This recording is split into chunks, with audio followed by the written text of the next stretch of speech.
At 9:08 in the morning, we have around 176 registered participants, but ang nakapasok pa po at the moment is 105. So we have enough. Of course, we have with us our presenters for the day. Of course, this first presentation will be on Coco Patch, and then by Mr. Chicano Denver. We also have Engineer Caparino Ofero from the PhilMec.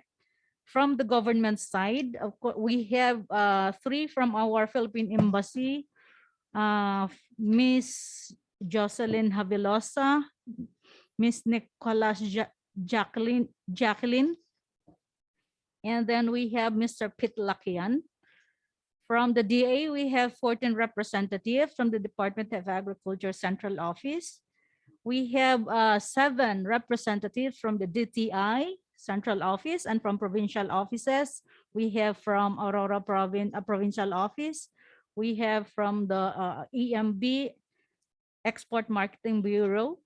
We have 1 representative from DAR. We have from DPWH. We have 5 representatives from DOST. We have 4 from DAPRDP. We have representatives from DOF. We have 4 representatives from DOF, Department of Finance. We have 1 from the Development Bank of the Philippines. We have from the Korean Cooperation Agency. And we have 94 private entities, 4 private investors. We have 10 private companies, 44 from the government offices of PCA, central and provincial offices, regional offices. We have representatives from the LGUs. We have 8 representatives from the LGUs. We also have 28 farmers organizations with us, and we have 10 non-government organization with us. So yan po yung ating makakasama sa araw na ito. So let's proceed to the House rules, recap of what had happened last August 4, the first session of our investment forum. May I present to you Engineer Rose Villaruel, the Department Manager of the Trade and Markets Development Department. Ma'am Rose. Hi, good morning, everyone. Last August 4 was a very fruitful day for us. We had with us 2 big industry advocates who encouraged us to support each other to awake a sleeping giant, the coconut industry, and in joining us to establish competitive and profitable businesses. It was emphasized that today, the coconut industry had utilized very low levels for husk, shell, and coconut water processing. And these 3 basically consists the investment areas we are talking of. That is optimizing raw material recovery towards a zero waste or circular economy. We had 3 presenters all about coconut husk utilization. We had 1 for Tuna Coolers Incorporated for the utilization of husk materials for insulation and as an alternative for styrobox. Second, we had True Source International in partnership with Naturloop Sustainable Biocomposites about conversion of coconut husks into quality high-density boards. And then the last, we had Coco Pallet for the production of high-quality pallets to be used both domestically and internationally. All of those investment areas promised a vast of opportunities for additional income for our coconut farming communities and of course, job generation. Today, we expect 4 more investment areas, so just relax, listen, and interact. Good morning. Thank you very much, Ma'am Rose. So let's move on to the mechanics and house rules. May I call on Mr. Roy Peralta, one of our technical staff of the Department of the Trade and Market Development Department. Roy?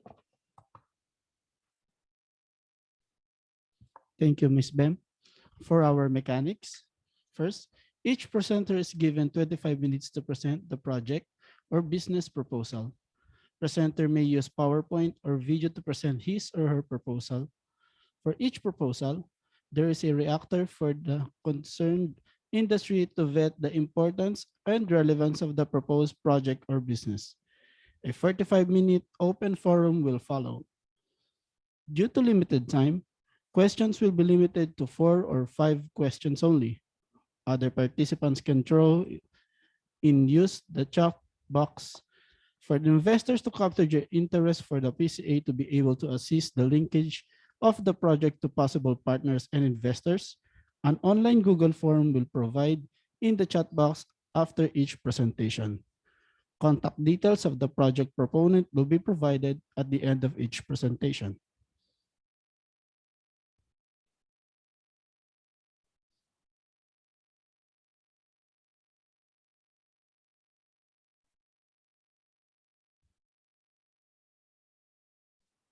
So now let's proceed with our house rules.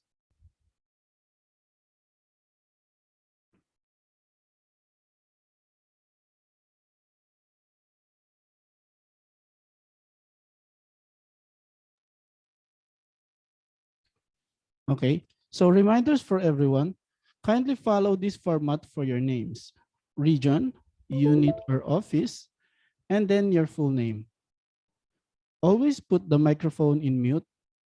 And for your comments, questions, clarifications, concerns, please raise your hand and wait for the moderator to acknowledge you. For the participants who don't have microphone, you may use the chat box for your comments, questions, clarifications, and concerns. Thank you. Okay, thank you very much, Roy. So let's proceed to the first part of our program proper today.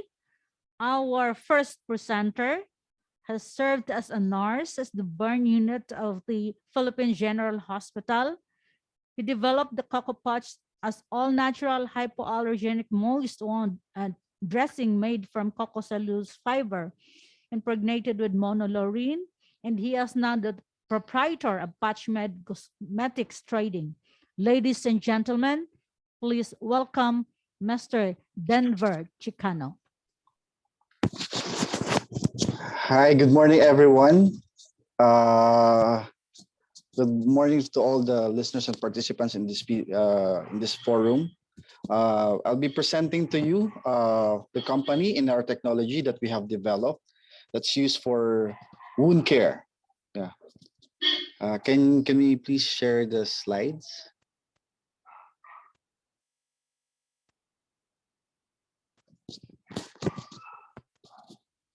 Okay na pa yung slides ko?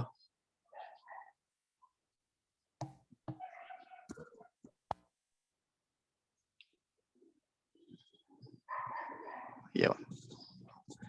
Okay, thank you. Next slides, please.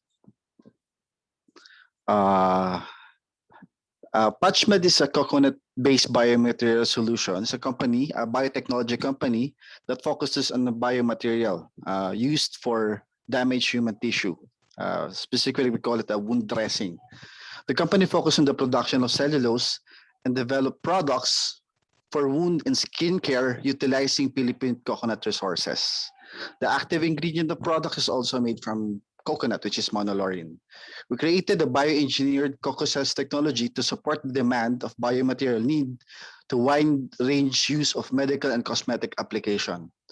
The company also provides its technology solution for regenerative, burn, acute, wound care, surgery, drug and active delivery, and for personal drug and delivery system for personal care.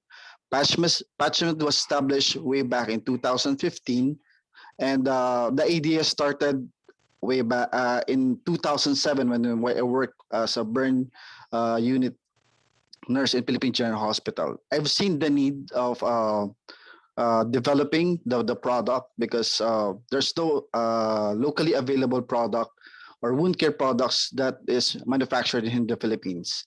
Where all of it are imported, which we use the specialist dressing such as carboxymethyl cellulose, Acticoat, Duoderm. Those are all expensive dressing, especially the gold standard that they're using is the ointment, which is silver sulfadiazine. So it started way back in 2007, and the study was also done. The first published study, single-blinded randomized clinical trials done also in ATR Burn Center in Philippine General Hospital.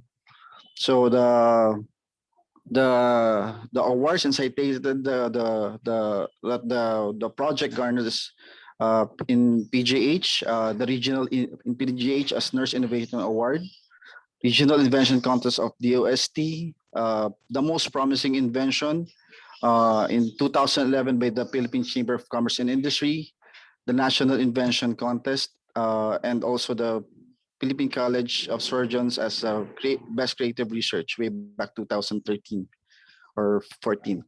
And what we have started is the company itself is introduces the technology. Next slide, please.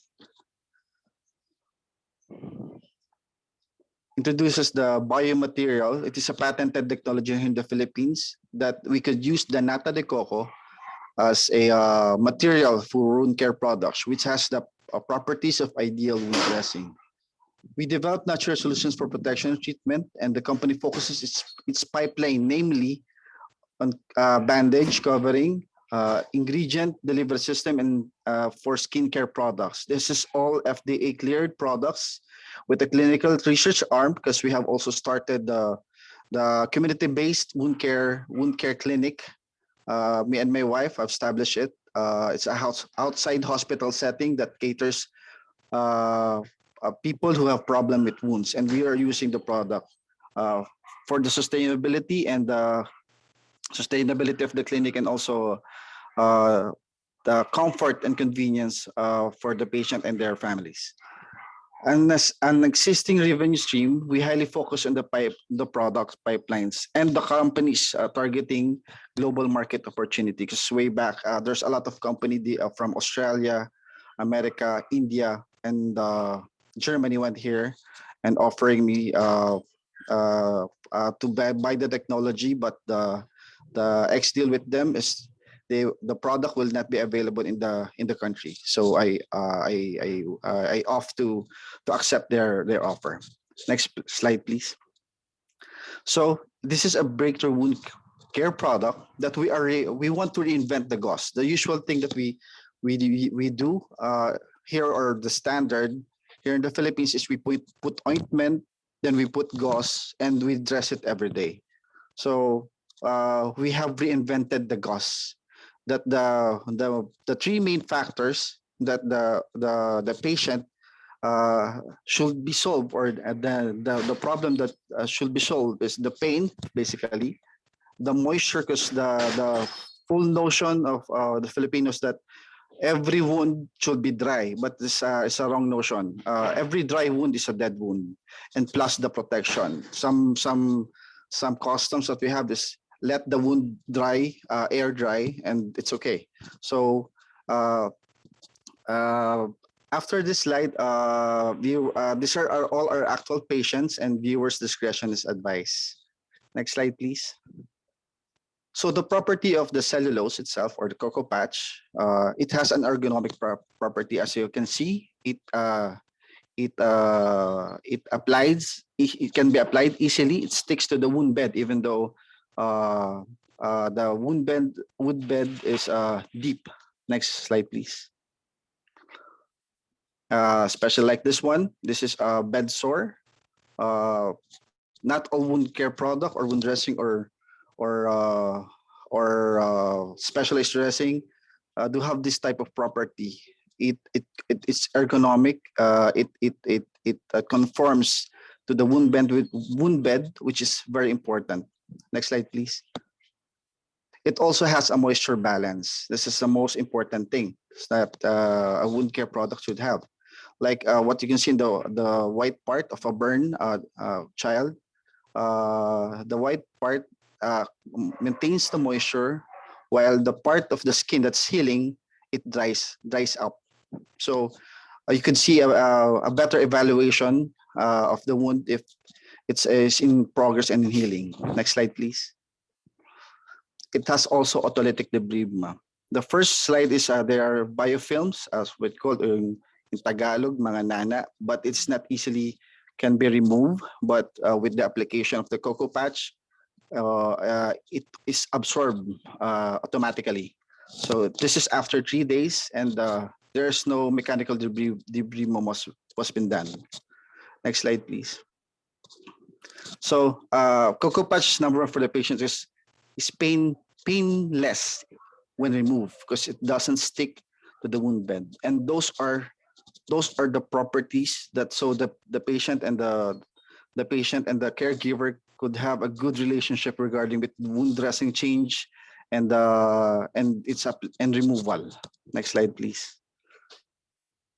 So these are the product that we have developed. It's not only in a patch form, but we have also developed a gel form of cellulose. These are all cocoa cellulose made or came from nata de coco, but it's a different fermentation process when you do such product for medical. It has a high cellulose content, and that's the one that I have patented the process of doing that, and also the usage of the product. The cocoa patch is used for bed sore and burns. Vermac is used for diabetic wound and skin grafting. If somebody knows about vacuum dressing, it's one being used as of now by some of the doctors. And the cocoa gel is used for hard to heal uh, tunneling wound, and also for biofilms. It is alternative for the ointments, but it's also all of these products do have monolaurin content, which is do have the antibacterial, antiviral, and antifungal property. And we have now soon to launch this Perperium. This is a postnatal spray for postpartum. Next slide, please. Next slide, please. Balik pa tayo. Balik pa tayo. Okay. What we are targeting is the global market, because this is, I guess, so 10 years ago or 15 years ago, this is the first wound care product material used for wound dressing. There's a lot of researches before, but now, as of 2022, there's a lot of countries like coconut producing countries like Malaysia, Indonesia are targeting to develop this type of wound dressing, and we're targeting the global market because the opportunity of the wound care market size is very big. It's 19.83 billion in 2020 dollars in 2020, and 4.1% from 2021 to 2028. It's a grand view research published in Google. So we are targeting this part because all the wound care technologies available in the market are developed way back 20 years ago, and there's a lot of study right now that the material itself, the cellulose, there's a lot of way pala on how to create cellulose. They're using the yeast, beer broth, grape juice, pineapple, and everything. But the best culture media for cellulose is coconut, which is very abundant here in the Philippines. So what the government programs and policies that project will support is basically uplifting the industry, not only the coconut, but also the nata de coco industry, because the nata de coco industry died way back 1993, and the business of our family is nata de coco since 1992. The downfall of nata de coco is the time that we have started the business. Kaya medyo alam ko ang trend of nata de coco, and the price of nata de coco ever since from 1993 up to the present, which is 2021, it only increases to 6 pesos. per kilo. Before it was 12 pesos in 1993, and right now 2021 is just only it runs from 18 pesos to 19 pesos. So giving value to the material that we have, and which is uh, in globally, we are the number one producer of nata de coco, and hope that PCA can also establish the policies and regulation with this type of technology, so we cannot suffer the same mistakes that we have way back before in the 90s with regards the reputation of nata de coco in the country with the supply in Japan. They put formalin just to meet the quality. So DTA, and also the DTI can help us also internationally by highlighting the technology, not only the product but also the technology to different countries, especially with non-coconut and nata de coco, non-coconut and or nata de coco producing country.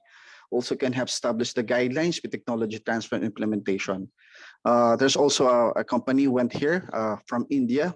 They do have coconuts, but they have tried fermenting nata de coco, but they failed. They have done it for 10 years. No? So napaka big advantage for us if we could enter the market of wound care. You know, it will be the material like the gauze. Every hospital around the world do have the gauze, and that's the vision. It will be the benchmark material for wound care products. So DOST is assisting us ever since. The ADO was just only a seed idea. Uh, they have helped us to set up, and right now they're helping us with the Cradle project for the use of the coco gel in a radiation therapy for cancer patients. So the location of the project can be nationwide, implemented nationwide with regulated guidelines and policies established by the government agencies such as Philippine Coconut Authority, so that the quality integrity of the raw material and will be standard supply of raw material will be big in a medical device company. So makapag-supply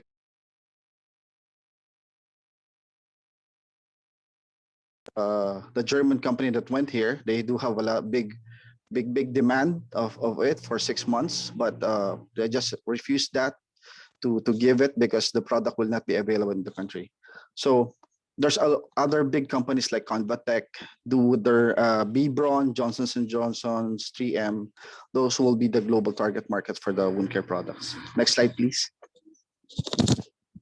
So the major component of material sourcing is basically the coconut. We are the biggest producer of nata de coco in the world, and the second biggest coconut producer globally. So I believe so that hindi tayo mahihirapan with the supply of the nata de coco, because it's a fermentation process. Kumbaga, it's yield to field. Like if you're planting trees or harvesting to have a gauze, you'll be getting have hectares of land to yield uh, material for making gauze. But in such as microbial cellulose or cellulose, it's just only a uh, a tray production fermentation process, which you could harvest it for 7 days or 8 days. So the marketing is really our big problem. Internalization of product and technology is important for us. So the demand of cellulose increase that could help us uplift the industry of coconut and nata de coco industry globally. Next, please. Next slide po.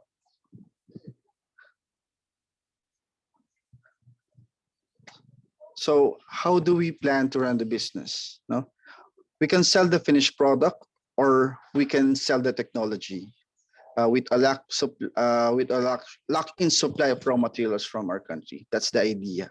Next slide po, please. Ay, balik po sa isang slide. Yeah. Yeah. 13, page 13 po, yung sunod po slide.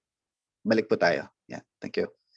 So that's the idea of it. Because a lot of countries, that's the big problem. There's a lot of publication that wound care industry is big with regards to the product, with this material. But the problem is the supply. Supply talaga ang problema nila. And like what the German company did, they have mimicked the environment of Philippines, uh, and tried to produce the the cellulose, but they failed. They have spent $600 million for that, and the research development have told me that the production of the cellulose is 10% scientific and 90% magic, and it's only here in the Philippines that we could produce it efficiently.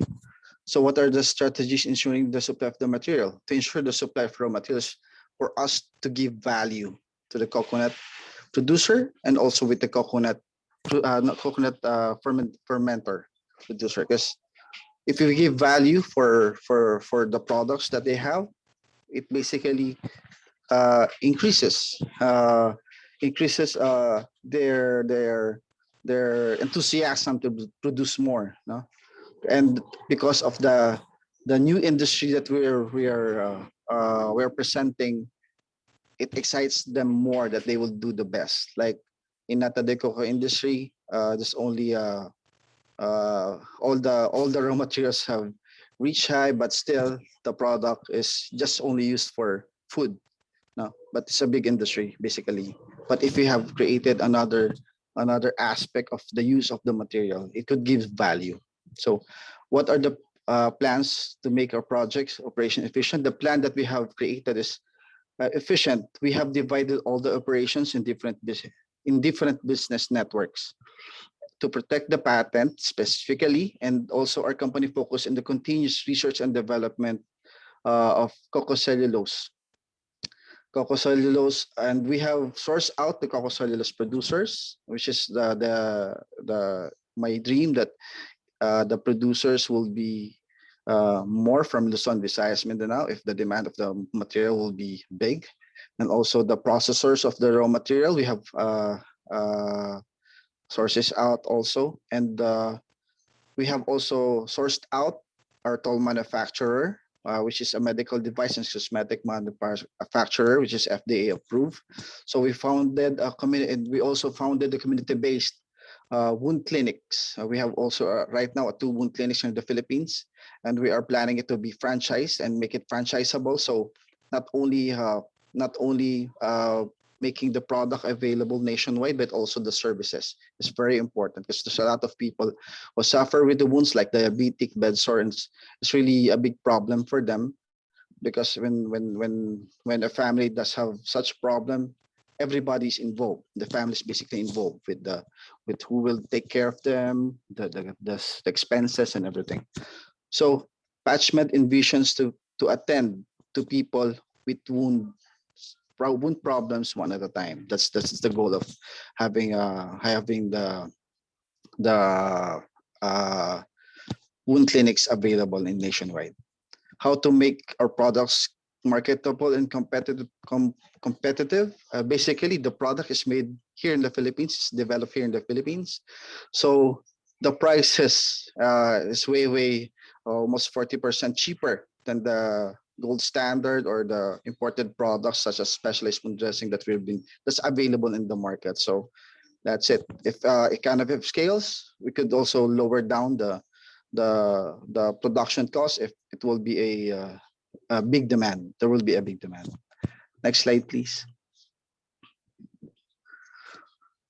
So the benefit of this project is we can uplift basically coconut industry and the cocoa industry, and this is a big market globally. And the wound care management system in our country also, we could uplift that, and all those raw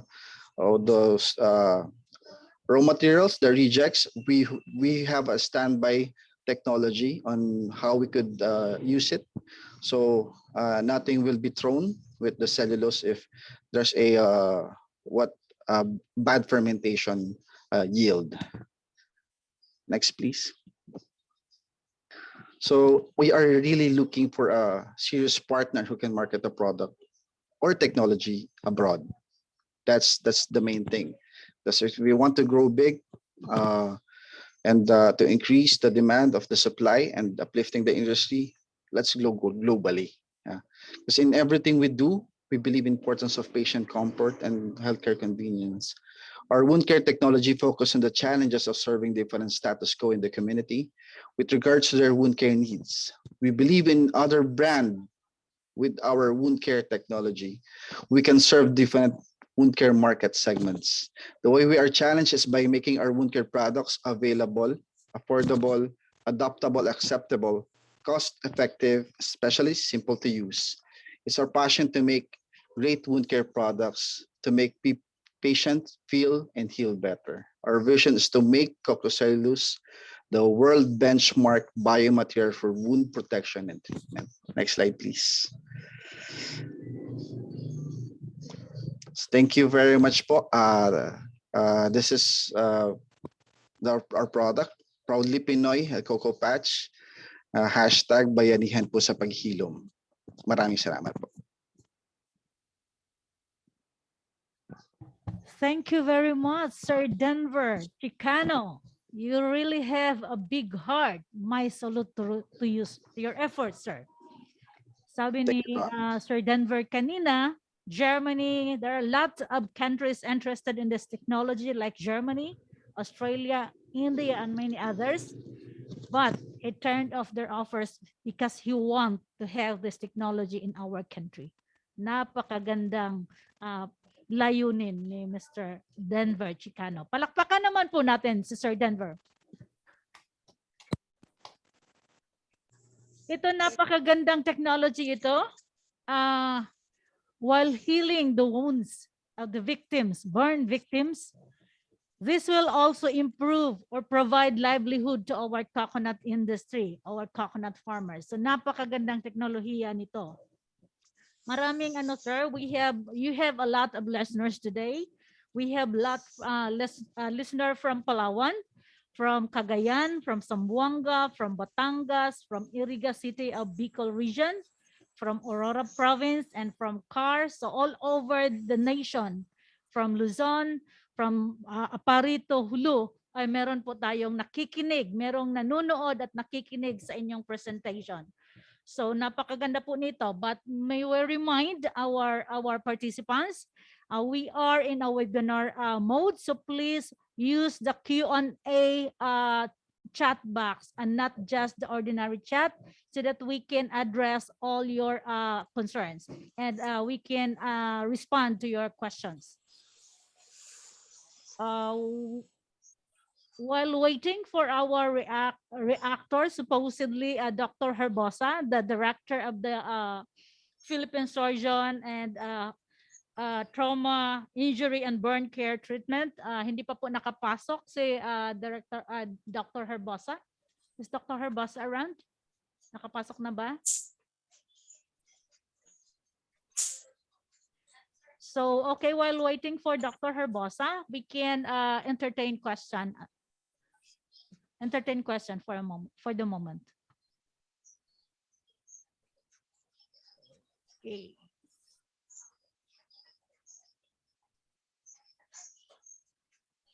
So we have it's not really a question, just shout out, mabuhay tayong lahat. The forum started, okay. We do not have yet sino po ang gustong wala dito sir sa chat, okay.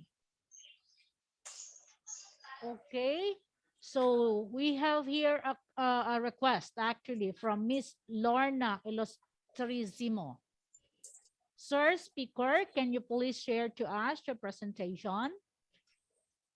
Sure po.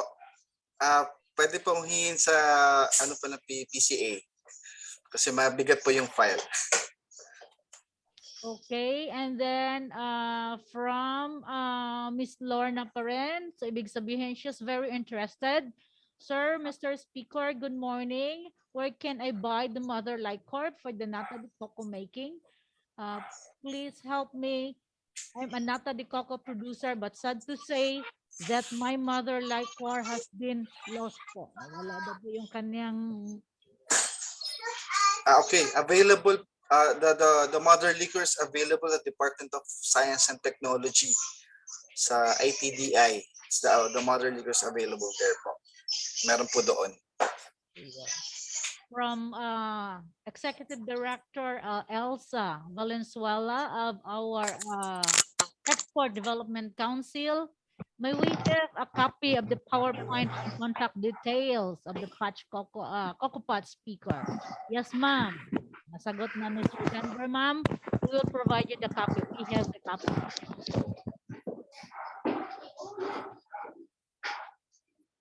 Okay, from Peace. Okay. From our Albay Research Center, Miss Maria Buena Ubaldo. It appears that it is not biodegradable. How often do we need to change the coco patch? Actually, the cocoa patch can 3 days before you change the cocoa patch. Minimum of 3 days, maximum of 5 days. It depends if the wound is not infected. That's the thing. Like the standard that we've been doing is putting ointment is everyday changing, and it's very important that the wound will not be disturbed from time to time. Kaya 3 days po siya. 3 days po siya bago palitan, which is much cheaper than the standard that we're doing. Okay, we have an anonymous attendee here, sir. Her question, her or his question, because anonymous ito. Where could we buy the products of Patchmed now? Actually, you could order the product in the Facebook page, Coco Patch page. We could ship the product directly to you, and we could guide you with your wound care management. Yun po. You could have the product in your doorsteps. Kasi we do have patients from Luzon, Visayas, Mindanao, and we're catering and evaluating the wound through to the platform, social media platforms.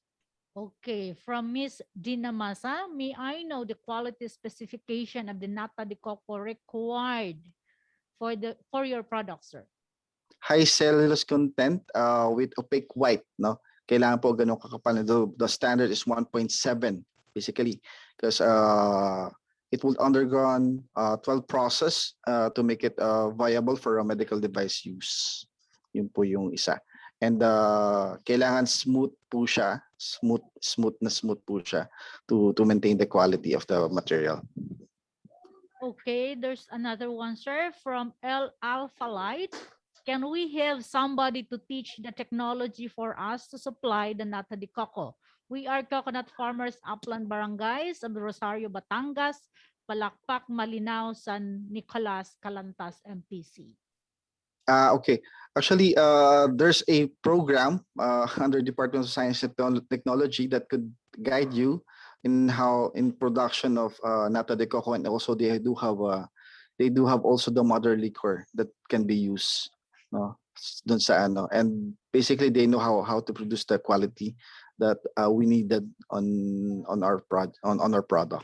Pero basically latter na po yun. Well, as of now, that's why we are here to sought for partners who could really market the product and to create a bigger demand for nata de coco. Okay, here's another one, sir, from Trinidad, Miss Trinidad Iman of Antique. Let me have a copy of the presentation. I was not able to hear everything because of poor connection. Yes, ma'am, we will provide you, just email us, ma'am. And then here's another one from Mercy Salazar. Good morning, sir. Mabuhay po kayo, Mr. Denver. Paano po natin matulungan ang coconut producer? Is there any specifications required? Sinagot na ito kaagad na, no? Kanina, but Sir Denver, please. Actually po, there's a specifications, high cellulose content, opaque white 1.7, no. Marami pong way din kasi pag ano po natin, even pagka ma-implement na po everything, because this is a patented fermentation and process. Pag ma-implement na po with the help of Philippine Coconut Authority, maano po namin, magaguide din po namin kayo. And the most important thing right now is how to have a market share of wound care products in the Philippines, not only but also globally. Yun po. Pero definitely po, we will. That's our vision na mapaangat po natin ang industriya ng nata de coco pati ng coconut po. We wanted na parang every part of our country, right? Luzon, Visayas, Mindanao, magkaroon po tayo ng livelihood industry ng katulad po ng ganito. And basically, pag ganun po mangyari, kailangan po, we are the ones, number one in the globally with the supply of this type of coco cells technology used for medical devices. Yes, sir. We will work with you, sir. We will support you in that effort. Thank you po. Meron pang isa dito, meron pa po tayong comment from Mr. J. Bernaldez. Hello, sir. We are operating integrative clinics and we manufactured VCO for our patients' internal use. It is good to partner it out. Our ozonated VCO for wounds and Yeah. infections as the covering patch po. Hope to get your email, sir. Yeah, ang email ko po denchicano@yahoo.com na lang po. You could email me directly. And my phone number is 0915-621-5481. You could call me. Gumagamit po kami ng VCO for mga newly healed patient po. Okay, we will flash mamaya yung contact number contact details ni Sir Denver. Meron pa dito, sir. Saludo kami sa inyo, Sir Denver. Interested kami with your product and participate in the market. This is from Mr. Samuel Garcia. Okay And po. then another, yeah. Okay, another one from Miss Lorna Ilustrisimo. Talagang very interested si Ma'am Lorna. I was not able to start your presentation. I would like to know, kailangan ba naming mag-training sa paggawa ng Coco Patch? Actually po, hindi po namin inaano pa as of now. Kasi when the finished product is produced, it took us time. We do have a manufacturer, licensed manufacturer, FDA licensed manufacturer of finished product. No? This is the first medical device manufacturer in the Philippines. Wala po kasing gumagawa sa buong Pilipinas ng wound care product na dito manufactured. Ito po yung kauna-unahan. And we're just on the side po ng on the side po of the raw material, because if it will be a transfer of technology, it will be a different story po. Partnering na po ang mangyayari po sa atin if ever. Okay, last question from Mr. J. Bernaldez. How much is the price of per patch po?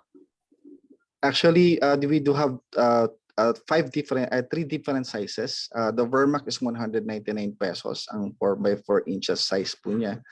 And yung pinakamalaki po namin is 5x8 inches, which is 680 pesos. And the parang apple to apple standard of the product ng mga ganong klase is like Duoderm, Acticoat, which cost yung 8x8 inches is 1,200 pesos, almost half the price. And also with the Vermac, the perforated coco patch is 199. With that size is umaano po siya ng mga 400 pesos po. Okay, thank you very much, Sir Denver. We have now our official reactor, Dr. Chidoro Herbosa, one of our undersecretaries of the Department of Health and the director of the Philippine College of Surgeons, Trauma, Injury, and Burn Care Treatment. Good morning, sir. Thank you. Good morning, everybody, and thank you to that wonderful presentation on indigenous wound care products from our coconut product.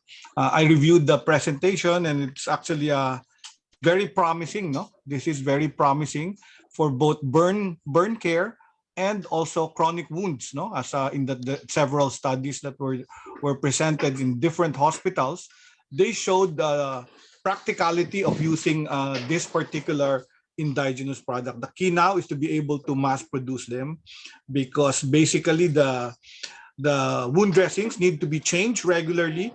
I think the study showed 72 hours need of change for either burn or for chronic wounds. So it's very promising, because if we can develop several plants in different areas of the Philippines, this can even be exported to other countries, as it showed in the study that they were competitive with the international products. So I think we should continue to do the what we call commercialization of this product, because I think the studies have shown very good efficacy. So the next step is really from lab, from the trials. Since they've done patient trials, we now need to get commercialization, and then I think they will have no problem getting FDA approval. Have you applied already for FDA approval? I think the trials, the local trials, actually will suffice. So once they get a CPR, certificate of product registration from our FDA for a medical device, which is the wound dressing, they can start to market it to the different hospitals. I do hope also that our government hospitals will be able to procure this, because there is in the procurement law a specification that even if it's 10% higher than the cost of the imported material, the locally produced materials are of preference for government procurement. So I think all public hospitals and all local government hospitals can actually use this. The problem then is whether the company can actually supply the huge demand. As you know, our public hospitals are Yeah. heavy with many cases like this. And as you can see, the dressings have to be changed every 72 hours. And I think the volume they need to produce must be there before it is marketed commercially, or else people will shift again to what is available, which are the imported equivalents of these wound dressings. So my advice to the study group is really connect already with I think you already have a commercial group that's doing this, to study the commercialization part, Yeah. estimate the production cost and the need, because I think the next step is really to promote this to surgeons, to physicians, and to people that manage the wounds, from vascular surgeons to burn surgeons to trauma surgeons. These products must be introduced. Maybe in the beginning, like most international companies, they actually gave samples for use of the physician so that they can actually experience its efficacy. So there are many things to be done. It's indeed a very promising product, and I congratulate the researchers, all these people that did the research study on this particular coconut product, which I know there are many more things we can do with coconut, including its oil. The VCO has been proven to be useful. Now this colloidal gel can be used for wound dressing. I think we need more investments in research as well, aside from commercializing this. I do hope maging milyonaryo yung sila Denver dyan sa product nila, because there are many that will be useful for. So thank you very much, and congratulations to the PCA, to the researchers, and to the product presented to this meeting. Thank you, and good morning to everyone. Thank you very much, sir. Mm. Thank you very much. Oh, narinig I, po natin. Narinig po Dr. natin. D, Yes, Uh, Denver. remember me. You inspire me also, because you trained me by you before in LSTI, the Emergency Medical Response Team. Remember? Correct. Yes. So I you have a remember, very sir. good product, and I think Yeah, thank you. that's thank you the po, Doc. other option pala. That's another thing. This is something, because of in your studies, you showed a lot of decrease in pain. So it had a cooling effect. So I think another utility of this is really loading this in pre-hospital care ambulances. Why? Because Yes, po. you have trauma in the motorcycle, the Yes, po. abrasion injuries from motorcycle or from the car crashes. This can be used by the ambulance personnel as well. So it's very Yes, po. safe. And I think the efficacy in the study was the pain relief, the cooling relief, effect that's in good. the pain relief that you actually demonstrated in the study. Very good, Denver. Yes, po, Doc. Good job. Thank you po, Doc. Thank you po, Doc. Okay, yan, si Sir Denver. Si Denver pala ay success story ito ni Dr. Herbosa. Yes. Thank you Hindi, very success much. story At to ni narinig po Denver. natin directly from the mouth of our director of Philippine Trauma, Injury, and Burn Care Treatment Center, Dr. Herbosa. Very busy si Dr. Herbosa, and yet pinagbigyan niya ang ating request to react to the presentation of Denver. Maraming Thank you po. salamat, sir. Galing pa po si Dr. Herbosa sa National Task Force meeting. So thank you very much, sir, for sharing your very valuable time. Kahit hectic ang schedule ninyo, ay pumunta po kayo for this technology. Maraming salamat po. Salamat at Naman po natin congratulations si Dr. Herbosa. sa Philippine Coconut Authority. Thank you very much, Thank you sir. po. Yeah, we will support really this technology po. Very good. Thank you po. Okay, Sir Denver, ano na lang po mga message dito. Kudos to Cocopots, great potential and innovation in wound dressing. It is already a patent. Is it already patented? Yes po, it's already patented. Okay, so patented na siya. And then we have last one before we move to the, Sir Denver, we are located in the Visayas. Hope you will be open for partnership with us, especially we are in the health and wellness sector. Hope to get samples with you for our patients too, because we have clinic branches in big cities in Visayas and Mindanao. This is from Okay po. Dr. maybe J. Bernaldez. Okay.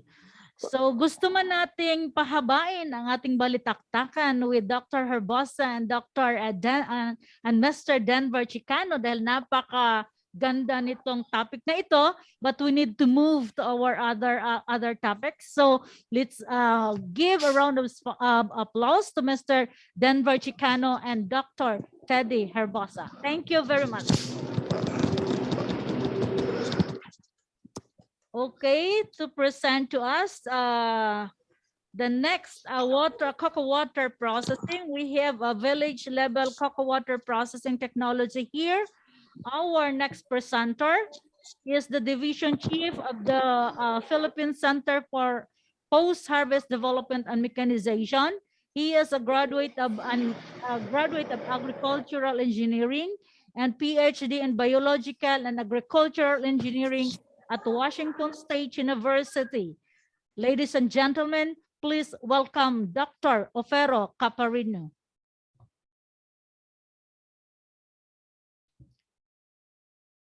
Dr. Offer, please.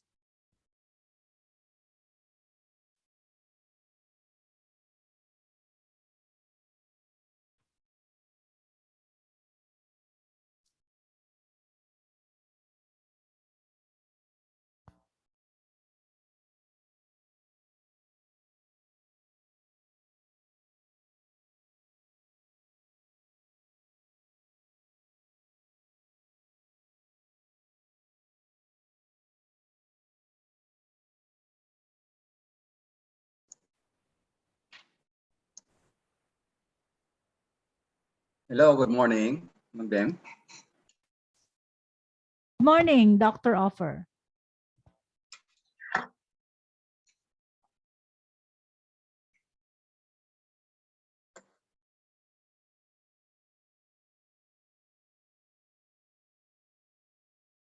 So can I request our secretariat to please show my presentation?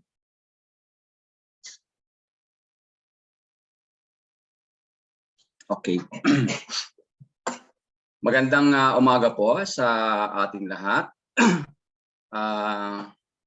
Gusto ko pong i-share ang initiative po ng aming opisina sa pamamagitan ng pag-conduct ng research related to coconut water. My presentation, next slide please, will give you some brief introduction and our R&D initiative on cocoa water processing, highlighting on the utilization of coconut water extracted from mature coconut, and the output of this R&D were pilot tested in Pantukan, Compostela Valley. Next slide, please. So the Philippines ay napakayaman po natin sa coconut. Coconut is the most versatile natural product that is grown in more than 90 countries. And in the Philippines, we are the second largest. Can you please, just please continue, sir? Slides. We are the second largest producer in the world, second to Indonesia, with an average production. Actually, this is the data from FAO in 2020, with a production of 14.77 billion.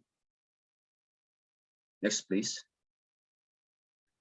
And in the Philippines, we can find here that the majority of our coconut area plantation or production can be found in Region 11, Region 10, 9, 8, Calabarzon, and ARM.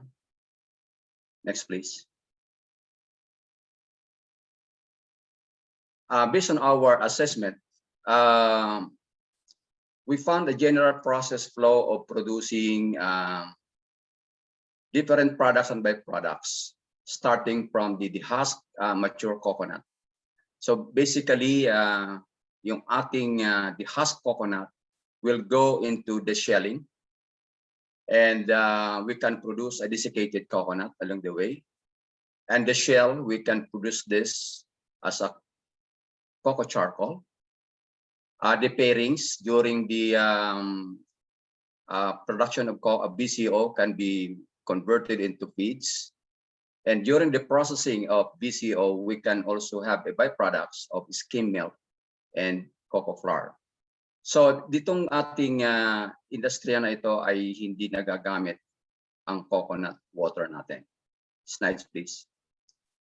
But there are corporations or large companies that they use coconut water that is just being thrown away during the processing.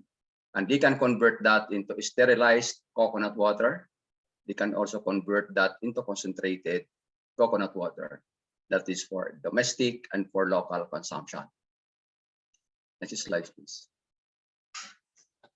So the opportunity for our agency, and we were given some tasks from the Department of Agriculture in 2015 to study some technologies that is applicable or appropriate for our smallholders. So we concentrate on our project on utilization of coconut water extracted from the mature coconut. According to Santoso et al. 1996, we can say that the electrolytes present in coconut water is better than young coconut. Medyo matabang lang sa panlasa ng ating mamamayan, lalo ng mga bata, gusto natin yung buko juice. But kung sa mga health enthusiasts, mas marami po siya ng nutrients. Next, please. Next slide, please. During the copra processing, ito yung nangyayari. Sabi natin, talagang natatapon lang yung tubig during sa copra, pag-process natin ng copra. Ganon din sa BCO, BCO processing. Next, please.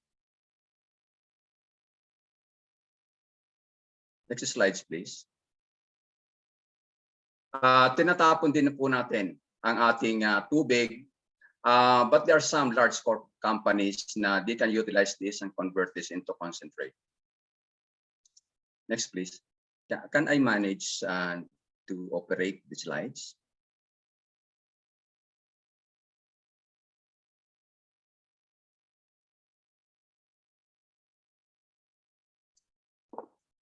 Doon sa natatapon natin na tubig, we have an estimated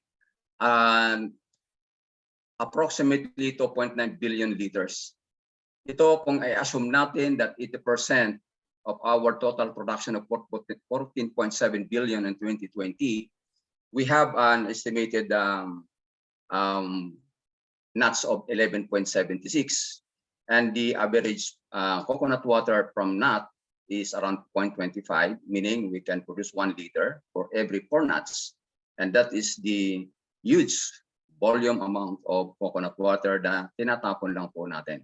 Of course, yung remaining na 80% at 20% ay kasama na po doon yung mga large corporation na pinaprocess po nila into desiccated coconut for export.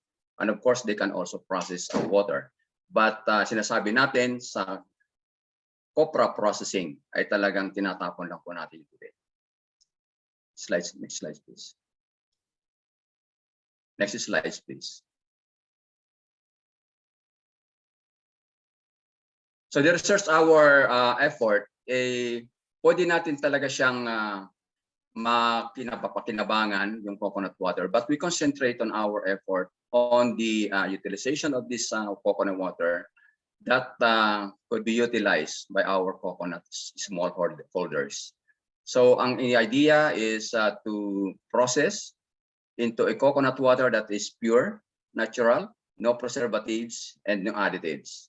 So the technology interventions, we have to think of something that is affordable or appropriate under the village level of operation. Next, please. Next slides, please. So during our R&D stage, we develop a laboratory setup here at Philmec. And wala naman nyugan po kami dito sa Nueva Ecija, but we gather our samples from Baler, Aurora. And this system was developed under the funding of our agency. So next, please. And the output of this research, next slides, please. We establish a processing procedures and protocols that starts from the harvesting, the husking, pre-cleaning, washing, up to the finished product. And this procedure or methods was already granted a utility model by the IPO field. Next, please. Next slide, please. Next slides, please. We also presented this in the bar symposium. Next slides, please. And we won the gold award during that presentation in 2016 for the innovation of developing this system for small farmers. Next slides, please. After that research, we conducted a pilot testing kasi yung aming ginawa po ay hindi pa namin nakita in actual operation. So we had a cooperator from Pantukan, Compostela Valley. Before, when we identified the co-op, ito yung kanilang facility. Because ang idea namin, we have to integrate the cocoa water into an existing virgin coconut oil processor. So yung Coco Life ay meron na po silang existing po sila na meron po silang BCO na pinoproduce doon sa kanilang lugar, but tinatapon po nila yung tubig. So we integrated our findings dito sa aming cocoa water para ma-integrate po namin sa operations nila. So nagkaroon ng collaboration with different sources. Pinunduhan po nila ang building at pinunduhan din po namin ang aming MOOE. So of course, yung technology galing sa amin at the cost of the equipment na binili namin para ilagay doon sa planta ay pinunduhan po ng Bureau of Agricultural Research. So ito na po yung nagawa nilang building at ito po yung dito namin po ipinilot test ng ating planta at ginawa namin po layout para mag-incorporate namin yung aming sistema doon sa kanilang virgin coconut oil processing operation. So yung planta po nila ay meron pong, ang co-op nila, meron silang two major products, coconut water at virgin coconut oil. So just sample pictures sa baba, ito yung kanilang actual operation. Next slides, please. Next slides, please. Next slide.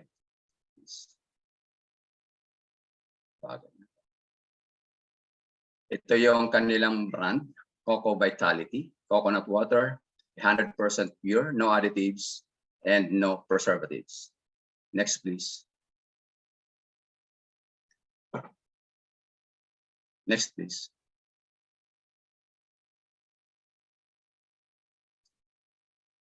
My team member, our economist, Dr. Gigi Bernardo, conducted some partial budgeting. And this is the results that yung analysis po niya dito, by adding, by making, operating the coconut water, we can add, have an additional income of around 50 centavos per nut. So ito ay malaki na pong contribution doon sa kanilang operation with the additional of this technology doon sa kanilang tinatapon ng tubig. Next, please. When we integrated, next slides. Next slides, please. So dahil in-integrate na po namin yung dalawang system, in-include na po namin lahat ng investment cost of around 8 million. Ito yung analysis that we can have a payback period of 3.18 and then IRR of 17.7%. Next slide, please. Next slide, please. Next, please. So the highlights of that project, the integration of the village level coconut water processing system can generate additional income of 50 centavos per nut and employ additional workers in the community. The suggested retail price for the product should be equal or higher than 14 pesos per 350 ml bottle. Pag bumili tayo sa market, ang 220 ml, it costs around 38 pesos to around 42 pesos. 220 ml po yun. Direct distribution system of the bottled coconut water should be implemented so as to maximize the product's limited shelf life. Yung ating palang product ay can only last for 21 days. But ito ay still to be improved. That's why the team, the project team, suggested to have an additional preservatives so that we can prolong the shelf life of the product to meet the demand doon sa mga requirements ng supermarkets. Nag-request din ang ating team to develop a small version and low-cost pasteurizer. Actually, ito pong dalawang huli ay meron na po kami na-develop po yun. We are going now into pilot promotion ongoing, and probably we can share that late next time. Next slides, please. So this coconut water processing technology and system developed by the institute or the agency can be considered for investment by small coconut farmers to empower them and increase their income. So wala akong masyadong technical details. Kung meron kayong mga queries, pwede po kayong sumulat at pwede nyo kami i-contact. Bago po ako magtapos, gusto ko lang i-share yung actual operations po ng ating planta by a short video presentation. Can I request yung pong video?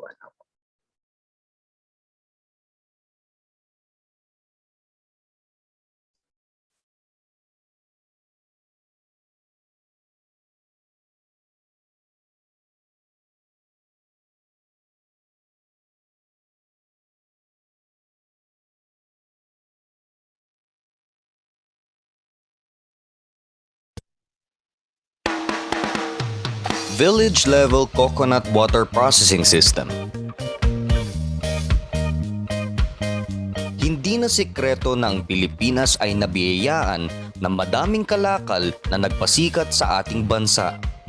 Dala ng ating mayaman at mayabong na lupa, ang ating bansa ay naging breeding ground para sa mga kalakal na maaaring nating isupply sa mga iba't ibang bansa. Sa klimang tropikal tulad ng Pilipinas, walang sorpresa na madami tayong supply ng nyog sa bansa. Dahil dito, ang Food and Agriculture Organization o FAO ng United Nations ay nilagay tayo bilang ikalawa sa buong mundo sa pag-produce ng nyog. Ang nyog ay kilala sa pangunahing produkto na virgin coconut oil at copra. Ang tubig nyog o cocoa water ay isang byproduct na madalas ay hindi napapakinabangan tuwing nagpoproseso ng VCO. Ayon sa pananaliksik na ginawa ng Philippine Center for Post-Harvest Development and Mechanization o PhilMec, may estimate na 2.4 billion liters ng cocoa water ang hindi napapakinabangan dala ng pagproseso ng VCO. Kung ang Pilipinas ay maraming supply ng nyog, ang ibang bansa ay nagkukulang sa supply na ito, lalo na at sumisikat ang cocoa water sa ibang bansa bilang alternatibo sa pag-inom ng soft drinks at energy drinks. Ang paggawa ng komersyal na cocoa water ay mas mahal gawin at hindi ito madaling magagawa ng mga maliliit na nagsasaka ng nyog. Buti na lang, ang PhilMec ay mayroong solusyon para sa ganitong problema. Ang Village Level Coconut Water Processing System ay ang natatanging solusyon ng PhilMec para sagutin ang hiling ng ibang bansa para sa cocoa water. Ang sistemang ito, sa pangunguna ni Dr. Ofero A. Caparino ng PhilMec, ay isang maingat na pagproproseso ng pag-ani ng cocoa water galing sa matandang nyog hanggang ito ay mailagay sa bote, naimbak at nabenta sa publiko. Ang pag-ani ng tubig galing sa matandang nyog ay dapat maingat na gagawin para maiwasan ang pagkontamina ng tubig nito bago ito mailagay sa mga bote. Ito ang mga proseso na kailangan gawin. Step 1. Pag-ani. Ang mga nyog na nasa 10 to 12 months ang tinatawag na mature coconuts at ito ay maaari ng anihin. Kuhanin ang nyog galing sa pinakataas ng puno at dahan-dahang ilapag sa sahig para maiwasan ang pagbitak ng nyog na maaaring magkontamina ng cocoa water. Step 2. Dehusking. Gumamit ng patalim para maialis ang husk sa nyog. Step 3. Paglinis. Bago pumasok ng planta, ihiwalay ang mga nyog na hindi na magagamit o kaya masyado ng matanda. Pagkatapos, siguraduhin na natanggal na ang mga fibers ng nyog bago ito ipasok sa planta. Step 4. Sanitation. Bago kuhanin ang coconut water na galing sa nyog, kailangan dumaan ang nyog sa 3 proseso ng sanitation para matanggal ang mga impurities na maaaring magkontamina sa cocoa water pag ito'y nabuksan na. Una, ang mga nyog ay hinuhugasan gamit ang tubig na galing sa gripo. Pangalawa, ang mga nyog ay ililipat sa susunod na container kung saan ang mga nyog ay huhugasan gamit ang tubig na may 300 ppm na chlorine. Ibababad ito ng 15 minutes. Pangatlo, ang mga nyog ay ililipat sa huling container kung saan meron itong tubig na distilled. Ito ang mag-aalis sa mga chlorine na posibleng dumikit sa nyog. Pagkatapos ng pag-sanitize o paglinis, ang mga nyog ay ilalagay sa isang basket para sa susunod na proseso. Step 5. Extracting. Bago kuhanin ang cocoa water, ang gagamitin na extractor ay kailangan linisin gamit ang mainit na tubig at sanitizer bago buksan ang mga nyog. Maglagay ng strainer cloth para matanggal ang mga maliliit na impurities galing sa cocoa water. Gumamit ng food grade drill para gumawa ng 2 butas sa nyog para ito'y mapabilis ang paglabas ng cocoa water. Ihiwalay ang mga nyog na wala ng tubig sa planta. Ito ay pwede nang magamit para sa paggawa ng kopra at VCO. Ang nakuhang cocoa water ay pansamantalang ililipat sa isang tangke bago ito ilipat ng tuluyan sa pre-pasteurization holding tank gamit ang isang suction pump. Step 6. Pasteurization. Ang cocoa water ay dadaan sa proseso ng pag-pasteurize gamit ang pasteurizer chiller na gawa ng PhilMec. Sa unang proseso ng pag-pasteurize, ang cocoa water ay ilalagay sa tangke na may init ng 90 degrees centigrade ng 1 minuto. Susunod, ang temperatura ng cocoa water ay pabababain ng hanggang 4 degrees centigrade sa susunod na tangke. Pagkatapos, ang cocoa water ay ililipat na sa chilling tank. Dito muna ilalagay ang cocoa water bago ito ilagay sa bote at ibenta. Step 7. Filling and capping. Paghanda na ang cocoa water, pwede na ito ilagay sa mga bote gamit ang isang semi-automatic filling machine na gawa din ng PhilMec. Ang makinaryang ito ay merong sensors na maglalagay ng sapat na cocoa water para manatiling pare-parehas ang laman kada bote. Pagkatapos, ang bote ay pwede nang lagyan ng takip at pwede na itong itago bago ito maibenta. Step 8. Storage. Kapag ang cocoa water ay naibote at natakpan na, dapat ito ay ilagay sa isang ref na may lamig na 4 degrees centigrade para mabawasan ang pagkakataon na ito'y masira. Sa wakas, ang cocoa water na ito ay 100% pure, walang halong kemikal o mga preservatives at pwede itong tumagal ng 21 days basta't ito'y nakalagay sa malamig na lugar tulad ng ref.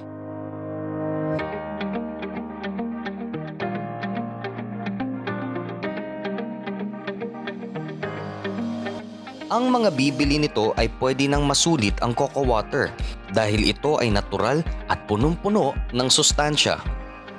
Ang processing system na ito ay kayang magproseso ng 2,000 nyog o kaya 2,000 na 350 ml na bote kada araw.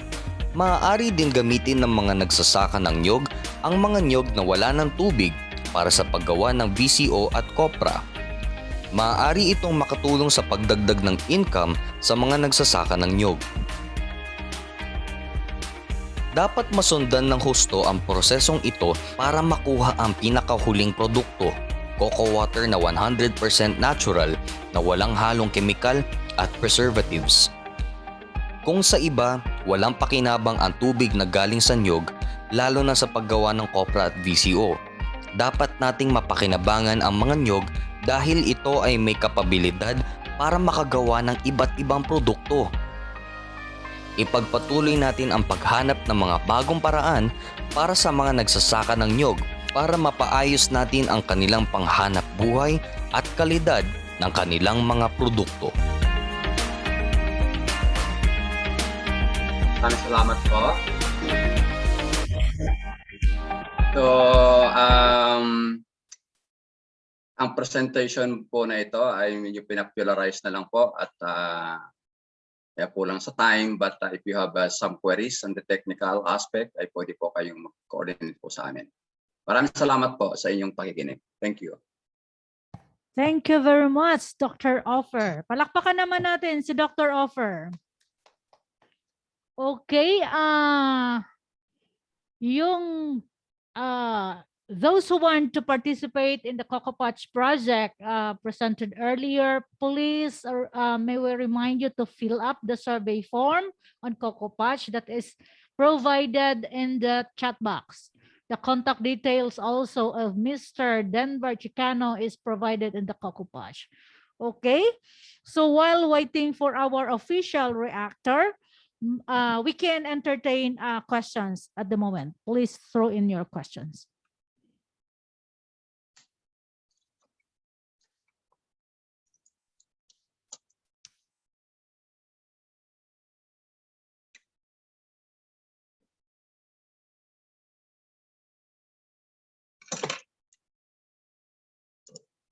Sino pong gustong magtanong? Naandyan po ang ating presenter, Dr. Offer. Kung meron kayong tanong regarding on how to participate, how to start this village level coconut processing, please throw in your question.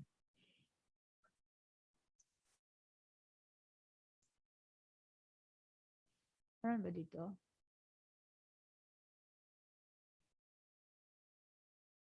Okay. Hindi ko siya makita rito. Okay. From Ma'am Dina Masa. Yes, Ma'am Dina. Go ahead po.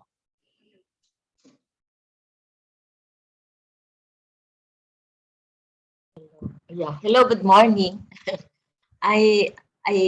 It's good that they have already progressed, because when I went to PhilMet, they have not yet piloted it, and it was their plan to, I think, to collaborate with Peter Paul. But yeah, Peter Paul is a very big, large in volume sa coconut water. Their project is commendable, and they have already collaborated with Compostela Valley, yung sa ano yan? Sa Coco Life. Coco Life. Oo, Coco Life. Oo, maganda. Ang ano ko lang yung Kasi alam niyo, ang Pilipino kasi sanay sila sa, ano ba yun, yung lasa ng young coconut water. Ano ang status ng consumer acceptability sa public? Have you already sent this to some supermarkets sa Metro Manila or ano? How does it compare? Kasi meron din tayong young coconut water, di ba? Bottled. Ano ang naging acceptability niya? Yan din sa area diyan. How do you, where is it na saan ang pwedeng niche market nito? And ayun, could it be sa city, sa rural community o sa, yun lang tanong.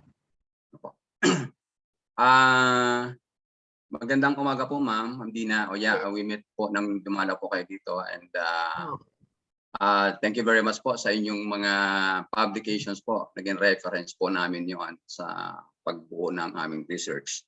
Yes, ma'am. Nag-conduct po kami. It was conducted by the Central Bicol State University. It's a third party. Sila po yung nag-aral po ng testing po nito.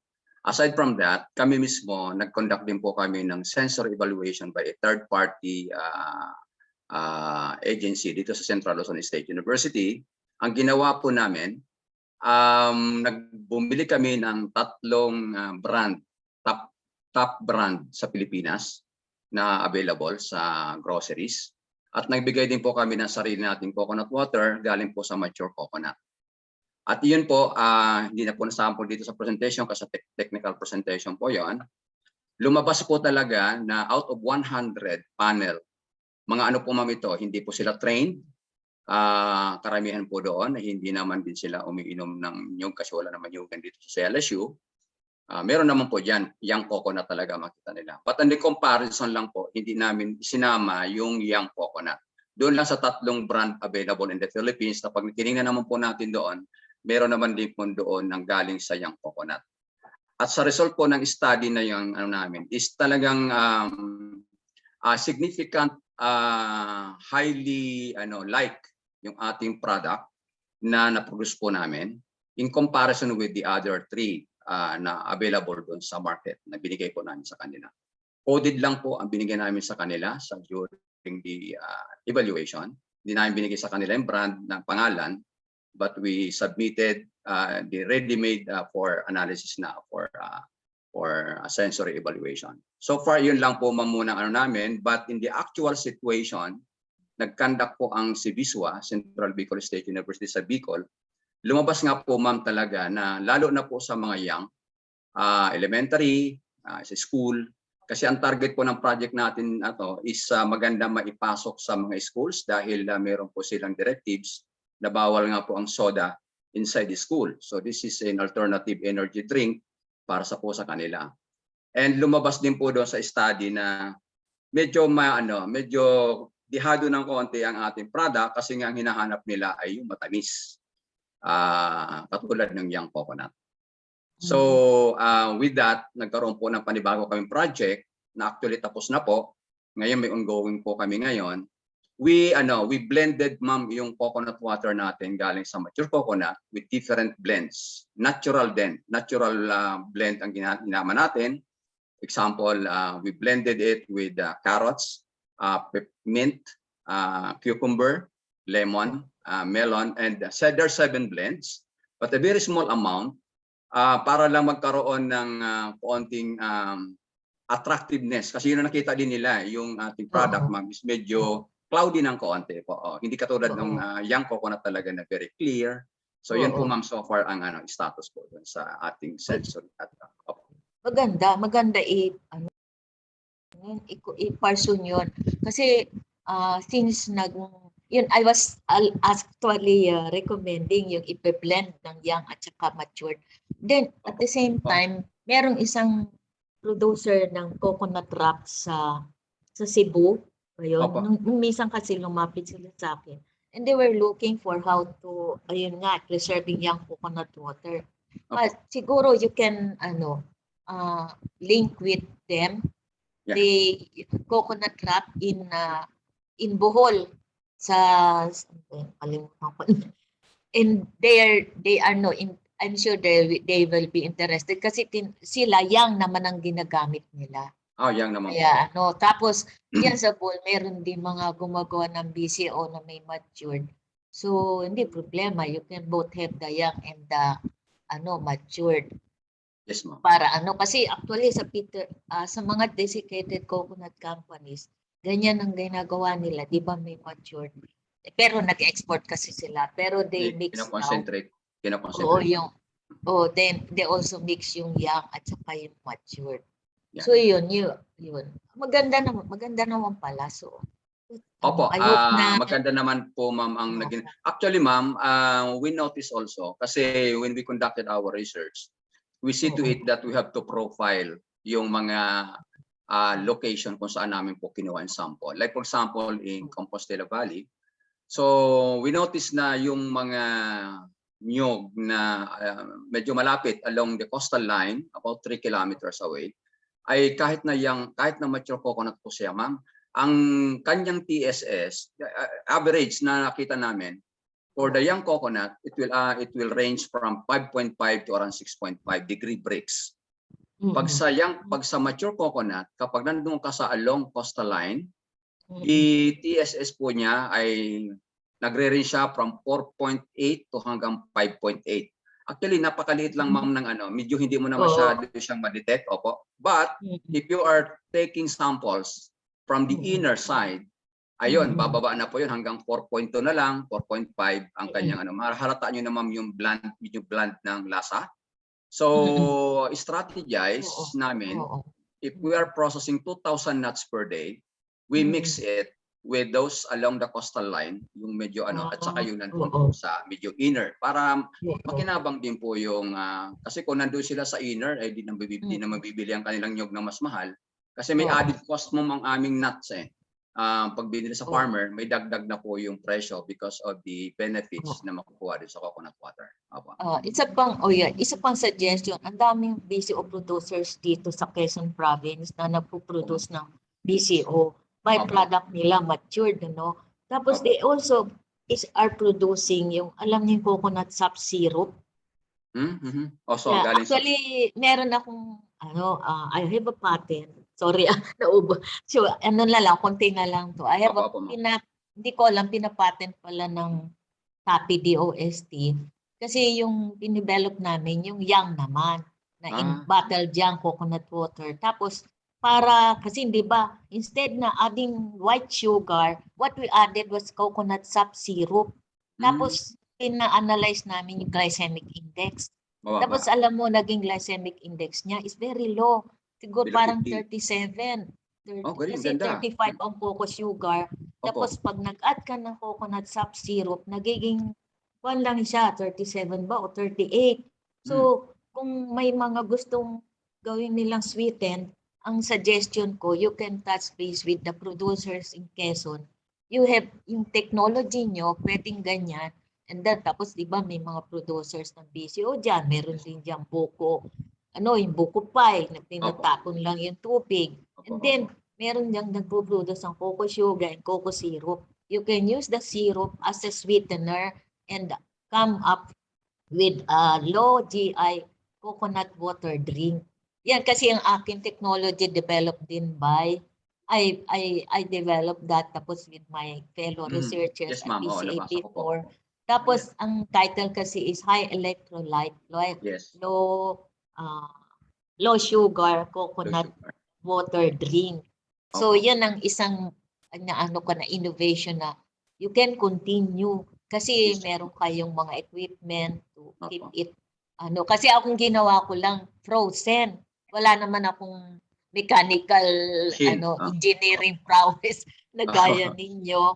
So yun, you can continue yung spreading the technology and now kasi ang at saka ang maganda diyan pag nag-add kayo ng young cocoa water, tumataas ang electrolyte content. Okay, yes, ma'am. Opo. Oo. Thank you, ma'am, for that information po. Yeah, matured kasi hindi masyado. Pero you can mix it. Actually, kahit konti lang mix it, kung konti lang yung source ng water.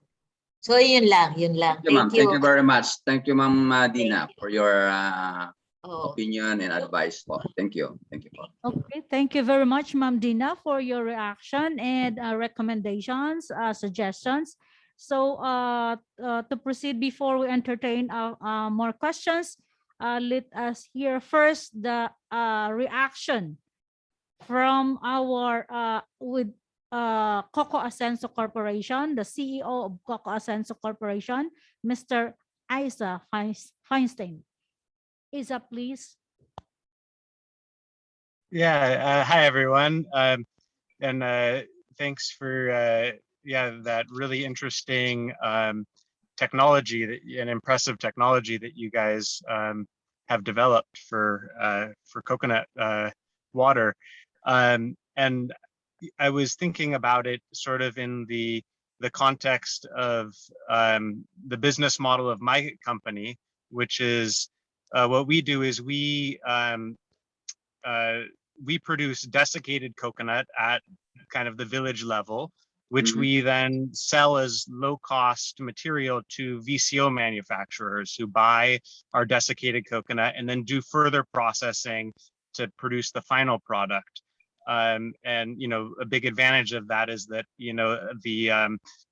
sometimes at the village level it's hard to get the kind of international level quality standards in the product, but if you can do part of the processing at the village level and then do the rest of the processing with a larger scale manufacturer, then there could be some benefits sometimes with quality. And I was just wondering if I haven't thought about this too much, so I don't know if there's any real potential here or not, but I'd like to hear your thoughts. Like if there's any sort of possibility with something like that with this technology, for example, where at the village level you pasteurize the coconut water and then sell it in bulk to a larger scale manufacturer, which either processes it into a coconut drink or processes it perhaps into nata de coco or something like that.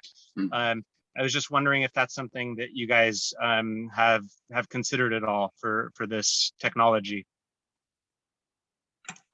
Thank you very much, sir, for your comment, Sir Asa Feinstein. This time the final output of the technology is really a bottled coconut water, but your suggestion to make it bulk, it is possible also, and probably we can have it a different type of packaging, then they transfer to other processors that needs just the water. Actually, we visited some companies that in Bulacan, here in Bulacan. They don't have coconut here, but they are just buying water from large companies in Laguna, in Quezon. They just put that in a 1,000 liter capacity na mga containers, and then they just bring that to their plant in Bulacan, and they are not using what we are using here is below 100 degrees centigrade, mild, like a mild pasteurization. But those companies are in Bulacan, they process it in a sterilization, where they are using 139 to 149 degrees centigrade. So this is a very high temperature, very short time. But once they process this into an sterilized coconut water, they package it in drum, and they are exporting this to China. So those are other methods that they are using here. But for this small scale, with a 2,000 nuts per day, that's only roughly 600 liters of coconut water. And if there is other manufacturer, like for example, those probably processing BC, what you call that, nata de coco, or other use of water, then it's possible. So we can just probably innovate some packaging material after pasteurization and then transfer it to a certain processor that needs water. So it's also possible. But this time, our output is really a bottled coconut water. Intended po talaga ito is marami pong I don't know if our cooperator, I invited him Hindi ko na po na ipa-play pala yung ano niya, si Mr. Ang. Kung nandito po siya, pwede siya mag-share kasi they tie up with Department of Education in Mindanao, wherein they are the one supplying the energy drink, itong coconut water. Kaya lang natigil because of the pandemic, wala ng klase. So, but they already signed, I think, a MOA with the DepEd doon po ron. At marami po silang niche market. Yung mga nagpapatraining, mag-order yan, 400, 500 bottles. First day, second day. So, yun yung ang kanilang ngayon, operation po doon sa Compostela Valley. So, if Mr. Ang, Sir Rudy, kung nandiyan po kayo, so for possible po na mag-share po kayo sa inyo pong experience sa inyong operation. Thank you very much, Mr. President. Thank you. Thank you. President? Yeah, thank you. Thank you very much, Aiza. So we have a question here in the chat box, sir. Hello po, we are a producer of VCO. How can we collaborate with you with the village level processing po? This is from J. Bernaldez. Ano po ba ito? Private po ba kayo, sir? Or is it cooperative?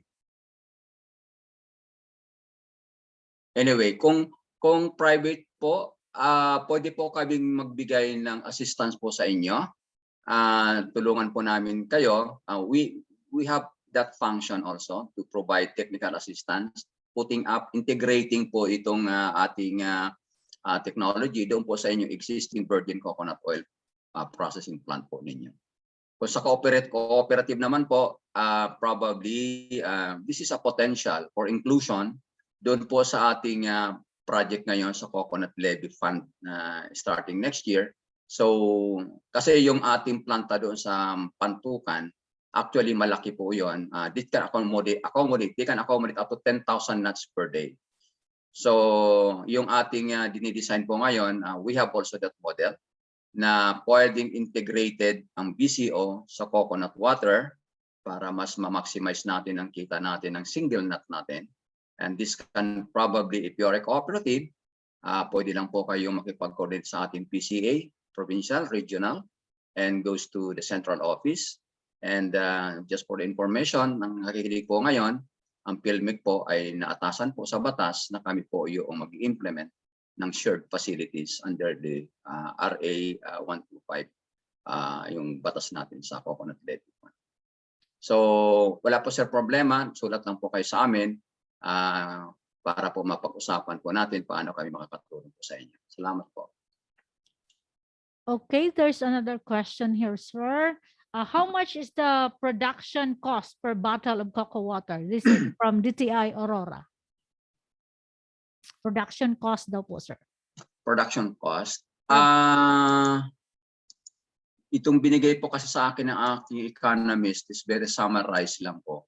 Pero inclusion na po doon, included na po doon sa kanyang analysis, investment analysis. Ang sabi niya dito sa report niya, dapat hindi sa bababa, sa 14 pesos ang ating benta ng bottled coconut water na 350 ml para ma-realize mo po yung kita na doon sa kanyang investment analysis na meron po siyang net income na per year using that 2,000 nuts per day, 3 times operation lang siya per week.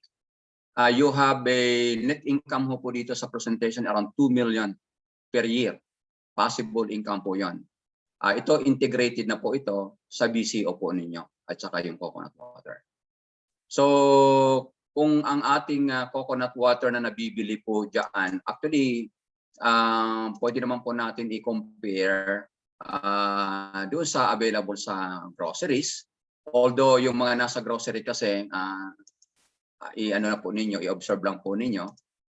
Lalo na po yung mga naka-pouch, hindi natin nakikita ang laman. O kaya in can, hindi natin nakikita ang laman po nun. If you really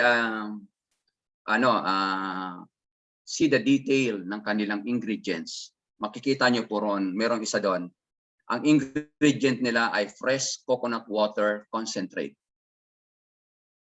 at may mga halo na po siyang mga additives. Pag sinabing coconut water, fresh coconut water concentrate, ang isang ingredient ng isang product na binibenta ngayon dyan sa market, ibig sabihin po yung water niya ay dumaan muna sa concentration yon. Kasi may mga planta nga po na nagko-concentrate at binibenta nila po yon sa mga nagpo-proseso to make that into a canned products or in pouch product na meron na po siyang mga additional na additives na po ron. Kaya pag binuksan nyo po sila, I tried one, iba na po ang kulay ng ating coconut water, hindi na po siya yung lasa, may cane sugar na po siya. So hindi na po siya yung natural. Kasi galing na po siya doon sa frozen, concentrated na coconut water. Yun ang naging ingredients po nila. So yun, they can process millions and they have a shelf life of 8 months kasi dapat ibenta nila sa ibang bansa yun. Anyway, pag uminom naman po kayo ng in can, hindi naman natin ibinubuhos yan sa clear water, clear glass, iinom mo naman natin diretso yan. But you can try, ilagay po ninyo sa glass at i-compare nyo po sa binuksan po nating newly extracted water from mature coconut or young coconut. Makikita nyo yung pagkakaiba because that water, lalo na po yung produce ng galing na sa ibang bansa, ay kumbaga ay hindi na siya yung natural. Sa atin naman, mapansin po ninyo is only 21 days as compared naman doon sa bibili natin dyan sa palengke for 1 day. Mayroon nagtitinda po dyan sa mga mall. They process young coconut in the morning, 5 o'clock. Then dadalhin po yun sa mall. Meron po sila doong container, meron siyang freezer, cooler. 5 o'clock, pag hindi na nabili po yon, ay medyo may panis na itatapon na po nila yun. So this time, ang isang masasabi lang po namin, we are trying to utilize doon waste na po kasi yon, yung galing sa ating mga tubig, lalo na po doon sa BCO processing at saka doon sa Copra processing.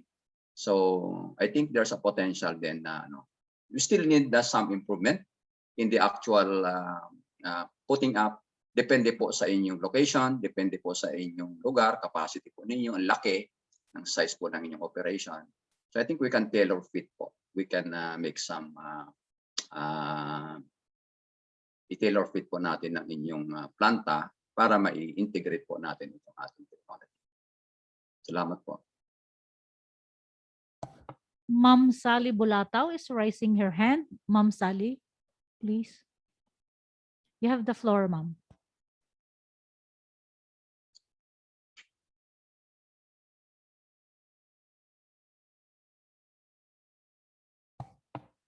Okay, so we have another question here from Miss Lorna Ilustrissimo. Sir, good morning po. Sobrang interesado po kami sa Cagayan State University sa mga ganitong venue. Baka pwede po kami makipag-collaborate sa inyo po. Sir Offer? Cagayan State University. Yes, ay sa ano po ba ito? Cagayan, hindi sa Cagayan na North, doon sa Cagayan, sa CDO. Pwede po sir tayo mag-collaborate po. Sulat lang po kayo sa amin. And then tingnan po natin kung paano ating duties and responsibilities ng bawat isa. What we are really intend for this technology is to disseminate and share doon sa mga potential user at sana makinabang po sila at magkaroon. Ito naman ating aim, to empower our coconut farmers, to increase income, and also to generate job doon sa kanilang community. Sige po sir, sulat lang po kayo sa amin. Yung aming presentation ko po, doon sa last slide, nandun po yung contact address po namin. Salamat po. This actually from ano ito sir? This is from Cagayan State University, Sanchez Mira. So this is in the north. Doon sa dito sa north, hindi doon sa Davao. Yes. Opo, malapit lang din dito sa amin na po yung parang paakyat na lang po kami. Yes sir. Okay. Sige po ma'am, sige, sulat lang po kayo sa amin. Tingnan po natin kung paano tayo mag-cooperate, mag-collaborate. Mahalaga po ay kung ano po yung appropriateness nila, tama-tama po dyan sa inyong lugar kasi nandiyan po yung pagudpod. You have the tourist destination and I think this is you have a potential market for this product. Thank you po. Okay, there's another question here, Sir Offer from Sibaltan, El Nido, Palawan. Mhm. Pwede po bang maka-avail ng program na ito yung mga individual cocoa farmer or processor, or need pa po mag-join sa isang association or cooperative ng mga magsasaka ng niyog? This is from Chloe and Kabigin ng El Nido, Palawan. Yes, ma'am. O, sir. Opo. Kung individual po, medyo ba, unless well-off yung individual po natin, meron po siyang kakayanan na mag-invest, pwede natin po siyang talungan. Halimbawa, private sector. Sabi niya, gusto niyang i-process yung kanyang ang coconut water niya doon sa kanyang community. So you have 120 hectares na coconut area. Kasi yung ating ang estimate po namin dito sa ating model na 2,000 nuts per day, at least you have 120 hectares na coverage. Kasi ang assumption po natin, you can harvest 1,000 nuts, ideal 1,000 nuts per hectare. That is a plantation of 10 by 10 or 100 nuts, 100 trees. You have an estimate of around 10 per tree per 45 days. So if you have the cycle of 45 days, bago ka bumalik ulit sa starting zero after 45 days. So more or less mga 120 hectares. So ngayon, doon sa inyong lugar po, sa El Nido halimbawa, wala naman pong asosasyon na organized at mayroong private sector po na willing. As long as you can provide some incentive naman po doon sa ating mga farmers, sa ating mga coconut farmers, ay wala pong problema po sa amin. Kasi ganun po yung aming po namin na parang ako lang personally, bakit tutulong tayo sa isang private sector na sila lang ang makikinabang. So magandang advocacy ng isang private sector na papagawa ko ng planta, gagamitin ko yung mga resources ng aming coconut farmers dito, pero dadagdagan ko yung kita nila. Halimbawa, ang presyo ng coconut ay say 6 pesos per nut. O dahil ay may planta po kayo na tinulungan po ng gobyerno, ay baka pwedeng gawin naman na 7 pesos or 8 pesos. So indirectly, nakatulong din po kayo sa ating community. So kahit private po, pwede po namin tulungan, pwede po kami mag-cooperate po sa inyo, as long as always connect na yung ating operation ay laging merong kaakibat na kumita ba, nadagdagan pa, nag-benefit ba ang coconut farmers sa inyong area. Isang suggestion din po ay kung hindi pa kayo organized, ay under the marami tayong humingi ng tulong sa CDA, Cooperative Development Authority, para mabuo po ang inyong asosasyon. At mas maganda po, mas malakas po ang ating mas maganda po yung ating pag-evaluate ng inyong pong lugar po yan sa El Nido. Salamat po. Okay, so reminder lang po sa ating mga coconut farmers, yung mga hindi pa po nag-register, ongoing pa po yung ating National Coconut Farmers Registry. So please enroll with our registry so that you can avail of the assistance provided under the Republic Act 11524. So kailangan din, mas maganda din po kung kayo ay you will participate in an organization as mentioned by Dr. Offer Caparino, para po ma-avail po natin, kasi nga mas maganda po talaga kung grupo po tayo, because majority of our coconut farms in the Philippines are smallholders, so we need to organize so that we can deliver the required volume kung tayo ay magma-market. So it's not just bukod doon sa ating mga SSF na ipo-provide, we also have strengthening of organization as mentioned by Dr. Offer under our CDA, the Cooperative Development Authority, and trainings under the TESDA and ATI. And then we also have the credit assistance under the Land Bank of the Philippines and DBP. So kailangan po nating mag-register sa ating National Coconut Farmers Registry and join po tayo sa ating mga CFOs to be organized into a higher level, to be strengthened as cooperative. Yeah. Here's another question, Sir Offer. Yep. What is the smallest level of production in terms of coconut requirement per day or per process developed technology ninyo? This is from DTI Aurora again. Meron po kaming na-develop this time as a offshoot ulit nitong ating meron na po tayo sa Pantukan. So naisabi natin na sa 2,000, you can operate a 1,000 knots per day doon po. Kahit 500 nga po. Kaya lang siyempre liliit po ang inyong capacity na parang hindi siya masyadong sulit. But this time, as an offshoot of this one, kasi marami nga po nag-inquire, sana may mas maliit pa. Actually, we already developed a new system wherein is a low cost, mas mura po siya, and mas maliit ang capacity, kahit 500 knots per day lang. Yung sinasabi ko na ang product natin ay cocoa blend, so you have 7 different blends. Depende kung meron pa ko yung ibang commodity o ibang fruits and vegetable po sa inyong lugar, pwede po natin i-blend po yan. Ang kagandahan po dito, you are using a natural coconut water without any additives, no preservatives.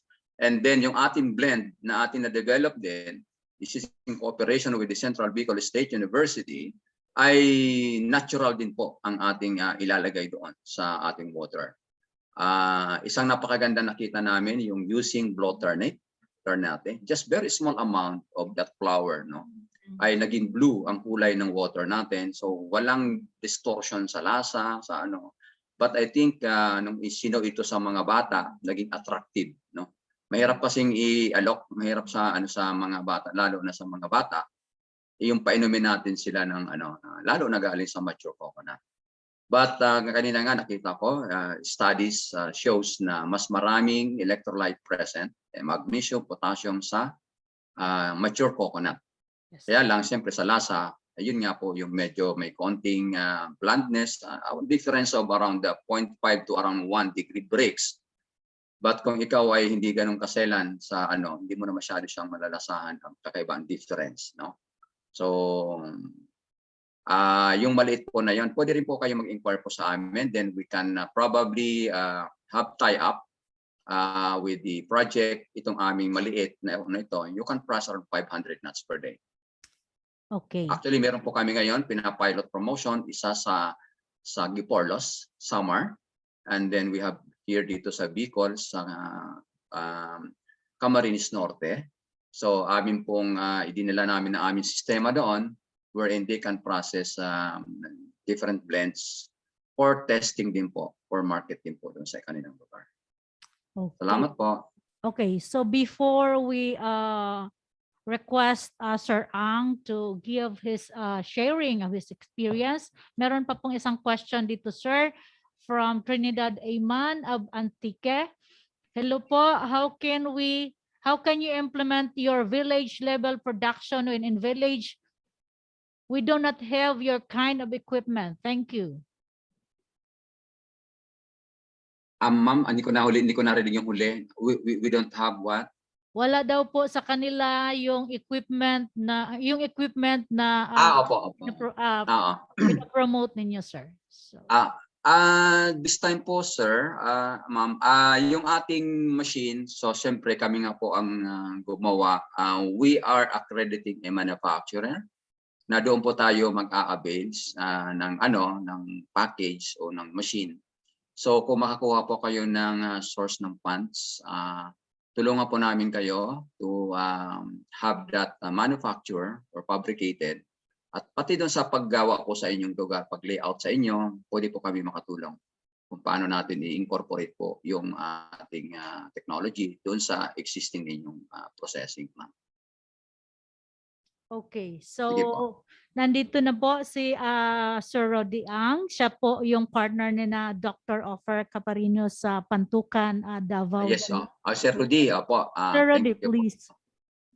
I-live na lang po ninyo, Sir Rudy, yung inyong comment kasi hindi na na-play po kanina kasi yung video time. Sige po, sir. Tama-tama, dito po kayo. Okay. Paki-share na lang Doc. po ng inyong operation. Opo, thank you.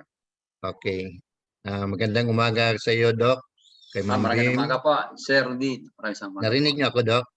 Yes, naririnig ko po ng lahat, Ma'am. Bim, naririnig po siya lahat. Yes, sir. Okay. Sa amin. Malaking pasalamat namin sa Pelmic dahil kami ang pili nila na maging pilot testing ng hindi naman pilot testing, talagang enterprise na ito Opo. Dahil mayroon nang naging pilot testing doon sa Muñoz at successful naman. Kaya gidala namin nila sa aming kooperatiba yung kanilang experience doon. At malaki rin pakinabang sa amin ito in terms of financial, in terms of economic, sa aming kooperatiba at saka magsasaka. Dahil sa ganong pamaraan na naging bigyan namin ng insentibo ang mga magsasaka na kumita pa na mas malaki dahil binibigyan namin sila ng 1 peso per kilo na additional price doon sa binibenta nilang mga niyog. Opo.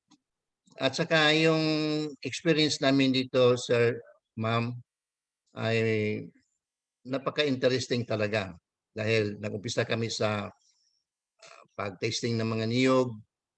Parang 3 months to 4 months yata yung ginawa naming study. Pinuntahan namin yung mga different sites ng mga plantation ng niyog. Mayroon sa malapit sa seashore, mayroon din naman sa bundok. At saka doon namin na-test talaga na iba ang breaks ng content ng niyog sa malapit sa dagat at saka doon sa bundok.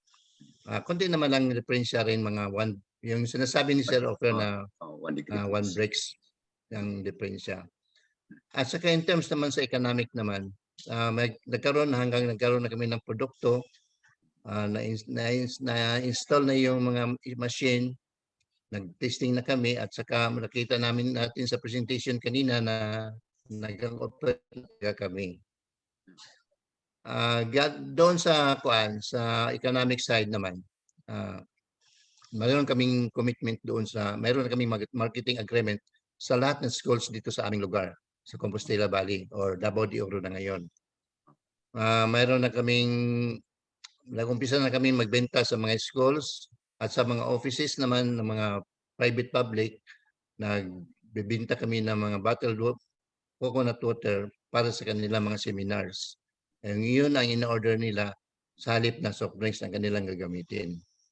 At saka nahinto lang ito dahil nag-pandemic tayo, last 2020, March, nahinto yung operation, yung pag-supply namin dahil wala namang face-to-face classes. Wala nang opisina na nag-conduct ng seminar dahil virtual na lang lahat. Kaya hindi nila kailangan na mag-offer ng mga merinda, ng mga snacks doon sa mga participants. Dati yung PCA Region 11 ang aming number 1 na kumukuha sa amin dahil nagkaroon sila ng every month seminars sa kanilang mga trainings, sa kanilang mga tauhan doon sa na-deploy nila sa mga towns. Kaya nga malakas ang aming binta noon doon sa PCA. Order sila ng around 300 to 400 bottles every week para sa seminars nila. Kaso lang, nahinto na rin yun. Ngayon, dagdag pa ng problema namin na last March, October yata yon, yung isang bagyong Pipito na dumaan doon sa Luzon at saka doon sa aming probinsya. Na-damage yung kasi yung chiller namin andun sa labas lang nilagay. Kaya pagkabagsak ng niyog, doon pumupunta. Kaya nasira yung compressor po, set yung natin. compressor. Yung compressor natin, Doc. Nandun lang sa labas. At saka pagbagsak ng niyog, doon nasira yun, yung natamaan yung cable. At saka hindi na rin nag-operate. Hindi kami nakapag-operate na simula noon. Kaya on the way na ang aming naghanap na kami ng supplier na mag-ayos noon.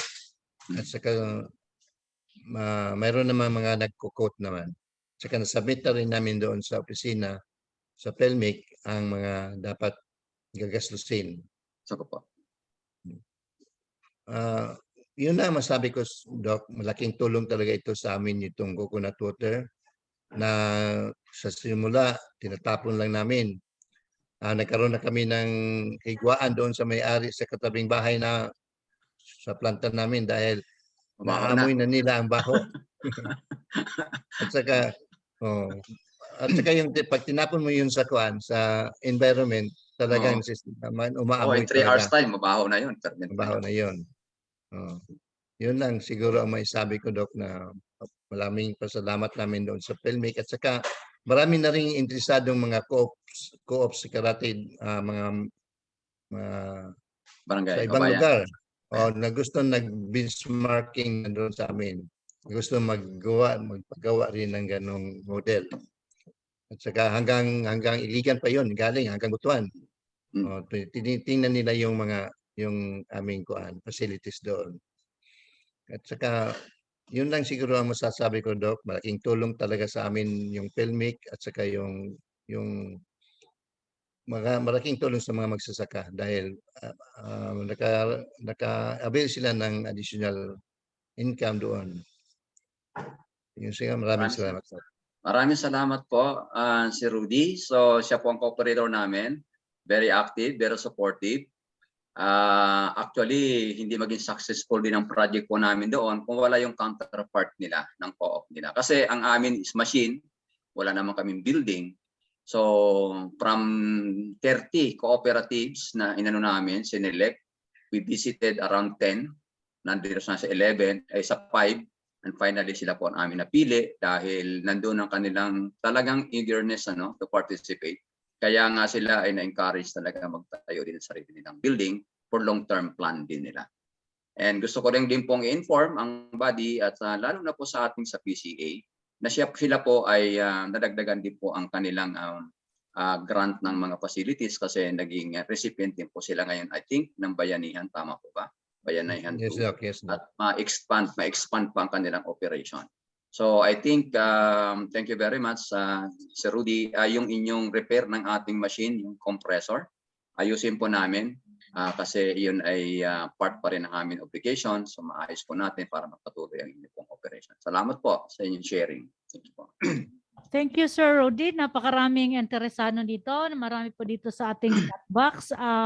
Para po higit na maintindihan at ma-entice ang ating mga kooperatiba na gustong mag-venture into this kind of business. Actually, this coconut village level coconut water coconut processing is just part of the waste. Supposedly, this is a good wastewater management for those village level desiccating processing and VCO processing. So, Sir Rudy, meron akong tanong sa inyo. Ano yun, ma'am? Para po mas lalong ma-entice ang ating mga partners.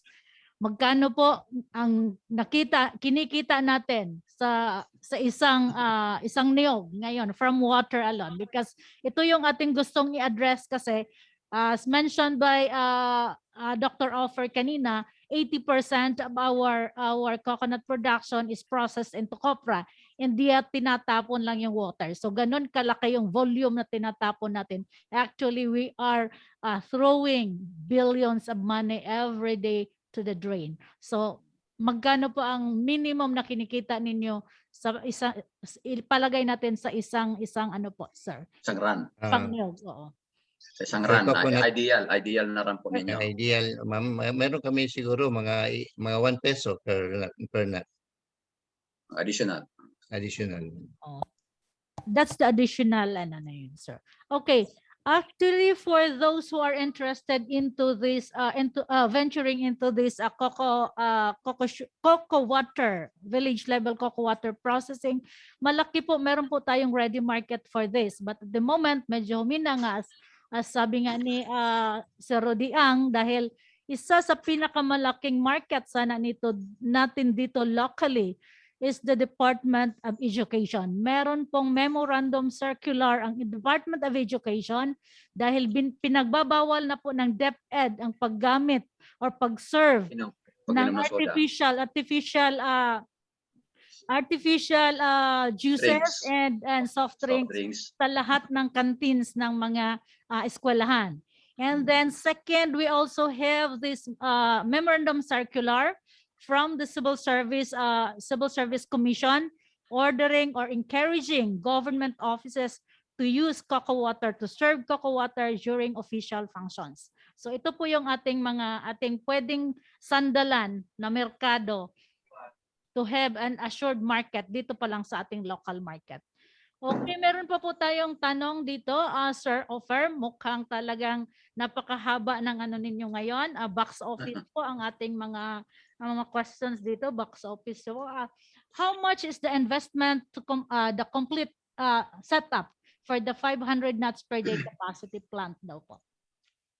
Yung maliit po ngayon, actually, wala pa po kaming naitayo kasi yung actual na cooperator po namin ngayon ay sa kanila yung space. So, depende sa kakayanan nila kung paano nila yung building nila. Pero yung laman, yung equipment ay siguro mga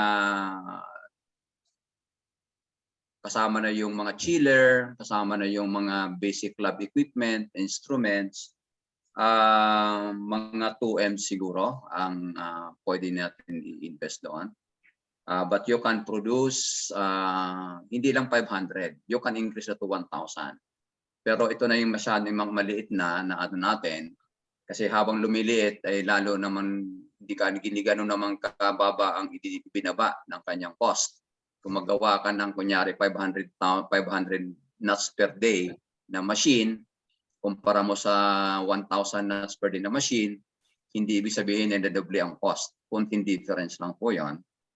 But I encourage, lalo na po kasama ko po ang PCA, na sana magsama-sama po ang ating mga farmers, coconut farmers. Mabuo natin ng association or cooperative po ninyo. Samantalahin po natin itong ating coconut levy fund na available for the next 50 years, 50, na meron tayong pondo sa PhilMec na ito po ay ating ipamamahagi na libre sa ating mga kooperatiba.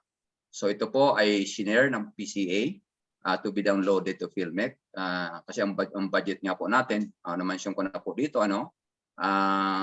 we are, opo, yung pondo po natin ay magiging available po ito next year. Hopefully this year meron na po. At mag-identify po kami sa inyong mga lugar. Kailangan ayusin na po natin ang ating cooperative. Malakas sila. And space po ninyo para isa kayo sa maging recipient ng grant na ito na galing sa Coconut Levy Fund. So yun siguro ang isang magandang ating paghandaan. Kasi ito para sa inyo. Para sa atin. Ako galing din po doon. Isa rin po akong anak ng isang tenant na talagang alam kong buhay ng isang coconut farmer. Thank you po. Yes. So, merong sharing lang dito si Ma'am Sally Bulataw, Sir Offer. Yes, ma'am. During the test at CBSUA, na-serve na itong product na ito because we have a pilot testing project nito doon sa DA ng Department of Agriculture in Bicol. So during the test at CBSUA, na-serve na ang product na ito, yung coco water, sa mga atleta natin sa palarong pambansa. Yes, ma'am. Actually, nung na-develop po namin dito yung laboratory skill dito sa Muñoz, siyempre kami lang po nakakatikim dito.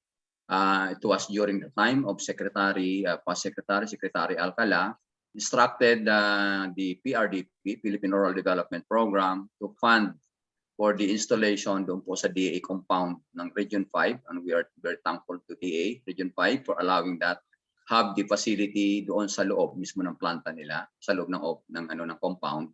Actually nandoon pa din yung aming model. So yun po ang naging pinunduhan po yun ng PRDP, and then we discover some discoveries po habang nandoon po, hanggang pilot testing, hanggang testing, hanggang tama po yan sinabi ni Ma'am Sally. Isang malaking event na ginanap po doon sa Naga, international event po yon na walang inalaw po doon si Governor Villapuerte na drinks. Ito lang pong ating coconut water kasi po as part of the promotion ng Bicol. Kaya nga ang brand nila doon is Bicol. Bicol. B-E-C-O-O-L. Yun po yung water po nila doon. So sa ngayon, meron po tayong unit under rehabilitation lang po ng building. So nandoon po may model po tayo doon sa Bicol na pwede po natin yun mapakita sa ating mga interesadong mga coconut farmers. But yung pilot testing namin, Kasi yun, nasa loob ng DA compound yon. Hindi mo ma-realize doon eh. Paano po ba nag-ooperate yun? Eh, kami nag-ooperate, kasama ang DA, kasama ang Sibiswa, so puro kami government. So ang kaya inano namin ito sa pantukan, makita namin na ino-operate talaga ng isang kooperatiba on their own. But we provided the equipment. And ito pinunduhan naman po ng Bureau of Agricultural Research. Salamat po kami sa BAR na nagbigay po ng pondo para bilhin po yung mga equipment. So yun sabi ni Mr. Ang. So sila po yung patunay na sila mismo yung nag-actual operate po nito. And hopefully we can duplicate nito sa iba. At sana magkaroon din po ng katulad dito na facility, either through your own funding or through your big brothers abroad o kaya mga funding institutions, or samantalahin po natin yung ating pondo na galing sa Coconut Levy Fund na meron po ang allocation sa PhilMec na kami po ang magbibili procurement upon the approval of the PCE board ng inyong mga proposals. Kami magpo-procure, kami mag-i-install, kami magti-training po sa inyo hanggang maging operational kayo, and then also conduct some sustainability doon sa inyong operations. Maraming salamat po, Ma'am Sally, sa inyong pag-remind doon. Actually, kasama po namin sila noon. Masaya po yung promotion po doon during the time sa Bicol na marami nakatikim. At mga athlete, ganda ng kanilang mga comments sa product po natin. International athletes nandun po. Yes. Really? Okay, meron pang isang question dito. May government loan program po ba na pwede magpa-assist? Teka lang, nasaan na? Loan? Ano ma'am? Loan? Yeah. May government loan program ba na pwede magpa-assist sa cost ng village level coconut processing? Meron po. Doon po ma'am sa pwede po sa DA, pwede rin po dito sa ating coconut levy, sa DBP and Land Bank. And I think as pronounced, subject for your validation, I think the interest is very low. I think only 4% ang interest. So subject na lang po yung sabari. Kasi meron din po siyang allocation of fund doon na lahat po na po pwedeng mag-loan capital ay pwede po doon. Pero yung equipment, kung kayo ay qualified, ay hindi nyo na ilo-loan po yun.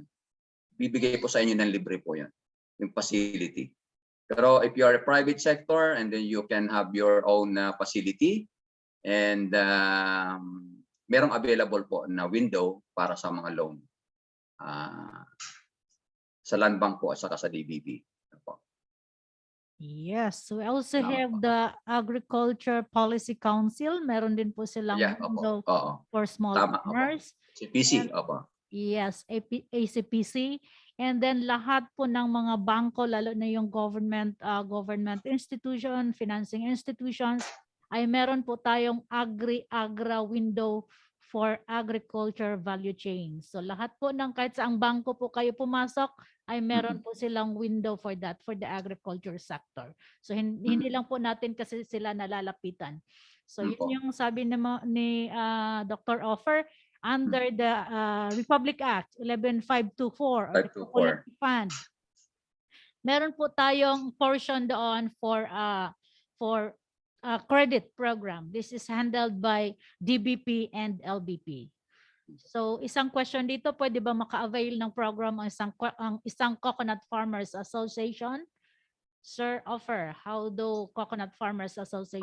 Opo, ma'am. Sir, ano po yun? Basta makipag-coordinate lang po. Ang proseso po namin ngayon, being the in charge of the shared facility of this Coconut Levy Fund, ang proseso po na pag-agrihan po namin with the PCA ay manggagaling po ang proponent talagang endorse po ng probinsya.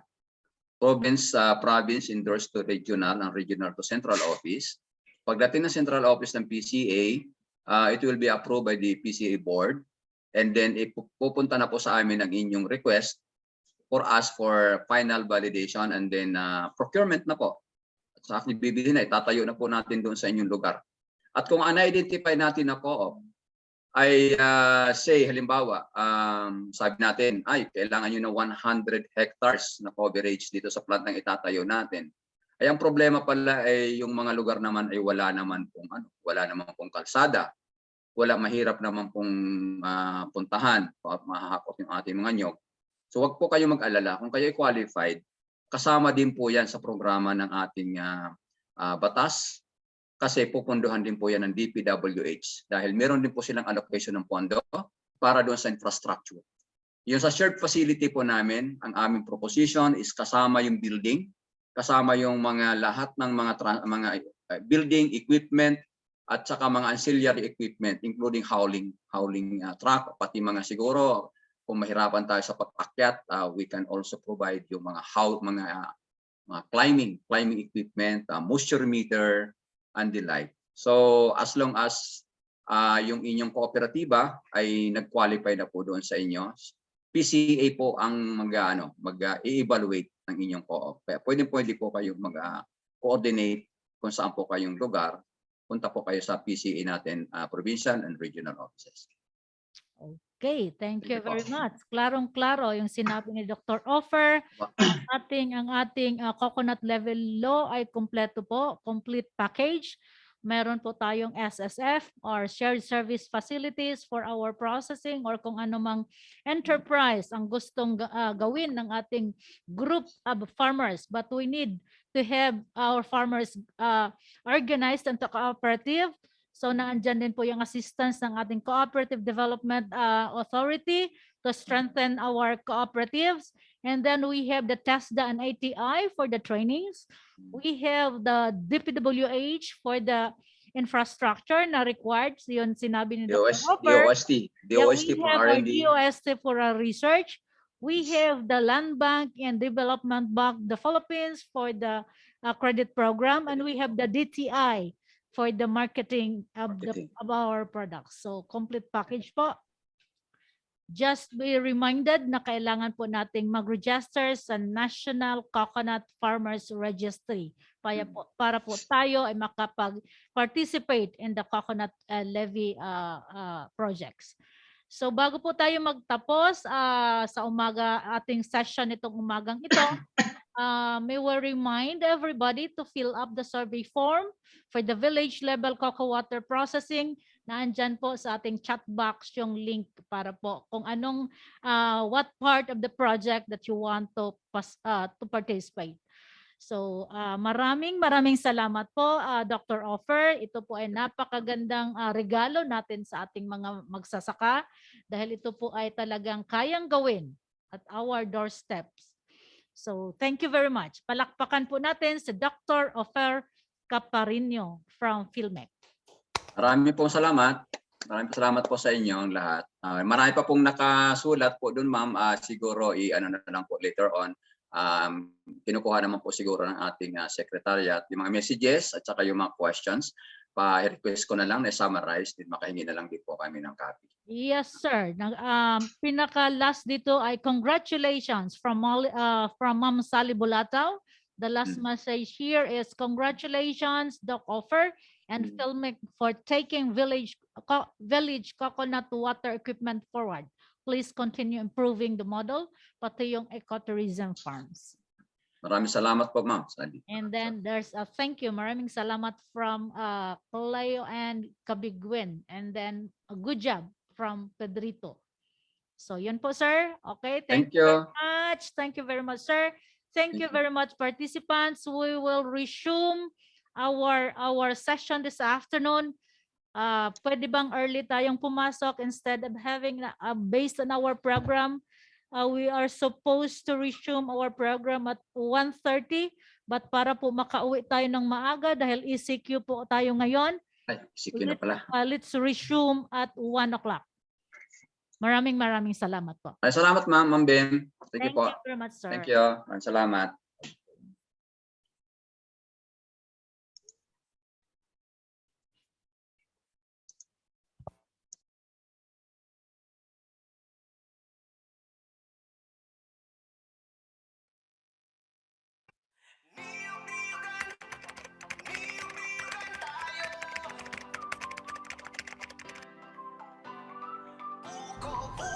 Welcome to the 35th National Coconut Week. This is the first time PCA will be doing a virtual exhibit. The objectives of this activity are to establish awareness of the importance of the coconut industry, to promote coconut products and byproducts and their benefits, and to encourage investments. We have 18 private companies producing various coconut products, participating on this virtual trade fair, and 2 government agencies. By using the mouse over and clicking the eye icon, our potential buyers will be able to see company information with contact details, address, and their product lines. By simply clicking icon button of the company, you will go directly to their booth. This is the Philippine Coconut Authority booth. All marketing collaterals like company banner,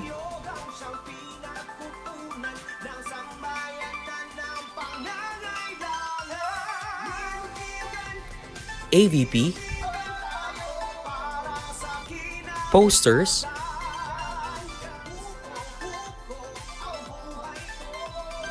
and brochures. Contact information can also be found in the booth and the chat box for inquiries.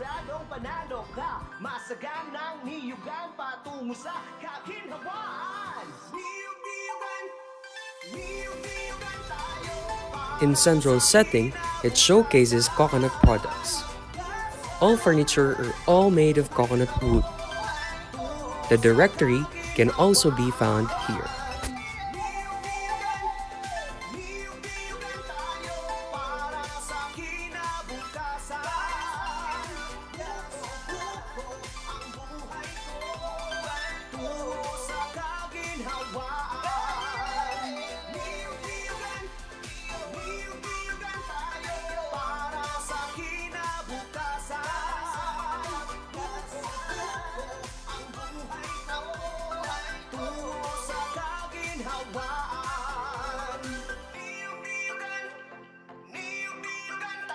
Coconut bioengineering technology.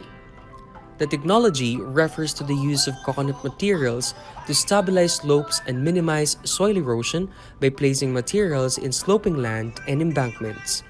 These materials hold vulnerable soil and permit vegetation to control soil surface erosion and conserve the productivity of the soil. Here.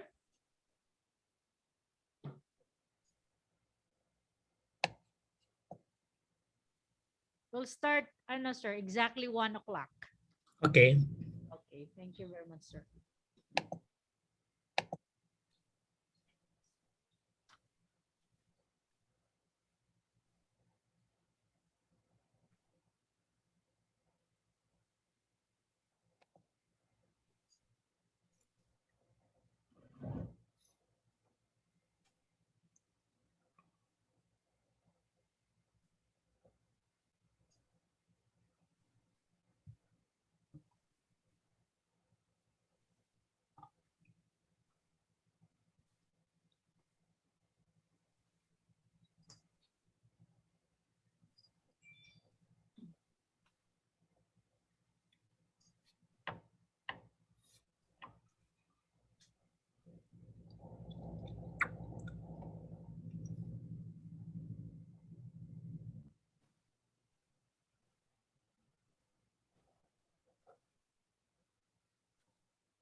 Okay, our time is exactly 1 o'clock.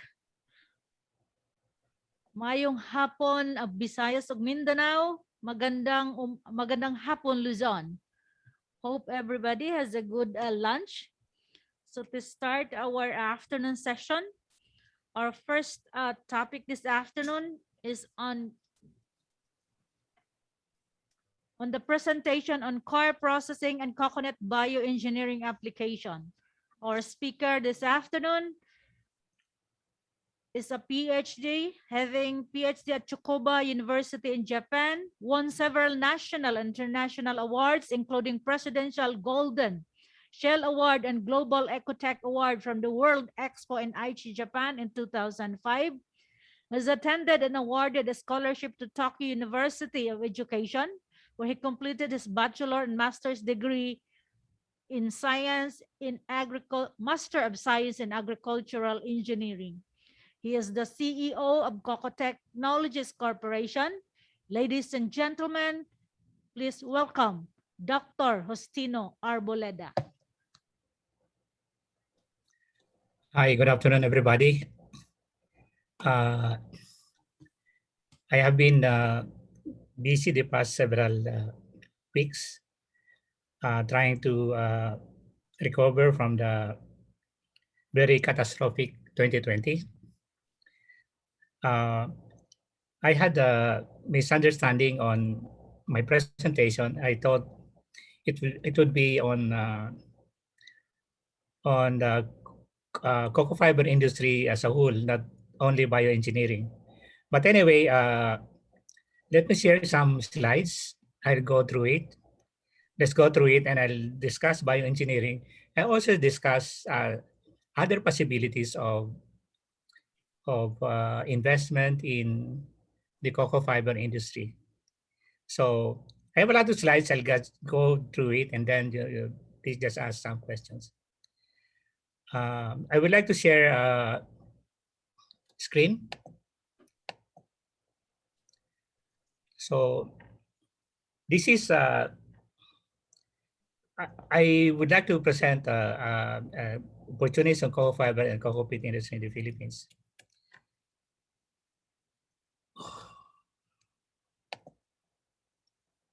Let me see. I'm having. So actually the coconut husk or coconut fiber industry is the most underutilized portion of the coconut industry. So we have a lot of waste. This is how it started, only a very small machine fabricated by us. This was 25 years ago. I started with 5 employees. Now we have more than 100.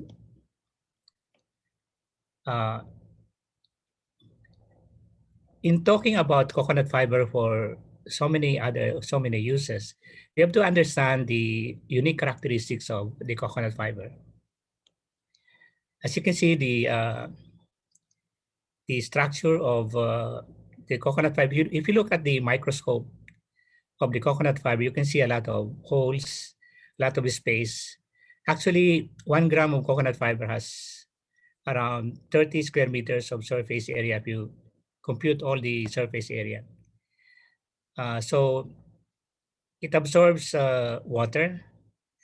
It absorbs water twice its weight. And the material of the coconut fiber is more than 50% lignin, so it's very durable. It's like plastic, and it does not decay easily.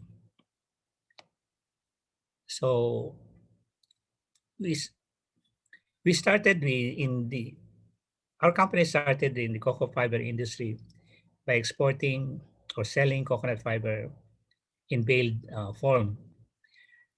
The biggest market for the coconut fiber here is China, and they use this mainly for manufacturing mattresses. 10 years ago, more than 10 years ago, the demand for this is very, very strong. And the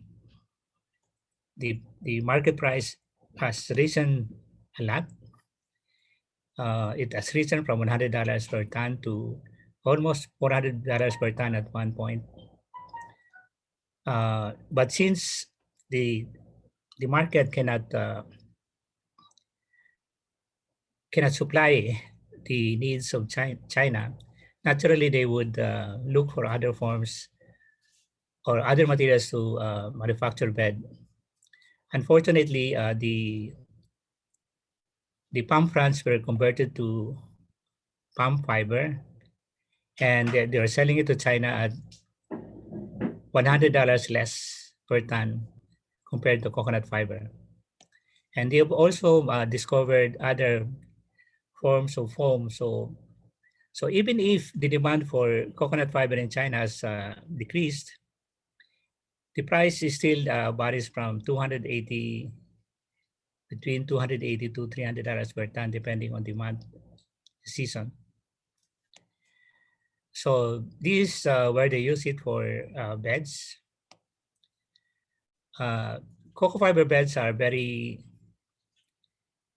it's one of the best beds because of the micro spaces of coconut fiber. It absorbs the perspiration, so it's cool even during hot days. So you don't perspire because all of the perspiration are absorbed. And once you don't use it, all the perspiration that has been absorbed evaporates. So it's also very good for people with back problems. So these are the beds being manufactured in China. We also our company also manufacture these cocoa fiber pads, seat pads. The reason for this is that you can sit down on your seat for hours and you don't feel hot. You don't perspire. Your butt doesn't perspire.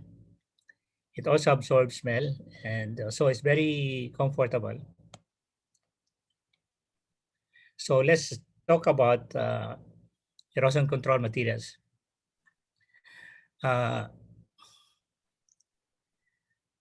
When we started this business, we thought we had to develop our own materials without exportation.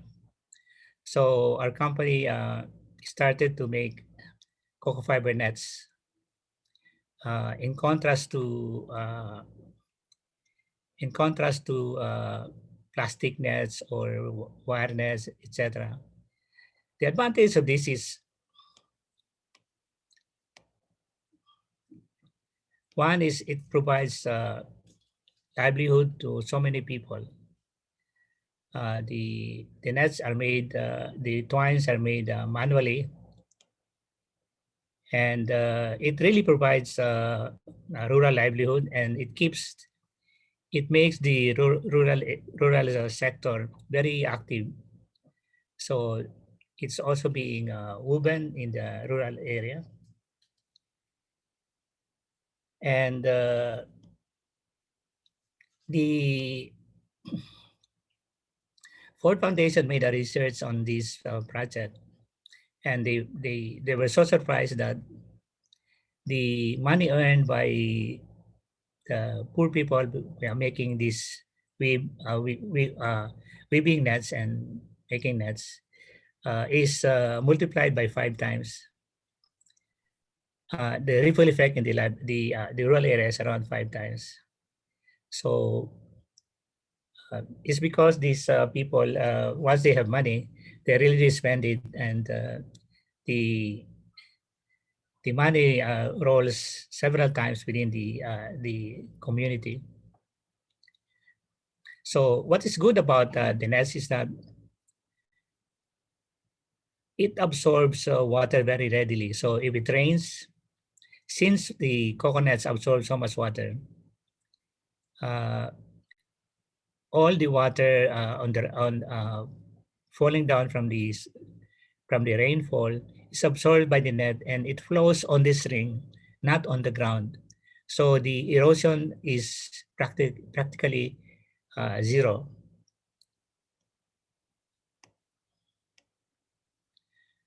So these are some of the applications we usually make. This one is in Estero de Paco. We use coconuts. We remove the sludge and put it inside, and we protected it by using coconuts, and we planted vegetation to prevent it from collapsing. And the grass grew and the water became quite clean. And you can be surprised that even if you go now, this is already, I think, around 15 years ago. The water became clean. You can see the children were swimming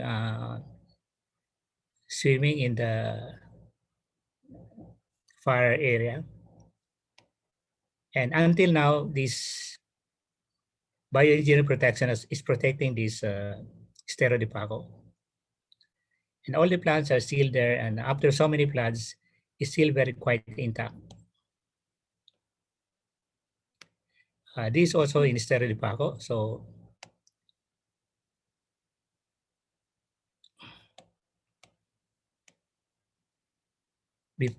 this is right now we are doing the expressway.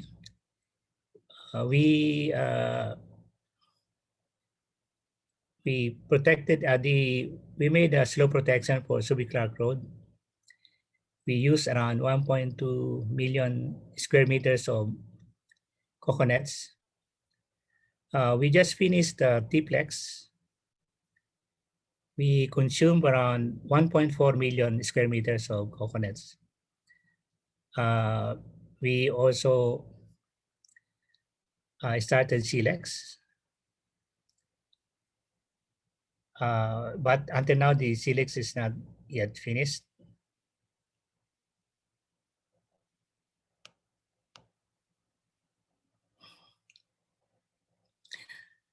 When the government saw what we're doing, they decided to make this compulsory material. After 15 years of us using this in the private sector, the government decided to adopt the system, and Secretary Singson and President Aquino requested me to train all the DPWH engineers in the construction and the maintenance division. And it took us around 9 months to train everybody in the different regions. But unfortunately, the people who should train, like the engineers or the planning and the people in charge, did not attend, and they just sent their low-ranking staff. So there are many regions who could not really implement this technology properly.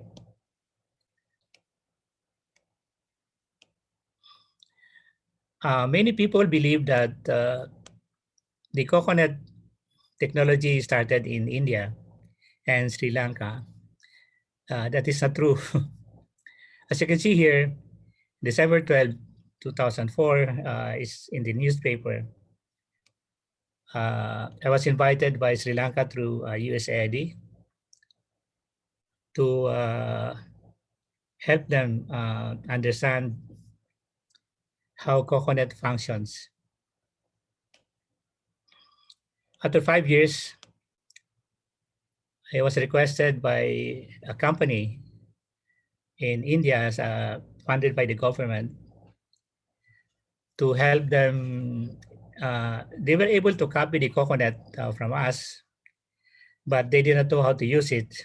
So they asked me to go to India and help their engineers.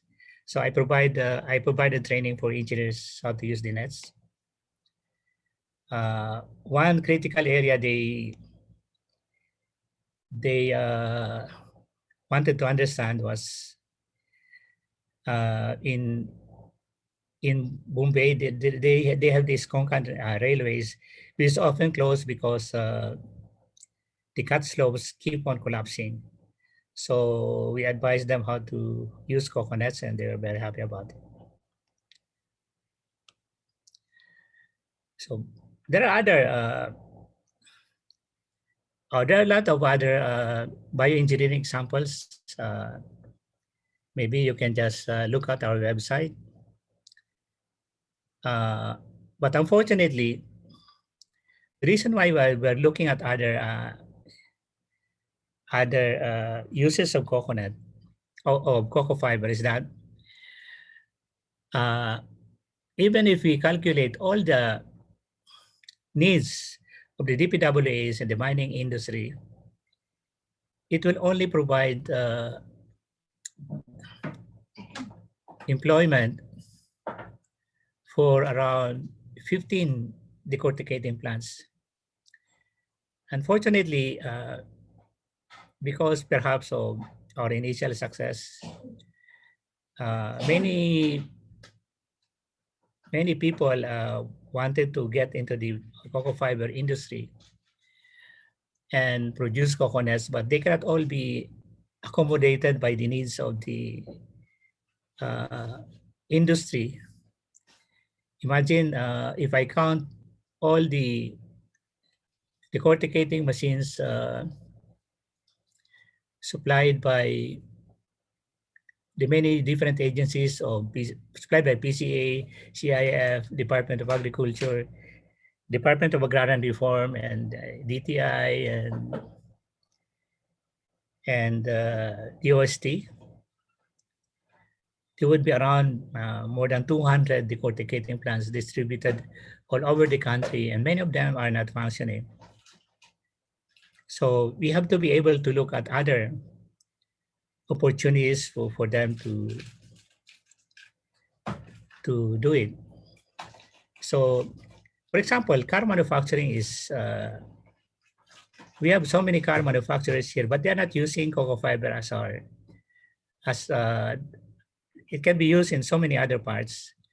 But the car industry here imports all the components for their cars. The government, for example, could insist that they also use cocoa fiber to increase the local content of the car being manufactured here. Perhaps with the new focus on the coconut industry, the government agencies might get into this and try to talk with the car manufacturers to use cocoa fiber in their parts to be able to help the country that's hosting them. We can also use cocoa fiber as sound absorbers or acoustic material. They do absorb, because of the nature of coconut fiber, they do absorb sound. These are some of the acoustic material we are making. This is a chapel which has very bad echo in their sound system, so they have to place cocoa fiber sound absorbers or acoustic material to improve the sound in the building. It also being used as filters. These are filters we made in the factory to be able to absorb to be able to filter the heavy metals from the water supply in Korea. What we are not yet making here is very beautiful carpets. We can easily make it here, and it's very much in demand in the world market because the world now would like to see more handmade material. And the importance of this is that it cleans it's usually used in the lower floors of a building, and it cleans its use and prevent the dirt, the dirt is used to go up to the upper floors. So they only clean the lower floors. And especially for uh, aging population in Europe and Japan and even in China, they want to use this carpeting in building, in usually in the stairs, to prevent the old people from sleeping. And it doesn't require a very big investment to make them. You can only use this handmade equipment. We can easily learn this from the other countries. Actually, we also exported spool twines to Netherlands to make this. And instead of paying us, we imported these tufted mats from them, and we marketed them in department stores and sold so many doormats in buildings. They sold well, but we have to stop because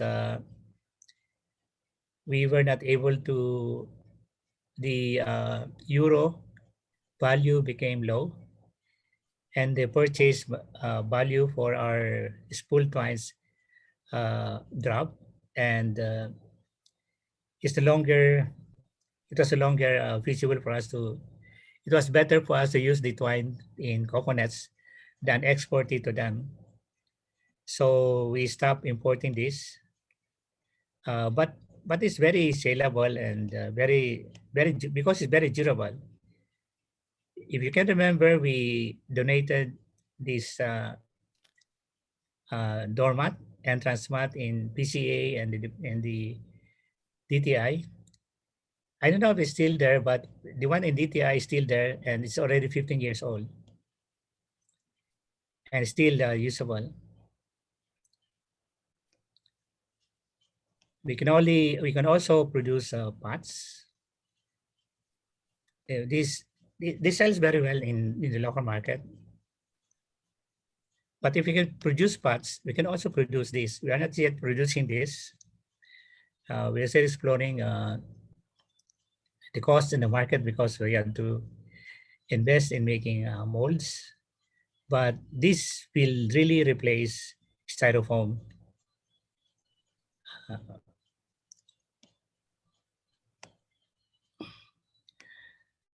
We also started producing insulation material using cocoa fiber to replace styrofoam. This actually ice box for preserving fish. If you put ice inside, and this is lined with plastic, and this is collapsible. So if you put fish and ice,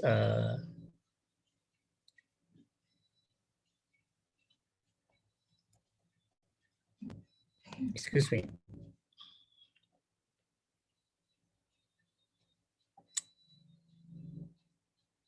Something wrong.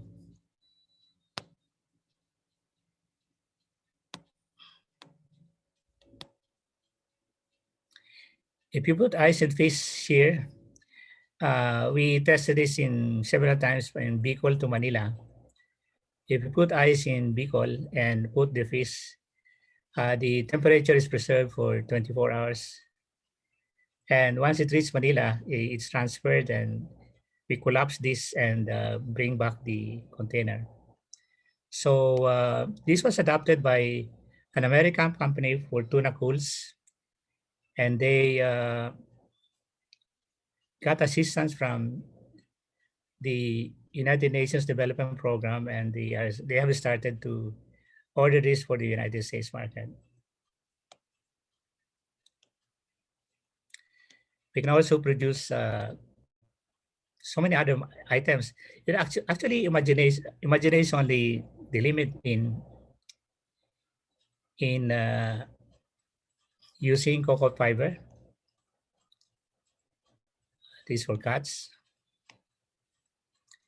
These are for dogs.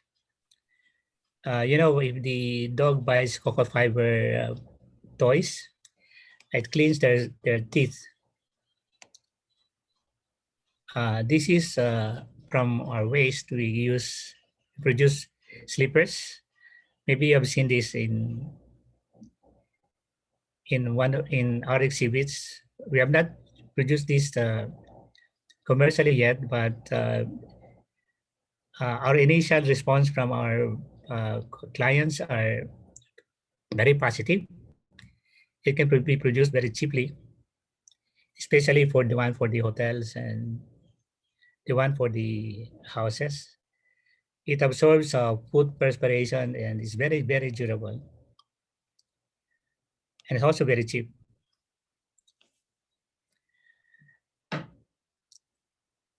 The byproduct of cocoa peat has now, for coconut fiber production, has now become very much in demand.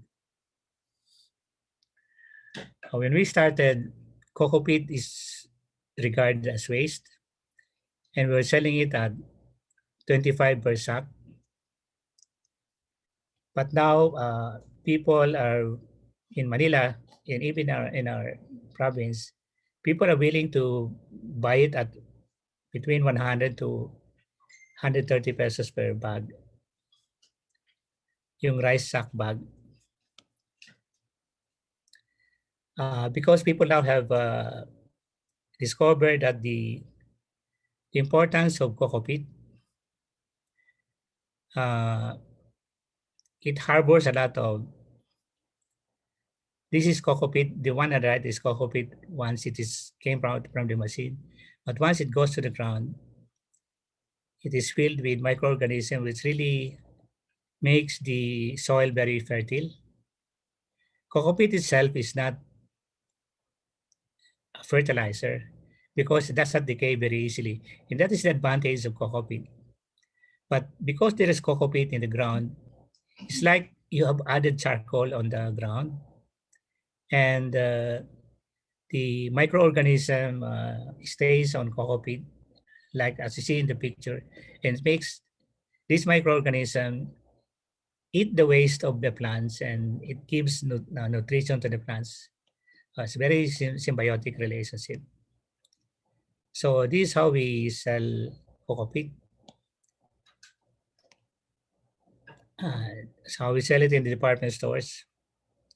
Actually, right now we don't sell anymore to the department store because the markup being the mark the department stores get it from us very cheaply, and they sell it very expensive, and they don't pay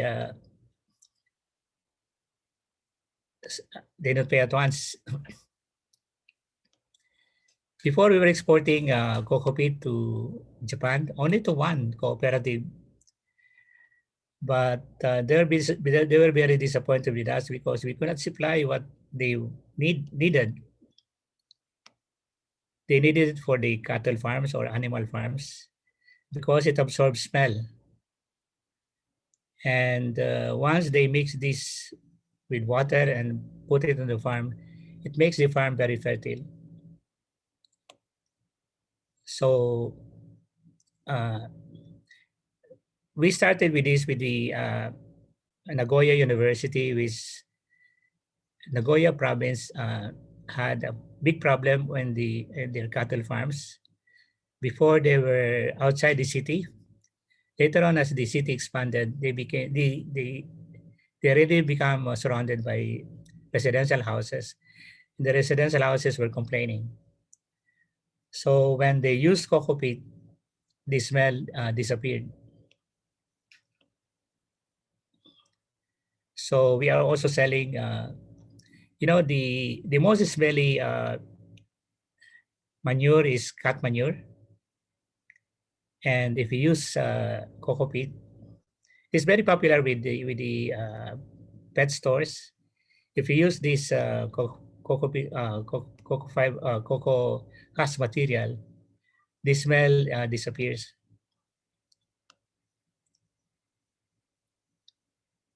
So this is also established fact with using cocoa peat. The roots become very strong. This is how we export cocoa peat. This is used in Japan nurseries. Our client in Japan only plant chrysanthemum day in and day out because it all throughout the year, because they are used for funerals. We can also produce fiber boards or particle boards from coconut husk. These are the particle boards we have made so far in our factory. It was used in some housing project in Tacloban. We plan to put up a factory in Bicol. It's quite a big factory in Bicol. Hindi lang kami maka-finalize kasi hindi kami makapunta sa China to finalize to get the machine. But definitely, perhaps next year we are going to manufacture fiber boards here. So I'm sorry, I should have made some slides on bioengineering more completely, but I had this failure of understanding. And anyway, I would like to take questions since I was not really allotted a lot of time. Okay, thank you very much, Dr. Bo. Nakita ninyo, napakaraming opportunities, napakaraming potentials, business opportunities gamit ang ating bunot. And yet, at the moment, our utilization, commercial utilization of bunot is only at 8% from our 15 billion nuts production annually. So as of the moment, the major commercial utilization of our coconut husk is more on the coconut production for the coconut bioengineering, as this is mandated under the Memorandum Circular number 25, series of 2002. Si Dr. Bo din ang naglilid nito na mailabas ito during the time of President 2002. This was the time of President Gloria Macapagal Arroyo. So to give us the reaction, because DPWH is the mandated office to use bioengineering in their projects, please welcome Engineer Darrell Paul De La Rosa from the Department of Public Works and Highways Bureau of Design. Engineer De La Rosa, please. Yes po. Good afternoon po. Good afternoon. Wait lang.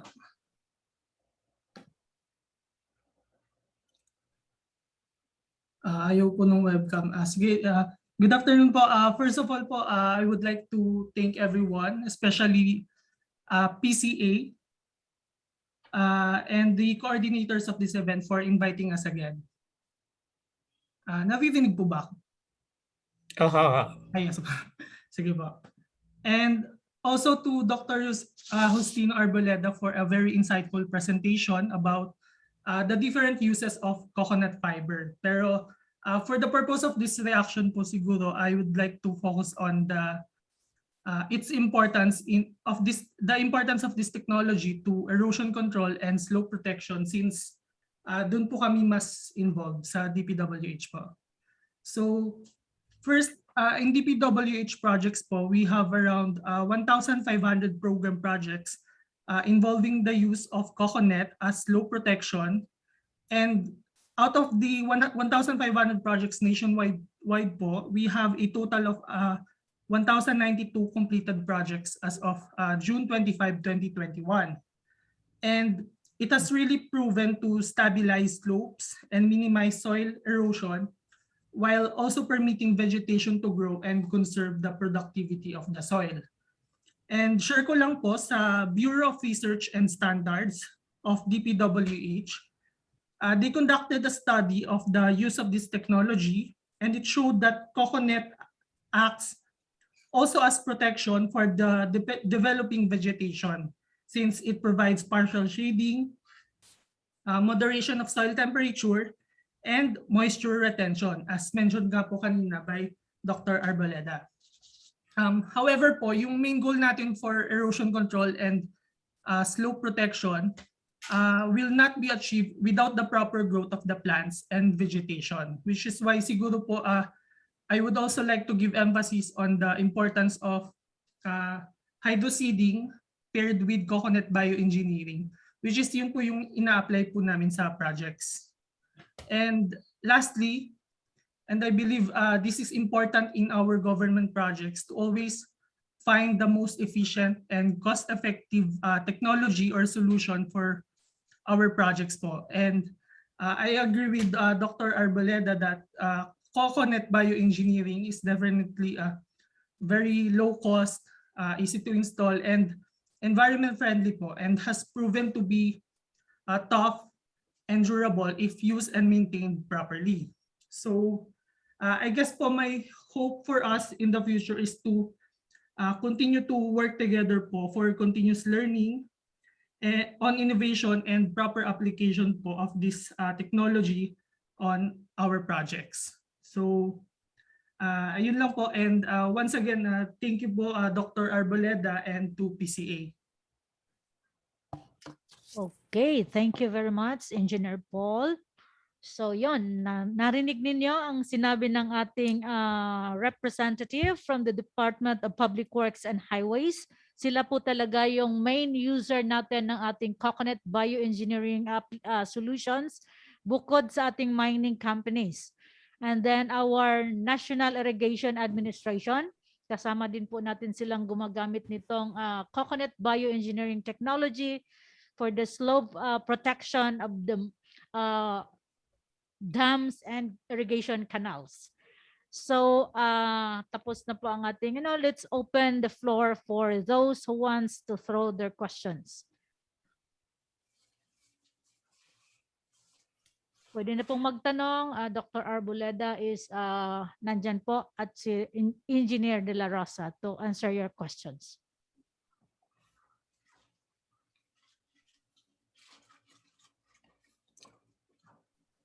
Coconut bioengineering is also specially mentioned in the Republic Act 111524, yung Coco Levy Law for the DPWH and other government projects na mag-apply ng coconut bioengineering. So those who are into this, who are willing to engage into this project, meron po tayong ready market bukod po sa ating export market. Yes, Miss Melvin from DTI, you have the floor.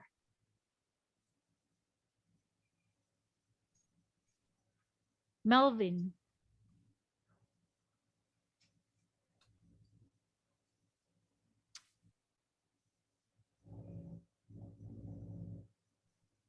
Melvin Joves from DTI, paki-open yung kaniyang.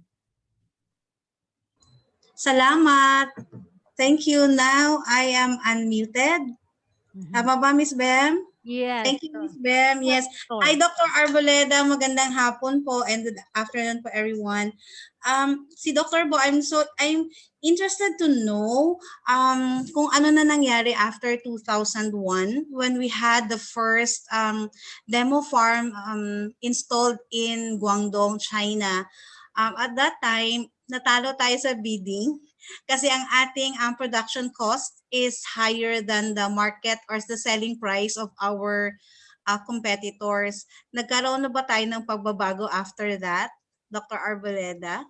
Makakalaban na ba tayo ngayon? Are we competitive in terms of geotextile and the installation cost ng Philippines versus the other countries, of course, ang kalaban natin? Thank you. Sadly, uh, we were only able to install around 5 hectares of area in the dam site of Guangdong. But after that, the after that, the Chinese being what they are, uh, they look for other sources of cheaper materials. So what they did is to go to Vietnam, which started to export cocoa fiber to them. And they were able to get cocoa fiber nets from Vietnam for only around between 25 to 30 pesos per square meter. It's because of their very low labor cost. So even until now, it's very hard to compete against that. Ang labor cost sa Vietnam is around, even until now, it's around 50 to 60 pesos, the same with Sri Lanka and India. So we could not really compete against that. So it's very hard to, we have been trying to export, like for example, to Vietnam. We're able to export once in their resort hotel, the Sofitel Resort Hotel. They're a very big mountain and is eroding, and we were able to help them prevent erosion, but we have to buy already nets from Vietnam. So even China and Vietnam, they came to us for help, only to know about the technology and the use of coconuts. But after they learn it, they try to use the cheapest source of raw material. And the cheapest source is still Vietnam, India, Sri Lanka, because their labor cost is very low. So we cannot compete against that. So the market really for coconut is only in the Philippines, and the volume of demand for coconuts for DPWAs and the mining company could not really hindi kanyang buhayin yung almost 200 decorticating plants in the Philippines. Actually now yung active lang dito is very active is we can only count in the fingers of two hands. So I don't really know if unless you really have a ready market. For example, if you become the exclusive supplier of a big mining company in Palawan or in Mindanao, you may be able to survive, but to continuously function making coconuts for the whole year is not really possible for so many companies. I'm sorry to say that. Naku, sad, Dr. Bo, nakakalungkot po no yung inyong sinabi. Pero out of the many products that you have shown earlier po, alin lang po doon ang meron tayong competitive advantage over our competitors? Kasi doon na lang po tayo magfo-focus in terms of the exporting the product. So let's abandon na po yung geotextile. Sinabi po ninyo wala po tayong hindi tayo competitive no pagdating po sa geotextile. So i-abandon na po natin 'yon. Or maybe if we can get a better contract outside of China and Vietnam, then we will push for it. Middle East for instance, Dr. Bo, no? Kung makakuha tayo ng markets doon. Kung makakuha tayo is not because our coconut is competitive, it's because we have more expertise in the application. Okay, That is one. And Okay. what would be the danger really? That's the reason why we are diversifying in our products. Is that there is a danger in the PCA engineers not to use coconut anymore because of so many uh, people trying to produce coconuts. They become desperate, and a very stiff competition went on with so many people, and they were trying to outbid each other and make the coconuts as cheap as possible. And many times they produce lower, hindi na standard coconuts. And coupled with the lack of knowledge of the contractors how to use coconuts, maraming coconut installation na collapse. So there is now a tendency, sad to accept, but there's now a tendency for the clients to avoid using coconuts because of this bad concern. Uh, for us, we still survive a lot. We still have a lot of clients because uh,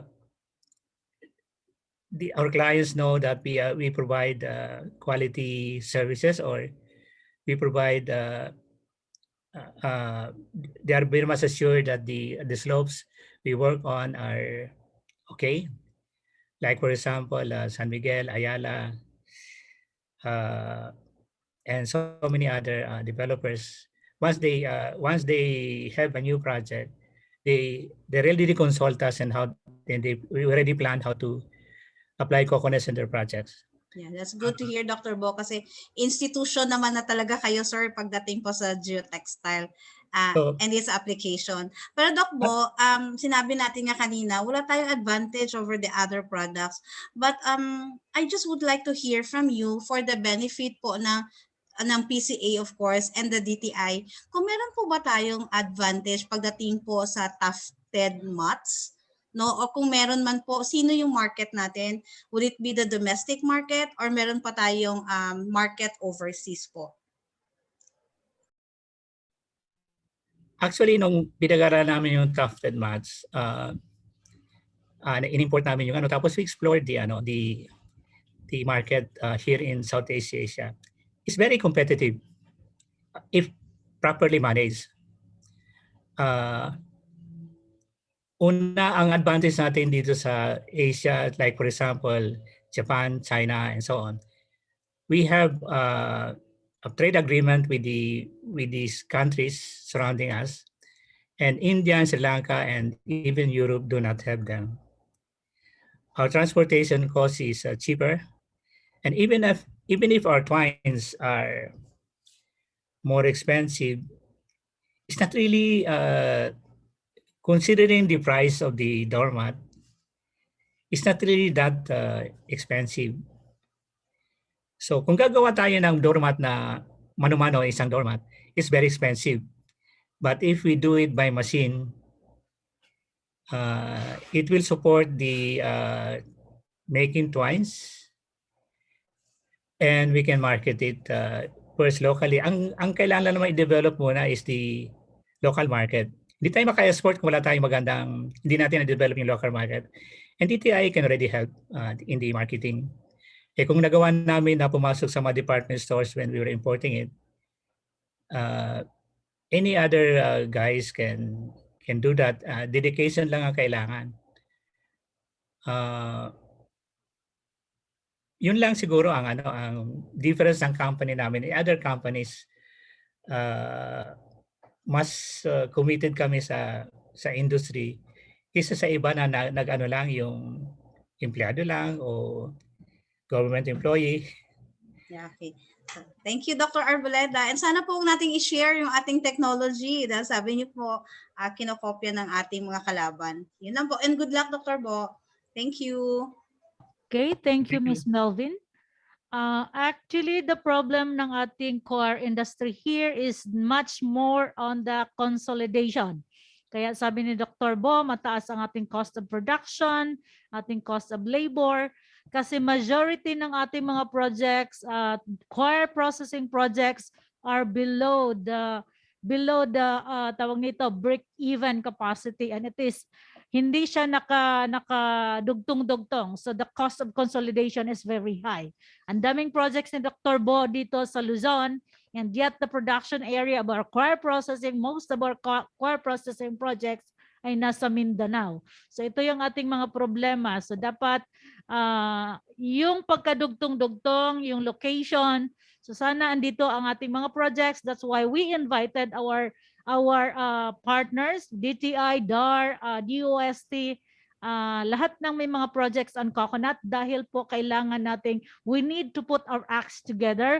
We need to program properly our support to the industry para po to have an impactful result of our projects. So ito po yung kung saan dapat natin tinututok ang ating mga efforts at papaano. Meron pa pong tanong?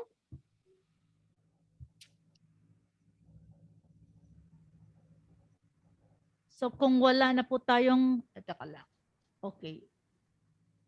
Okay.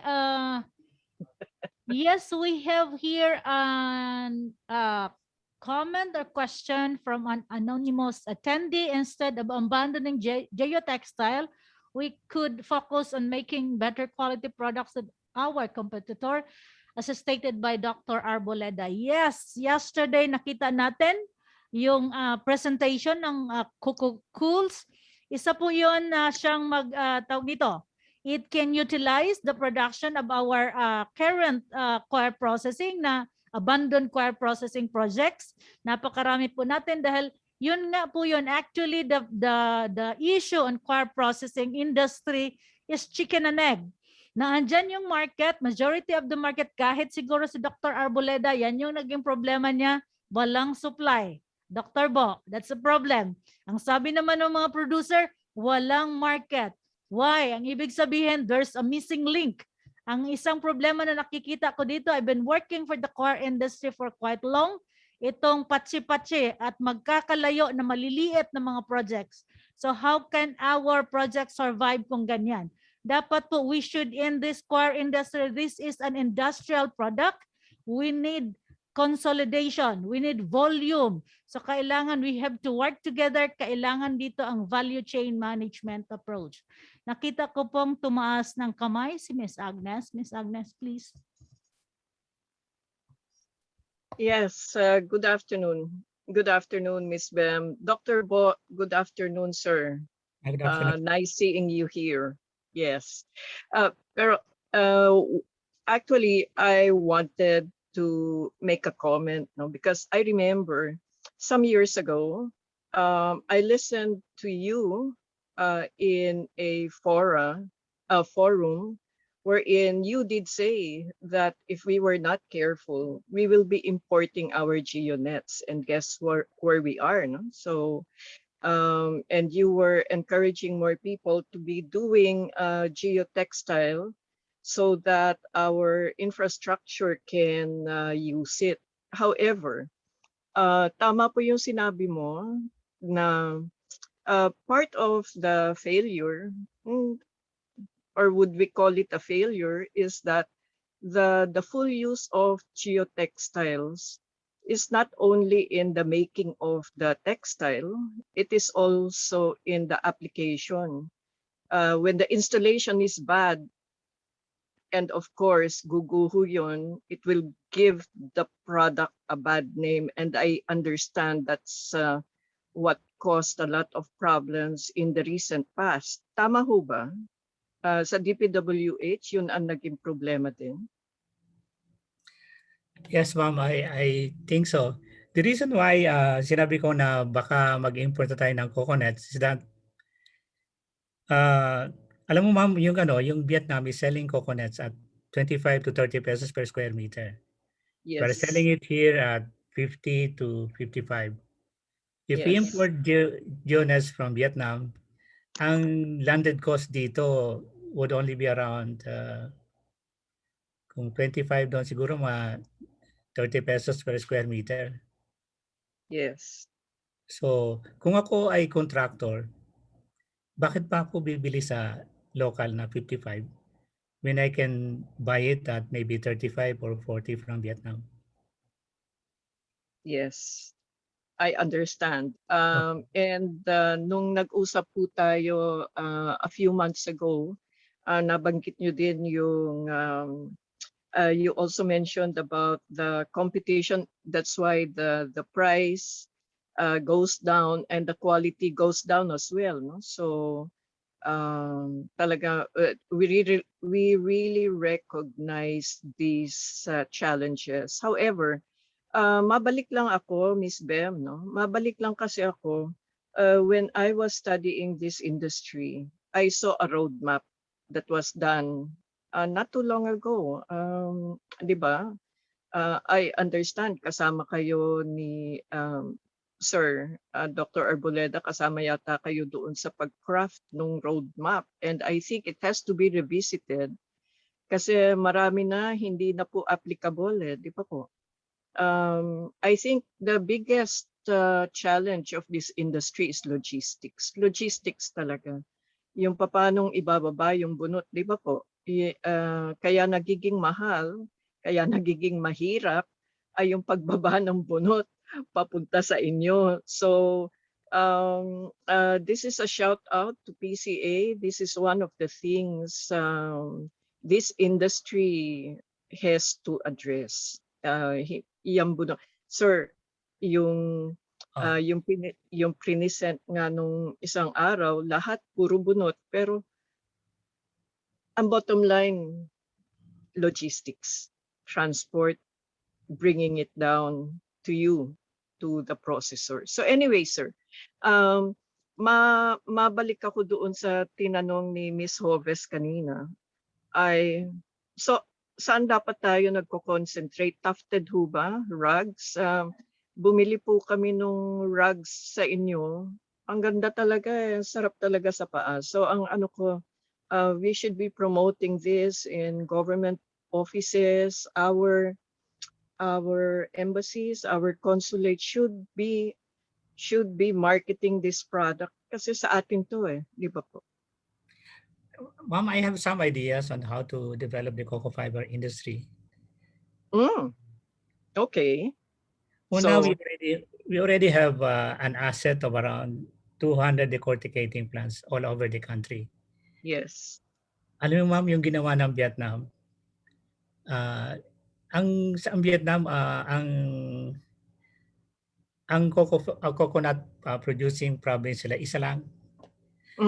Yes. Ang Nice. export volume nila ng cocoa fiber is, ang utilization ng cocoa fiber far exceed ours, maybe 10 times ours. Ang ginawa lang ng government initially is nagbigay ng mga maliliit na decorticating machines. Mas maliliit pa sa pinabibigay natin sa mga farmers natin. Okay. Nag-allocate lang sila ng pera na bilhin lahat yun kung anong pinoproduce ng Yes. Pinili lang yung mga farms na madaling i-access. Doon binigay yung mga decorticating machines. Tapos every week na na nagpo-produce sila, binibili lang nila yung fiber. Tapos kino-consolidate nila, kahit na hindi sila kumita, basta mabuhay lang cocoa fiber industry, in-export nila sa China. Hanggang na-notice ng mga Chinese na may corruption din pala yung mga Vietnamese, binibili ng mura yung fiber, nabibili ng mahal sa China, tapos nagki-kickback sila. So ang ginawa ng Chinese, dala na sila ng ng barge. Sila na namili sa Vietnam. So na-develop talaga yung industry nila. Yung kilang naman doon is saan ba dadalhin ng mga decorticating plants natin? Yung mga fiber nila, yung products nila. Noon, halos hindi yan possible sa atin sa logistics kasi yung cocoa peat natin hindi nabibili. Parang waste lang. Ngayon, hindi na yun ang kwento di ba? Pero ngayon, ang laki ng demand ng cocoa peat ngayon. Wala na tayong market for cocoa fiber. So, kung mako-coordinate lang naman yon, nung loss expense natin sa sa logistics o kung saan man, pwede nang ma-cover ng sales sa coco peat. Mhm. Sir, ganito, because there is there is yet another speaker, si D.A. Ruel, after this. I think Miss Bem, Miss Melvin, Dr. Bo, I think there is a reason for us to get together and do something about this, no? It is worrying that the product that you started, the concept and the uses for which you develop, suddenly iba na ang kwento, hindi na tayo yung nakikinabang. Pero I will have to say, sir, I really appreciate what you have done for Esitex and Tiplex. I have noon pa sabi ko, nako, si Dr. Arboleda to, di ba?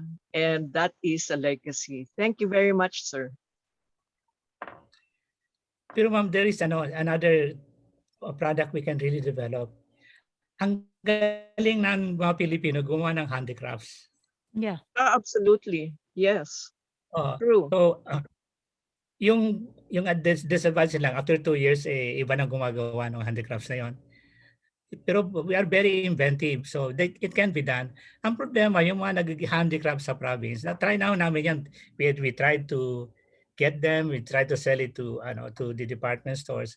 Ang problema, first problem is department stores lang talaga tayo pwedeng mag-sell. Wala na yung mga maliliit, talagang tinalo na ng mga department stores yung mga outlets. Yes, sir. So, ang problema naman, department store, masyadong profiteering. Sobra ho. Oo. Pero no, And then how many months will they pay you? 3 months? 6 months? Sa amin naman, 60 days. 2 months. Pero ang problema niyan, ma'am, is they buy it from us at 10 pesos. They sell it at 20 pesos. Yes, I know. And sa charge pa kami sa sa yung shelf space. Yes. Yes. Oo. So it's too much. So it's true. We have to be able to assist yung mga handicraft makers. Saan ba natin ang selling venue natin? Pwede ba natin tayong gumawa ng area na pwedeng makasell sila na walang ganong conditions? Calling on DTI for the marketing of coconut products. Miss Melvin, yan ang Yes, I can hear you. Actually, si Dr. Bo was there during the meeting namin sa Coco Enterprise. Miss Bem, if I may, yan. Nangangala po kami ng mga project proposals, basta po market-oriented. Kahit na for the domestic market, okay lang po. So, if you have a proposal but it's not for company, hindi po for individual company, galing po sa mga associations, galing po sa mga business support organizations, maybe galing sa mga cooperatives, just send it to PCA and then si PCA na lang po ang mag-consolidate para po ibigay kay DTI. So, it's going to be funded po by the Coco Enterprise Development Program that is created po under the Coco Levy Law. Salamat po. Okay. Anyway, as I said, let's discuss this in another venue so we can really go through the challenges and part of the solutions for these problems, sir. Thank you very much, Dr. Bo. Thank you, Dr. Bo. See you soon. Okay, just a reminder for those who wants to have another car processing project, one of the major weaknesses of this project is that kung titingnan kasi natin, fiber is just 30% of the cocoa husk and 70% is cocoa peat. And yet the design of our project is just focusing on the fiber. That's why it's the fiber that carries all the burden of the cost of operation. So dapat kung mag-project tayo on core processing, it should be complete. Dapat meron tayong drying facilities for the cocoa peat para mabenta natin ang cocoa peat and other support equipment for the processing of cocoa peat. Yun yung problema riyan ng ating mga projects. Binibigyan lang natin ng decorticating machine, and that's it. That's not the complete set of coir processing project. And number one, as mentioned by Ms. Agnes, isang malaking kahinaan din diyan if there is no hauling truck, ang isang lalo na kung malaki yung. If you have a 2.5 tons capacity per day, you should have a hauling truck. Otherwise, forget about that project dahil lang yan. So yun yung mga weaknesses, kaya tinatawagan natin ang ating mga project, ating mga government partners na merong ganitong projects. Please tingnan po natin at gawin po nating maayos ang ating project para po hindi masayang ang resources ng government at magkakaroon po tayo ng impactful results sa ating mga projects. So thank you very much, Dr. Arboleda, and thank you very much, Mr. Daryl De La Rosa from DPWH for delivering this presentation on coconut or coir processing and coconut bioengineering. Palakpakan po natin si Dr. Arboleda and Dr. Engineer De La Rosa. Thank you for having us. Okay. Our next topic this afternoon will be on VCO Convergence Project. Our presenter is the Deputy Administrator of PCA Operations Branch, no less than DA Roel M. Rosales. Good afternoon, everyone. I'm pleased to be a part of this forum.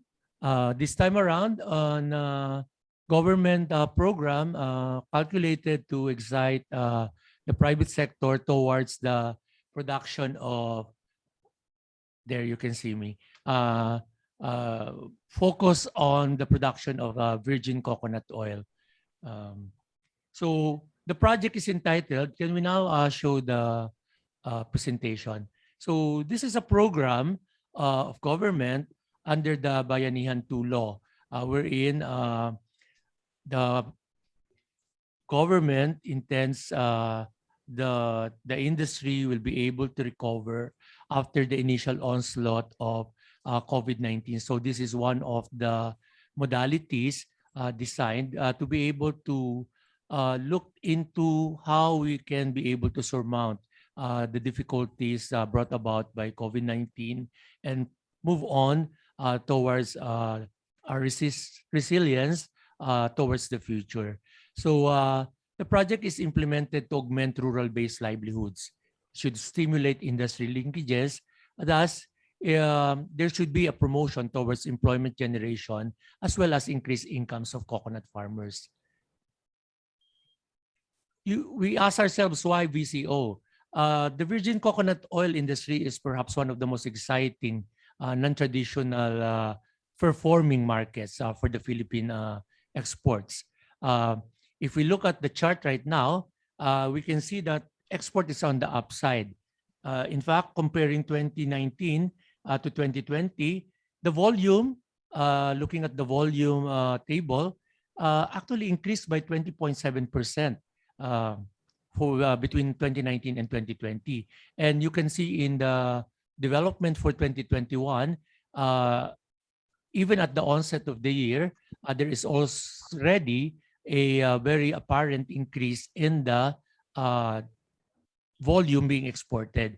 The same goes for the pricing of the same product. Makikita natin din, in fact, again, between 2019 and 2020, about 10% increase in the traded price. And in terms of value, a sizable 32.3% between the 2 years. So everything is on the upside as regard the marketing of the virgin coconut oil product in the export market. Although we do hope that the local domestic market can also participate in the greater market share, to have a greater market share for the VCO. So global market forecasts indicate that the industry is bound to grow at a ample 2.5% for the next 5 years. So that means an expected reach of 5 billion by 2024 from 2024, by 2024, from $650 million in 2019. So that's a big, bright prospect for the future. Next slide, please. In the Philippines, we have this sector that is already vibrant. There are already 59 manufacturers and processors that are enlisted with the Philippine Coconut Authority, meaning registered with the Philippine Coconut Authority. And there are about 49 exporter traders in the market. Next. So virgin oil, as the world knows it, and the Philippines should be very proud of it because we're among the leading countries doing the production of coconut virgin oil, as well as ensuring that it is exported worldwide, is a product that is good for the immune system. It's a booster food. It strengthens the body's immune system. It aids in digestion and nutrient absorption. It is also a good nutraceutical application. It has pharmaceutical carrier capacities, and it is an oil base for cosmetic products as well. And I think the most exciting thing that has happened for the industry is the recent breakthroughs in terms of medical research towards virgin oil's effectivity in lowering the C-reactive protein levels among suspect and probable cases of COVID-19. I think when the initial data were released regarding this study, there was so much excitement within the sector. And in fact, it is shown in the export data that has been discussed earlier. Next slide, please. So we now discuss the project. The project is a 322 million peso investment fund from the government, as I initially mentioned, and we have identified 18 sites throughout the country from Luzon, the Visayas, and Mindanao areas. You can see at the right side of the screen where the areas are. We have indicated LGU or SUC as the proponent, just to indicate the specific area of project implementation. But in terms of its actual mobilization and implementation, it would be the Coconut Farmers Association and Organization who would really be the lead and proactive participant in seeing to it that the project succeed and be able to really process the quality and the volume necessary to be able to capture that big market for the VCO. So we have identified this already, and the funds have been made available for the proponent.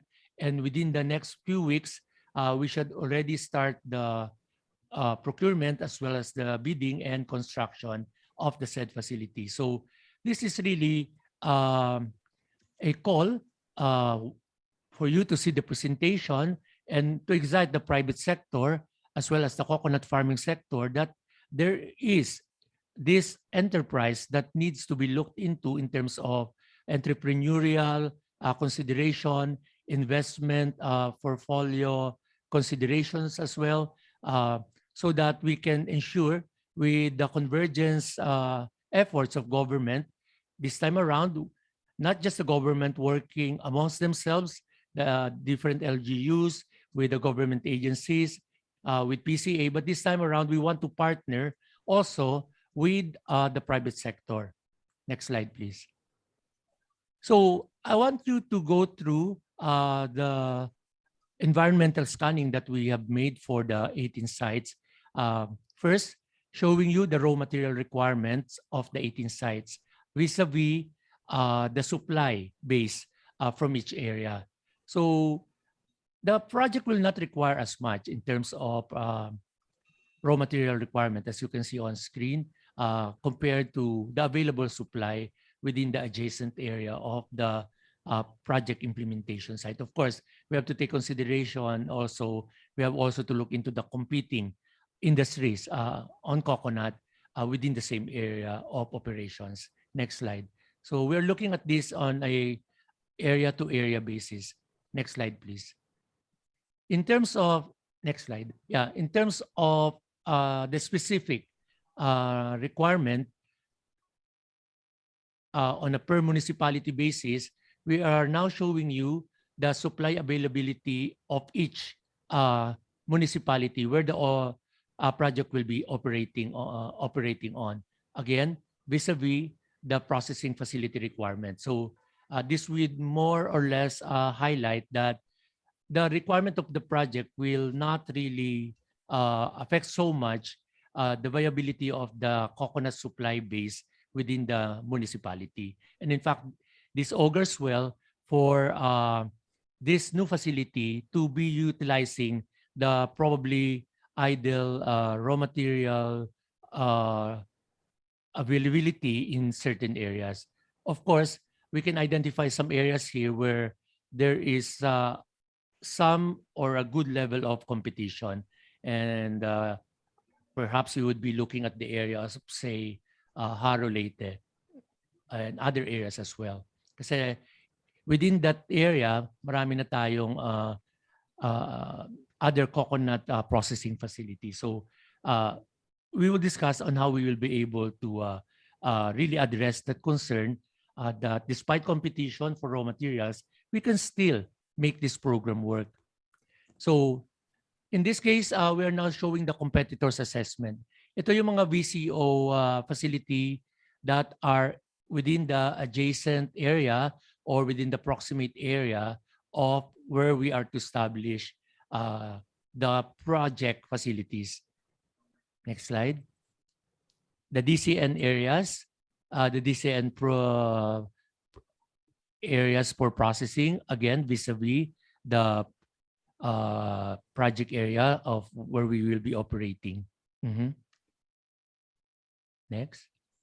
And then, of course, the bigger concern here would be where the oil mills are, big or small, where the project will be operating. So this is where we will feel more often than not the competition level for raw materials. But in any case, as we have shown, right now it can be seen, can be gleaned that raw material concern would not be really much of a problem. So we proceed to the next concerns. So the next decision would be, of course, the type of VCO processes that will be utilized in the area of operations. And of course, as we have discussed this with the experts in the private sector, the choice, of course, will be dependent on a number of factors such as the availability of capital, particularly the working capital, the technology requirement, and of course, the requirement of the client or the market. So we have several processes that we can take advantage of. The technology is well developed, and there are also a lot of experts within the government and the private sector base. So we can take advantage of the centrifuge VCO process. We can also go to fermentation or choose the expeller type of process to be able to come up with this product line, not just VCO, but the likes of skim milk, cocoa water, or flour. And of course, the finished product, which is the VCO, the primary product, should be in compliance with the Philippine National Standard. So in summary, we go back to the previous slide. In summary, the project components would be composed mostly of food safety compliant materials in the construction of the building. Of course, government would come in strong in terms of helping out in the plant design and construction. It should be compliant with food safety laws. And then we see to it that the farmers as well as the government are provided adequate provision on safety as well as, again, compliant with labor laws. And of course, seeing to it that they are provided with the skills training and expertise. And of course, as I've mentioned in great details, we are also to ensure that the raw material sourcing is adequately provided. So first, per facility, the government is investing 17 million. That would be good for the construction of the building as well as for the needed equipment for VCO processing. And the government is also coming in strong in terms of providing the right environment for raw material sourcing for this project. So in the areas where we are operating with the assistance of the LGU, as well as our coconut farmers organization within the area or adjacent area, we call this kaanib. This can be the initial level of raw material base. Each facility will have a requirement of about 5,000 nuts per day. So that would be the initial capacity. So we have studied the landscape, and through the kaanib, this is the platform where we will ensure that raw material sourcing is made adequate.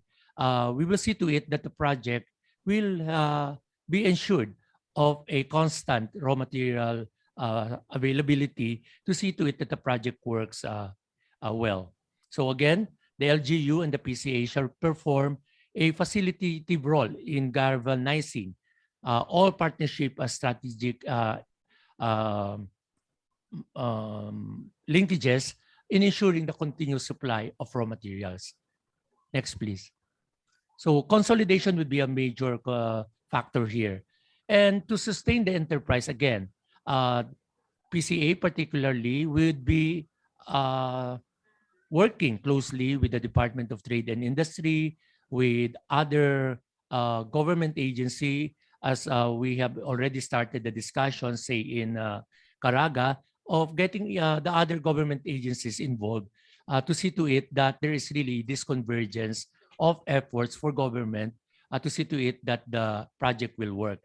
So we want to alert the private sector and would-be investor that this is a convergence effort of government, and we want to work very closely with investors, the private sector, and the coconut farming communities to see to it that all efforts are directed towards the success of the program. So this is a 3-year program, more or less, on how to ensure that the enterprise can run and run adequately and efficiently.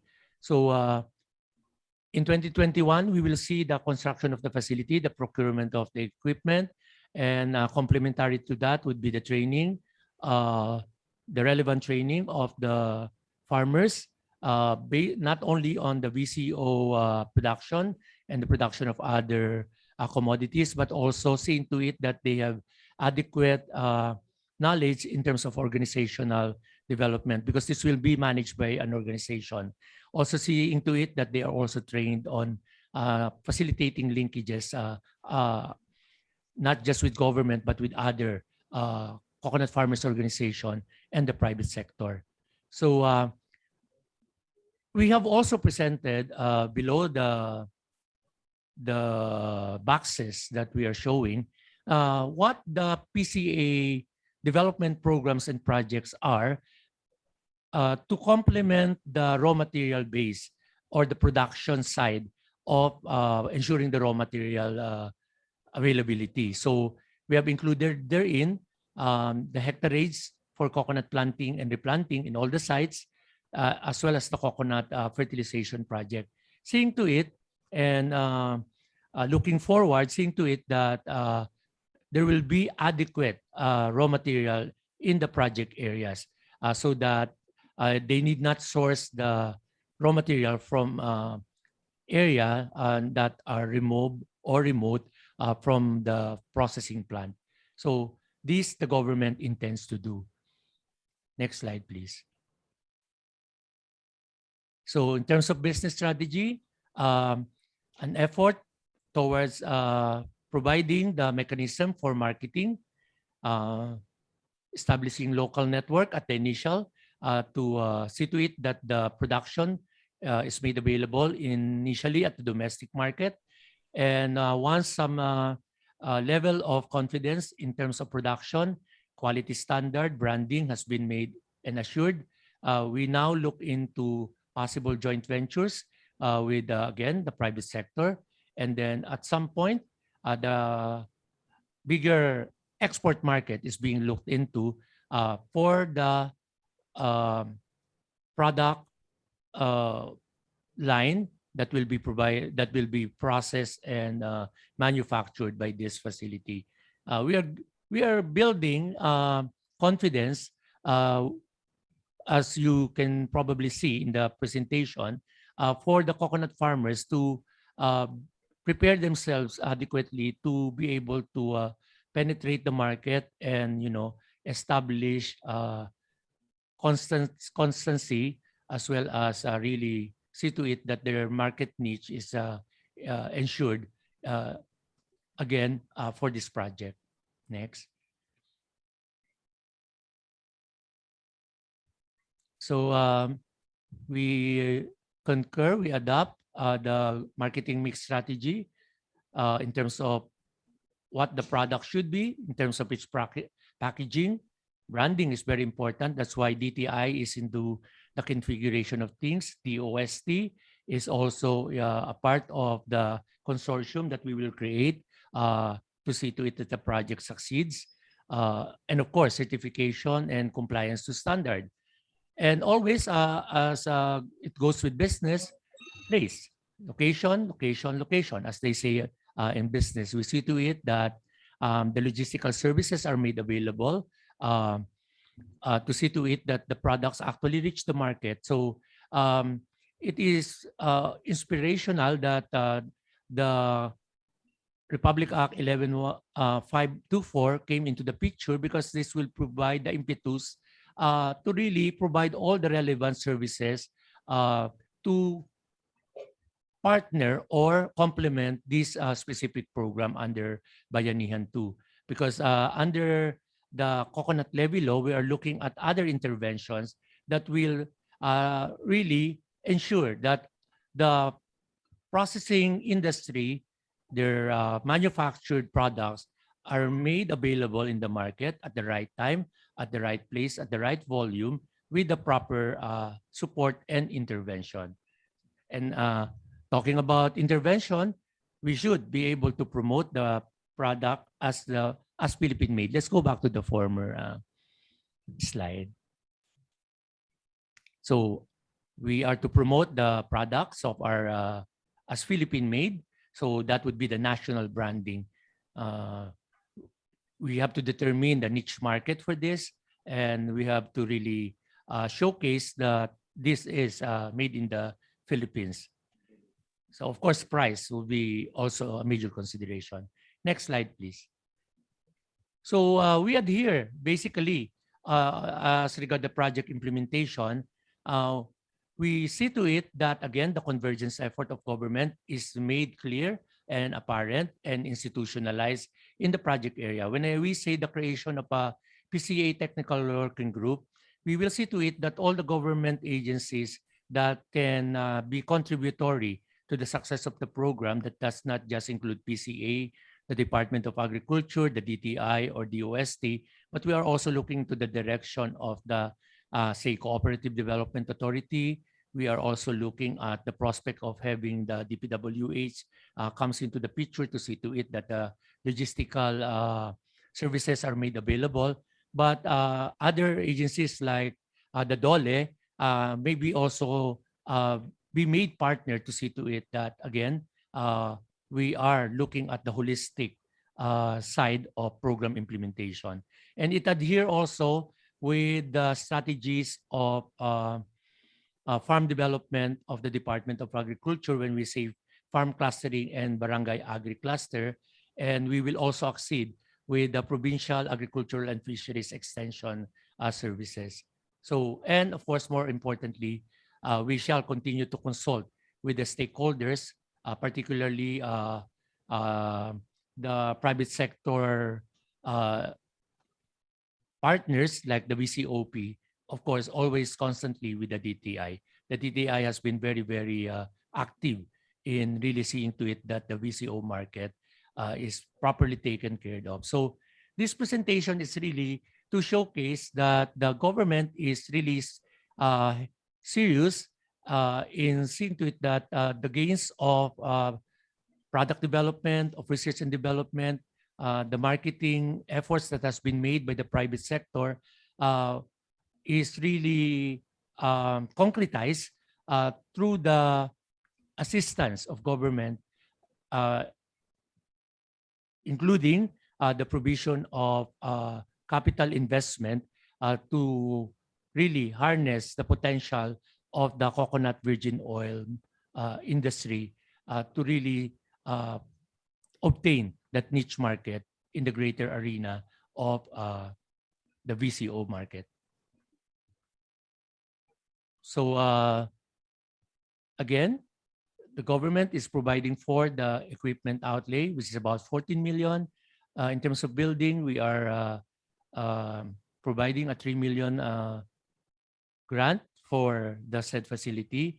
And this is where our partners can come in, whether it's the local government unit, whether, of course, the Coconut Farmer Organization will also made available some funds for its own operating capital.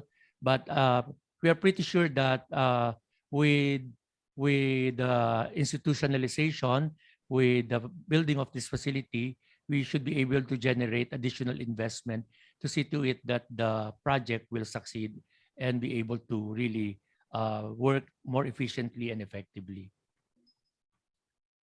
So I think we are now at this point to really say that this project is something that the industry need. The VCO project supports poverty alleviation. We are keen on really promoting employment at the ground level, at the village level, so job generation. This should be also looking into the inclusive growth, again, at the countryside, seeing to it that the farmer are part of the development process. And at some point, if so desired by the clientele, we should promote organic agriculture and, of course, climate change mitigation measures. In terms of return on investment, we would like, again, to showcase that this is a good, done right, this is a good investment portfolio. This has a good ROI and a short payback period if implemented properly. That's why we are getting everyone on board so that we ensure that the efforts that the government has started with the private sector will not be put to waste. And instead, it will really ensure the full development of the coconut industry. We'd like just to look at some pictures as regard the transfer of funds to the different local government and partner coconut farmers organization. So this is the awarding of the check in Tagkawayan, Quezon, in Panukulan, Quezon. We are also implementing the project in Torrijos, Marinduque. Next. We have also projects in Tabaco City in Albay, as well as in Camarines Sur, 2 areas. We are also having this in Ibahay, Aklan. And what is probably not in the picture is that we are also implementing this in Romblon. So another one in Balilihan, Bohol. We are excited about the prospect here because Bohol, as you know, is a tourist destination. So also in Paranasana, Samar, this is a major coconut growing area. So this is also a good area. Haro should be a mainstream area for coconut processing development. So we do not see this as a competing industry, but rather as a complementary industry. Another area will be in Mulabe, Zamboanga del Sur. And next, another one in Diplahan, again, in Zamboanga, Sibugay. And then the last one, one in Claveria, Misamis Oriental. And I think the last 2 would be another one in Davao del Norte, another one in Agusan del Norte. Actually, in Agusan del Norte, this would be more of an expansion of the present VCO facility.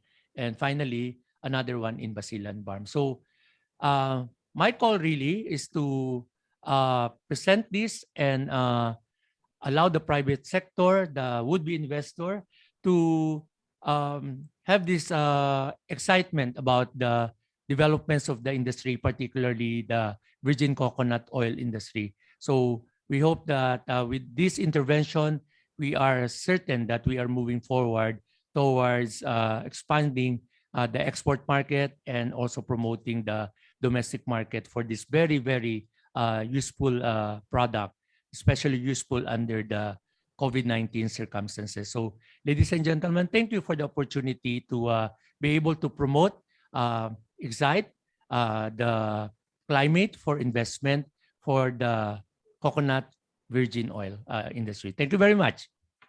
Thank you very much, De Ruel Rosales. Palakpakan natin ang ating Deputy Administrator for Operations, De Ruel Rosales.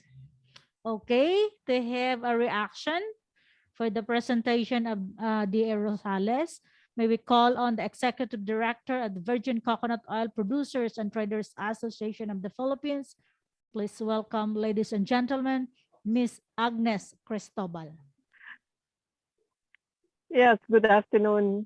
Good afternoon, Miss Bam, and good afternoon, D.A. Rowell. It's nice to see you here. All right. Thank you for your presentation, D.A. Rowell Rosales. Very interesting. And yes, we were able to speak with your staff last week regarding this project. Unfortunately, I was not provided a copy of the slides prior to this meeting. So, and the slides were kind of fast. Anyway, listening to what you have said, I do agree that because of the results of the clinical trials conducted by the Department of Science and Technology at Santa Rosa, the interest in virgin coconut oil has indeed improved and increased over the past year or over the past 6 months since the results of the clinical trials came out last December. Okay. Yes, the export market for virgin coconut oil is, or the awareness of the beneficial effects of virgin coconut oil on COVID patients, especially those with mild and asymptomatic cases. The interest is there. However, before we even think of the export market, let us concentrate on the local market first. Looking at our population of 109 million, and so even if we only have 5% of our population taking VCO every day, especially during these trying times of the Delta variant, can you imagine? 5%, 5 million. 5 million consuming 200 ml a month. Malaki talaga yun. So the potential is there. However, our challenge is in convincing people to take it, because even our doctors are not pushing for it. So for this project, one of the things that I will definitely ask of PCA is to conduct information dissemination on the result of that study. Kailangan natin to. If those who are listening in realize that our poster boy or our poster person for VCO versus COVID is no other than our Cabinet Secretary, Carlo Nograles. So why don't we help him promote this? Then even the LGUs will encourage their people to take it. And then the production of this plant, on that alone, can use some of the local VCO produced by these 18 sites. So yun, as far as the project is concerned, the 18 sites definitely, since these have already been identified and vetted by PCA, we will need to walk the beneficiaries through this. Alam nyo, ang challenge po ng VCO production is in the startup. Machines are easy to get. You can have them installed in 6 months. Building can be built, machines can be installed, and that's where your challenges start. So DA Roel, I strongly suggest we really walk them through this. Kasi po, yung pagtayo ng planta, pag nakatayo na yan, when you train your people, we will have to get Food and Drug Administration's license to operate, and that's another challenge that we will have to go through so that we can sell your VCO in the local market. So wag muna natin tignan yung export kasi mas marami pa ho tayong lalakbayin dyan. So dito muna po tayo sa local market. And as much as we can, our association will try to identify some of the sites that our members can partner with, even if it's not VCO, maybe for the dry meat, maybe for the water. Let's see. We really have to study this very well, and we are always open in collaborating with PCA, DTI, and other interested parties. Yun lang, syempre, we hope to hear from you on how to move forward. So since this have already been awarded, tulungan natin. Ang pinakaayaw ho natin ay kailangan talaga may mangyari dito sa project na. Okay.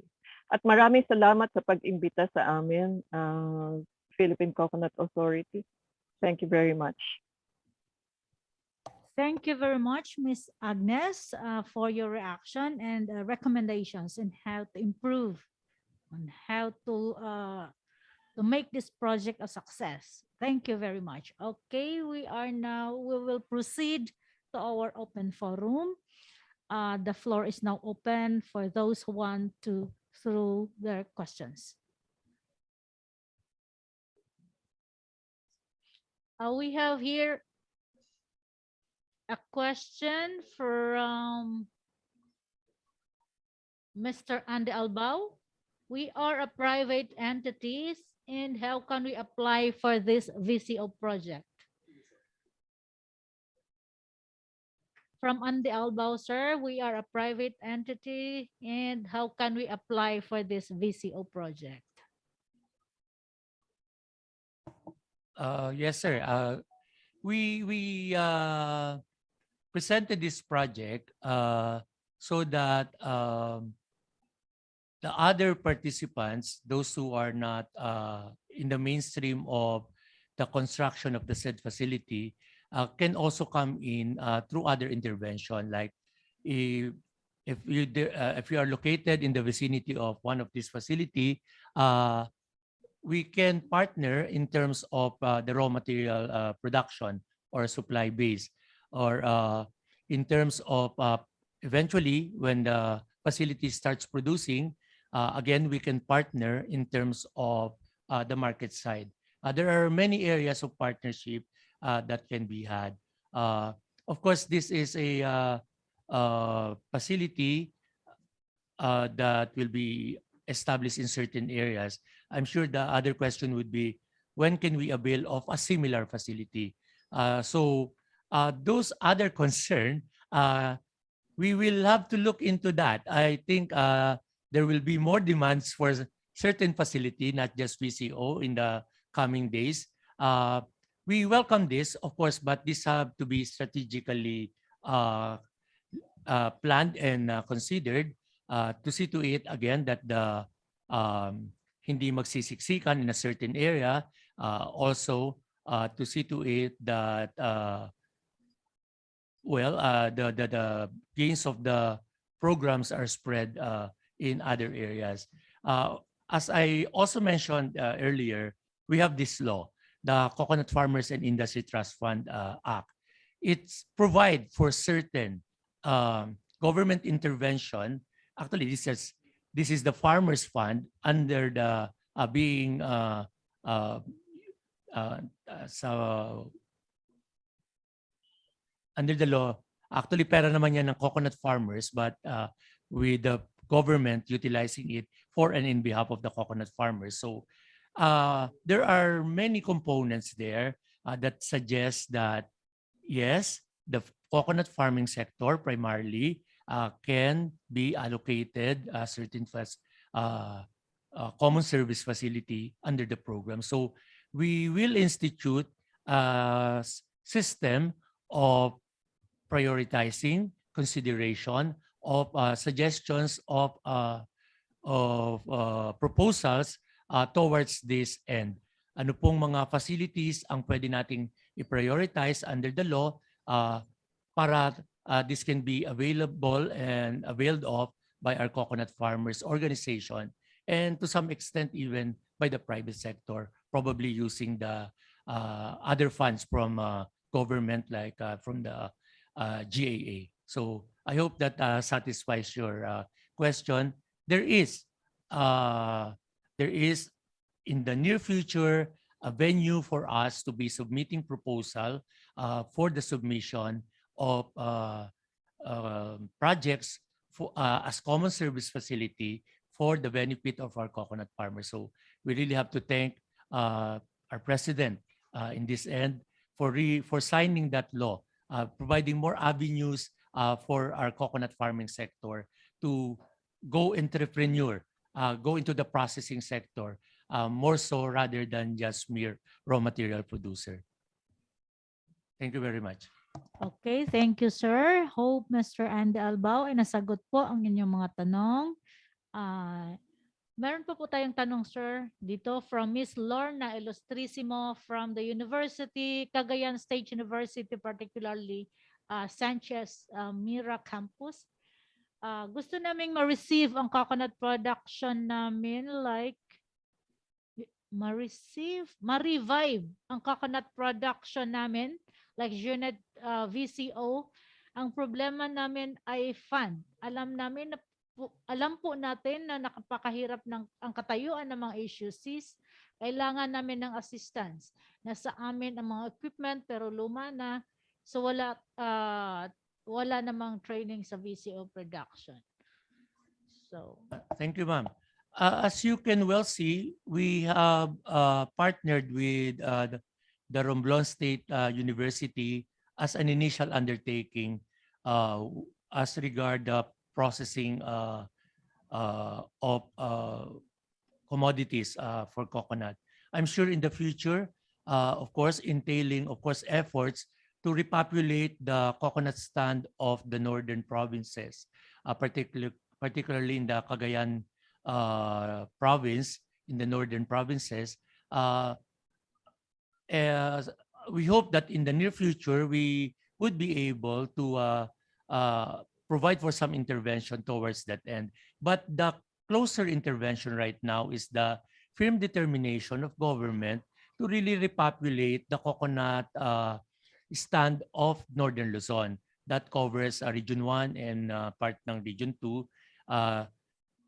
And there is an effort towards that now. This is not simply a plan. We are providing more planting materials for these areas.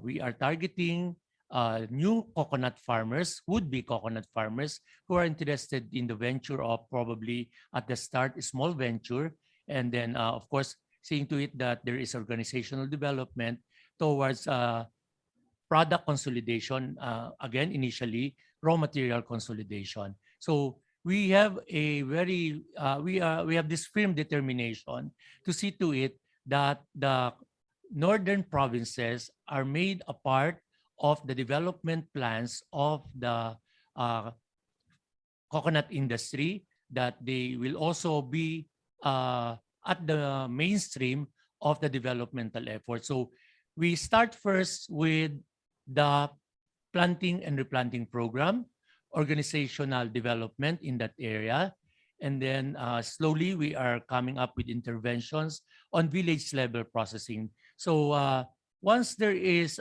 confidence that we can go into leveled up production processes, that probably would be the time that we would be working with SUCs in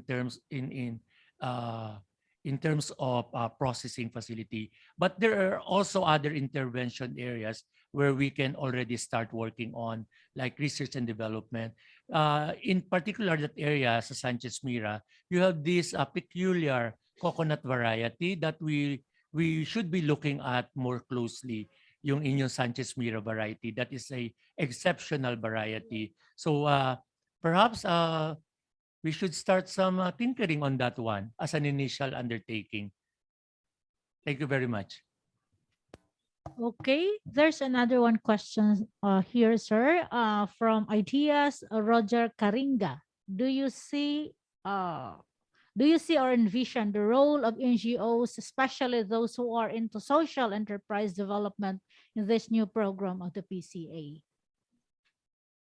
Certainly, there is a big role for NGOs, social enterprises, to come into the whole as a whole approach towards the development effort for the industry. You are a valuable sector to work with, because you are familiar with social issues that affects the coconut farming sector. The coconut farming sector is a sector that is not just affected by matters on economic, but a lot of the problems that plague or the issues that affects the industry are really ang kanyang source ay social, that has actually fermented for quite some time. So ang mga NGOs would be very useful in being able to provide and clear the path towards good relationship with farmers, with the different sector, seeing to it that the other basic consideration for the large-scale development of certain areas is undertaking. Mahalaga po ang inyong pananaw, ang inyong role towards implementing programs and projects. Okay, there's a follow-up question here from Roger Garinga pa rin, but I think Miss Agnes can more answer this question. Please enlighten us on the pricing trends of VCO wholesale level. All right. If you check on online, the prices do not vary much. On the you can check on VCO being sold by the liter, because that's the start. That's the start where you can determine how much it's being sold right now. But okay, mind you that there are producers that can sell wholesale, and nako, pag sinabi ko baka magalit yung mga members ko, pero talaga napakababa po. I'll put it this way, no? When I was producing virgin coconut oil, talagang village level ang ginagawa ko. 1,000, 2,000 coconuts a day. Ang hirap to make ends meet after selling it to the market, bringing it to Manila, putting it in containers and selling it. May ibat ka pa, may delivery cost ka pa. Ang hirap. It's really not that easy. And that's why for new producers who are coming online, it is really to your advantage that you link up with those who have been there, done that. Nagbayad na po kami ng tuition fee. Kaya alam na namin kung saan ang dapat iiwasan nyo. So, Roger, maybe you can text me or email me. We can keep in touch. If I'm not mistaken, I have talked to you previously. So if ever, we can continue this discussion at another forum. Thank you. Thank you very much, Ms. Agnes, for that response. We have another. Actually, this is not a question. Mr. Andy Albao is saying, dear PCA, if possible, I would like to have those list of current organizations or cooperatives to avail the VCO production program. And I am willing to be in partnership. This is a commitment. I am willing to be in partnership with them to be our supplier of raw materials and finished products such as DCN with testa, pairing, dark brown coconut water concentrate, and VCO. Thank you. O meron na kayong market. Thank you, sir. We will provide you with the listing of the focal person for each VCO site facility. Okay, and we have one from Ms. Dinamasa. PCA has a very good plan for VCO production. One of the substantial expense needed in this material is the raw material expense. Will PCA provide operating expenditure in a startup? Process optimization period, including raw materials expense, among others. Power required considering the equipment needed. Ma'am Dina, under this specific program, what is provided for our capital investment for the construction of the building and the procurement of the equipment and training. That's why we are reaching out to the local government units and even other government agencies to be able to see to it that the other components of production and marketing are addressed. So we are partnering with DTI, we are partnering with the OST, and in some instance even partnering with CDA and DOLE. Itong DOLE, we're happy to note that they do have some facility wherein they provide, although hindi naman masyadong malaki, but at least it is helpful that they provide some working capital requirement for qualified organization. So in one instance, like sa Caraga, dito sa ating project nito, the DOLE has already committed some funding para to be used for working capital because under the rules, in the case of PCA, we are not allowed to provide the working capital for private enterprises. So that's why also we have certain credit facility that has been just opened. Again, as counterpart of our farmers organization, they can avail of interest-free loan facility from a facility that will open very soon. This is under the auspices of the PCA. Of course, we're not providing the fund, but with ACPC. This is interest-free and it is available to individual farmers as well as cooperatives. So, and my grace period pa. So this is a good facility that we are making available not only to the beneficiaries of this program, but also to other interested coconut farmers who would like to venture not just into processing, but other worthwhile farm industries to take advantage of these credit lines that can be had to further nurture the industries in the farm. So not just VCO, not just probably raising of animals and intercropping, but other works that can be had. Kanina, yung very interesting yung discussion on cocoa coir. Sabi ko nga in one of the discussions that this is probably the next gold mine for the coconut industry, lalo na yung cocoa peat. We should be very, very mindful that in our midst is a gold mine. Yeah. So let's just go and grab all those opportunities because the government is really providing a lot of venues for the coconut sector to thrive. Dear Ruel, may I ask a question? Yes, ma'am. Yeah. This facility with ACPC, can you give us an idea what is the what amounts are available for cooperatives or farmers groups? For borrower, I guess. For individual, Sa cooperative, sir. Sa cooperatives po.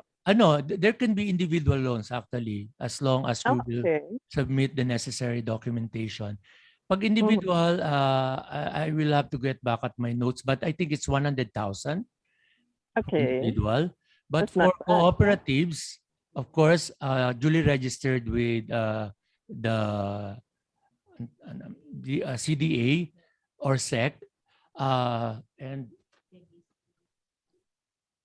and with agriculture, no?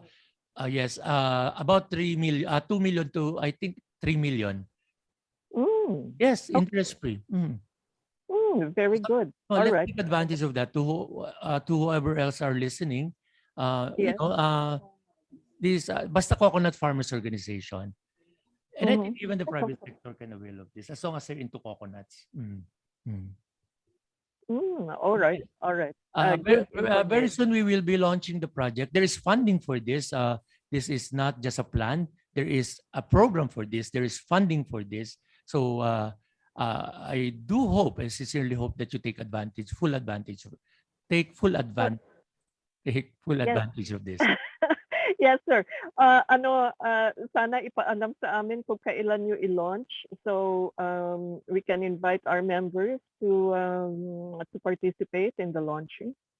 Yes, certainly. I think it's happening by next month. All right. Not within Coconut Month. Ano nga ngayon month but I think next month. Next month. All The right. funds Thank are you very there. The guidelines are being set. I think it's just the guidelines that we are trying to finalize. But there's already a memorandum of agreement between PCA and the ACPC. This is a GAA-funded program, so there's funding for this. Oh, that's great. All right. Okay. Thank you very much. We would be really very, I'm really on the optimistic side because all these things are coming our way. Now that we are familiar with this, let's take full advantage of this. Not just to venture into coconut processing facilities, but really a holistic approach towards the development of the coconut farming sector. Yeah, we've been looking forward to this, the Aerowell. Maraming salamat. Okay, that's great. Meron pong nagtaas ng kamay. I think it's Melvin. Melvin from DTI. Hello, Miss Melvin.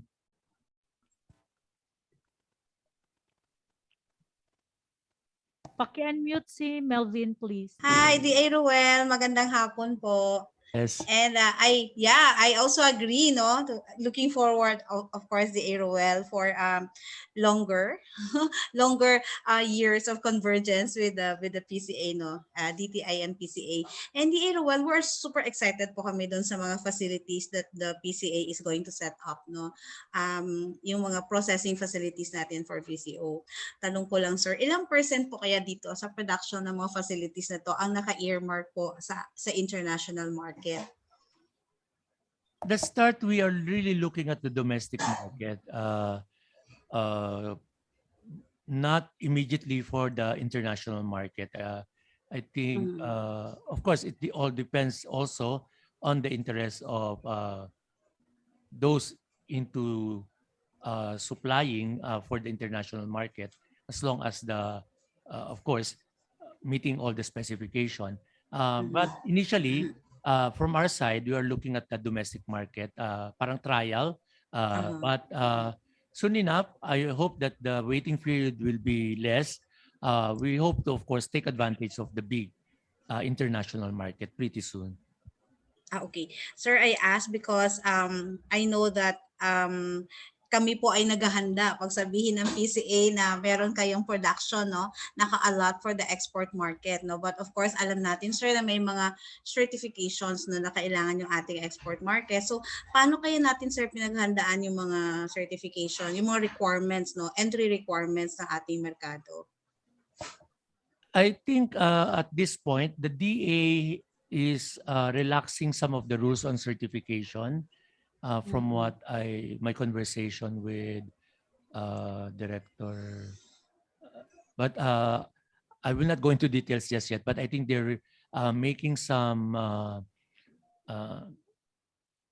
adjustments in terms of sa organic certification, I think, making it less costly for the farmers or the private sector to really obtain those necessary certification.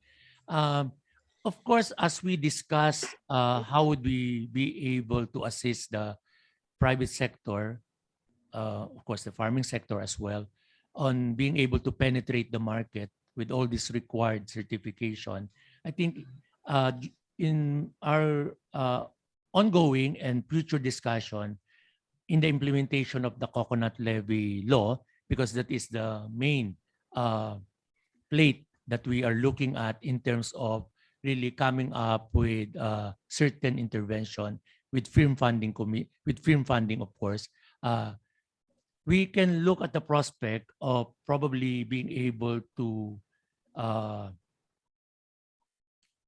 at least bear some of the costings for this certification, depending on some qualification. But this, of course, needs some more discussion because how else can the small industries penetrate the bigger market? But really to have all this as their armaments, itong necessary certification, which at present they cannot afford. Certainly, baka hindi naman libre, but at a cost that is not beyond their reach. Sige po, sir. Sir, another one, last na po, sir. Yung ating po mga facilities is going to be managed by the LGUs or the farmer cooperatives? Not farmer or cooperatives. Farmer cooperatives. Kasi sir, if indeed we have plans for them to go overseas, no, yung kanilang produkto, we have to also prepare them to become an exporter, and that of course carries with it yung mga requirements, no, yung mga documentation, yung mga government requirements, documentation requirements kagaya ng export permit. Medyo mahaba-habahong mga proseso yung gagawin natin, and then of course yung FDA, yung kanilang LPO, yung kanilang product registration, no, CPR. I think yun po kailangan din natin sa kanilang i-orient, no, this early, so that they will be from the get-go, sir, they're already para naka ano na sila, naka design na sila, no, that papunta talaga sila outside of the country, not only for the local market, because I understand with so many facilities that you're going to set up, I think that the local market, sir, is not going to parang not that big, no, to absorb them. So it's really intended sana for the export market. Target natin, sir, EFTA, it's now open and wala pang halos pumupunta doon na VCO. So let's make this a niche market for our Philippine VCO. Thank you, sir. That's why this investment forum is very important, because we may be so overwhelmed with the prospects of a good market or a big market, but with that, we might have fallen short of realizing that to do that or to take advantage of that, there are many things that we need to undertake. So it is good that we are talking. It is good that we are discussing this so that we can move with dispatch, but everybody on the same page, everybody working together, and of course, with the end view that all this will be to the benefit of our farmers and the industry.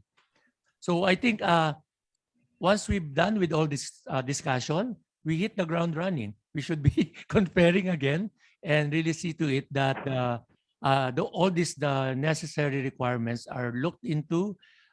We discussed probably with the DA and other agencies that would be helpful in seeing to it that all the preparations are made in the near future, because the market is there. It's really it's big. It's very enticing, but before we really take advantage of that, be able to reach that market or destination, there are a lot of things to do.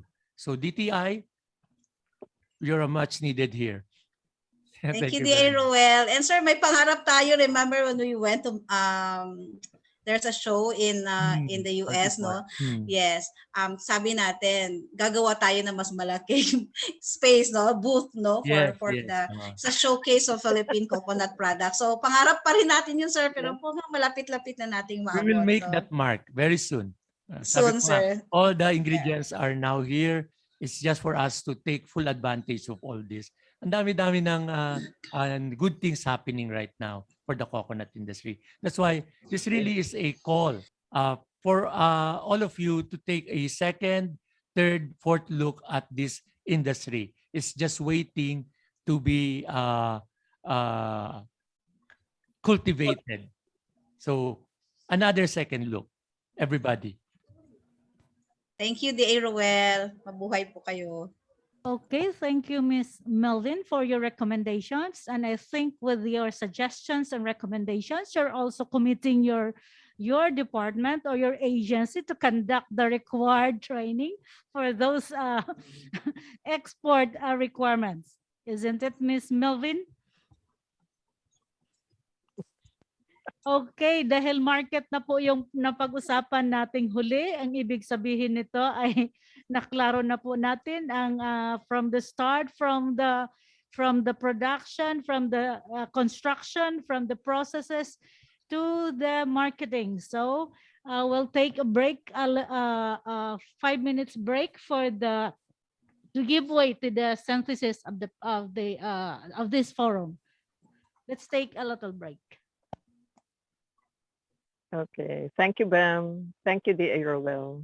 Bye.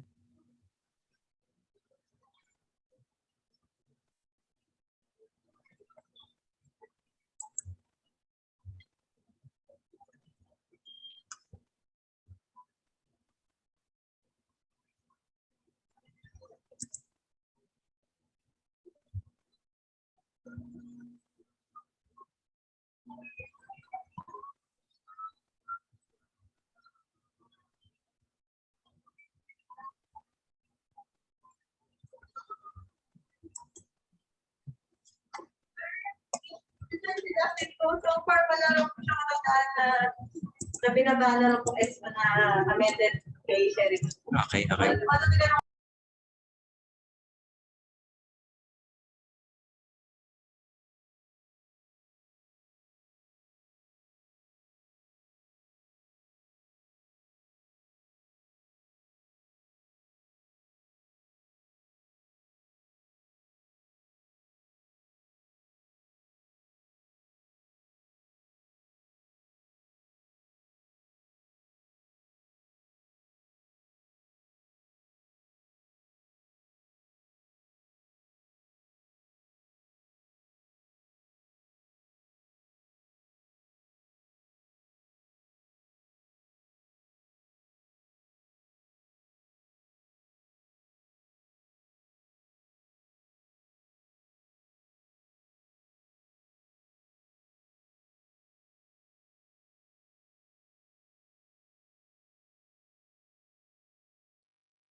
Nasali ka na, nasa paligid lamang ang iyong hinahanap. Huwag mag-alinlangan, huwag nang mangamba, ang puno ng buhay ay pag-asa. Magtanim ka lang ito, tiyak ikaw ang siyang panalo, walang matatalo, ito ang sigurado. Ang puno ng buhay ang ating pag-asa, halika na, magtanim at simula. Niyog-niyogan, niyog-niyogan tayo para sa kinabukasan.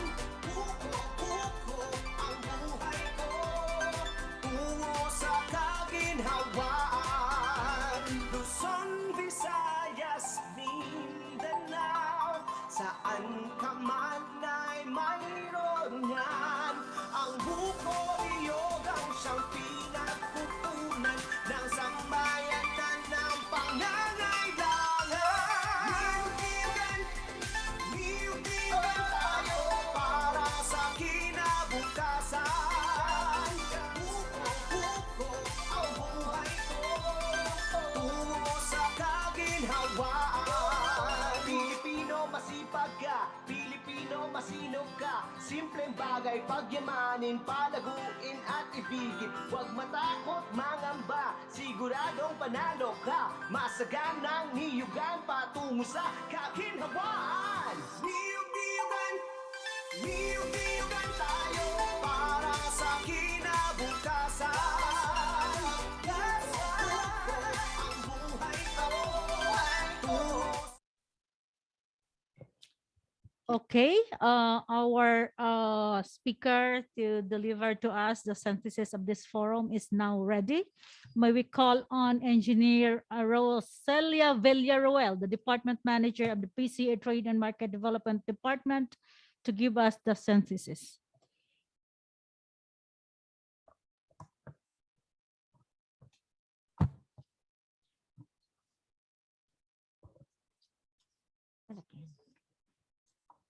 Okay, good afternoon, everyone. We are about to end this activity. Hence, please allow me to express our sincere thanks for your participation, and also allow me to provide a brief synthesis of what were discussed for the last 6 hours. Today, we got 152 participants, 139 in virtual, and physical 13. Next slide, please.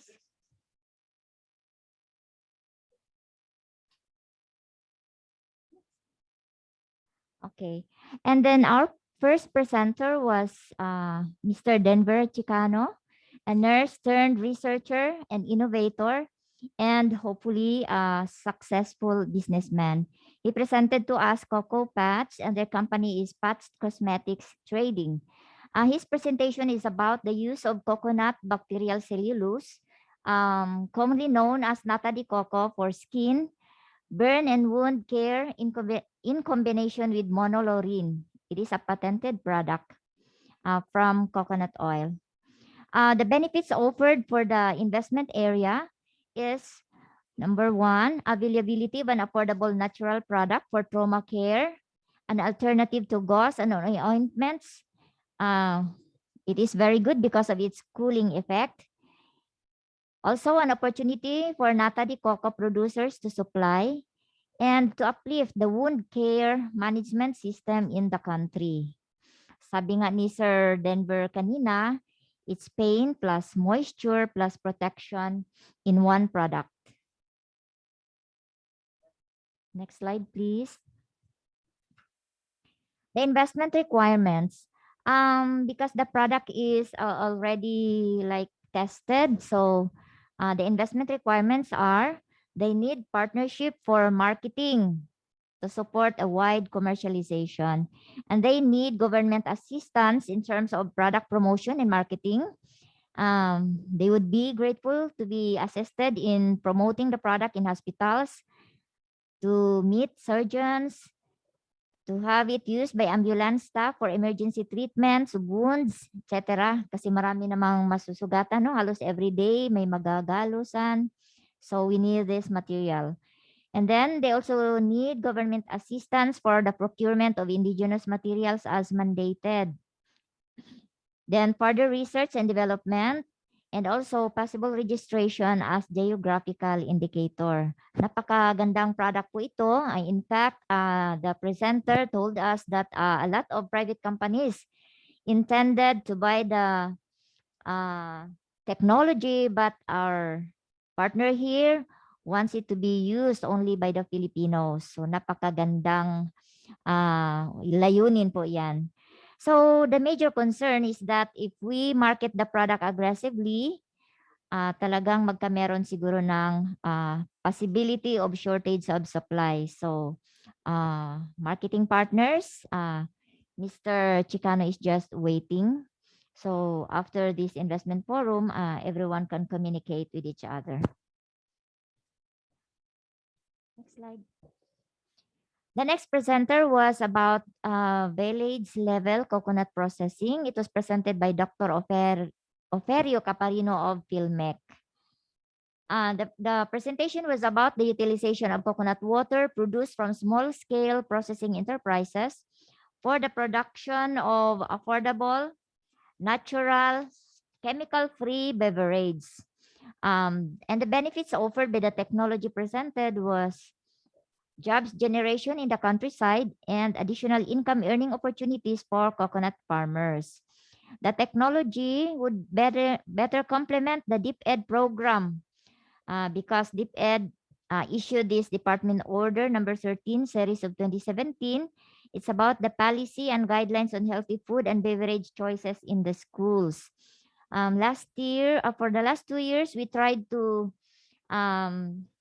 collaborate with the DepEd, and their problem is the supply of the suppliers for the beverages that are labeled green. So this is really a great opportunity for our coconut farmers to participate.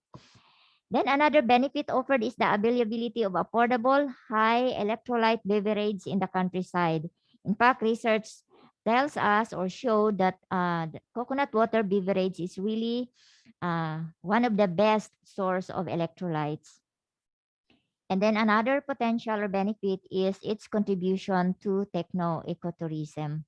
If only all coconut farmers will produce it in the countryside, then our communities will be able to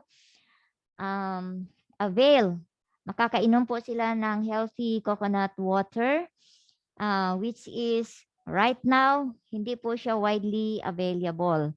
If Mr. Ang kanina mentioned na nag-decrease yung kanilang markets because of pandemic, I think it's just temporary because people, the 105 million Filipinos do not stop drinking naman. So the market is still there. It's just for us to strategize. So major concerns are consolidation and safe storage of the coconut water from coconut farmers, the preference for sweet beverages, lalo na sa young generation, and then strengthening coconut farmers organizations to undertake coconut water processing. Next slide, please. Then the next presentation was about opportunities of coir and cocoa peat industry in the Philippines, presented by Dr. Justino Arboleda, the CEO of Cocoa Technologies Corporation. It talked about the conversion or transformation of coconut husks into various products such as coir, cocoa peat, bed mattress, pads, soil erosion control materials such as cocoa twines, nets, fascines, and several others. Benefits offered: jobs generation, employment in the countryside, value addition to husks to as much as 5 times, providing additional income earning opportunities to coconut farmers and also coconut farming communities. Cocoa peat complements with programs for soil fertility management and also for deodorization.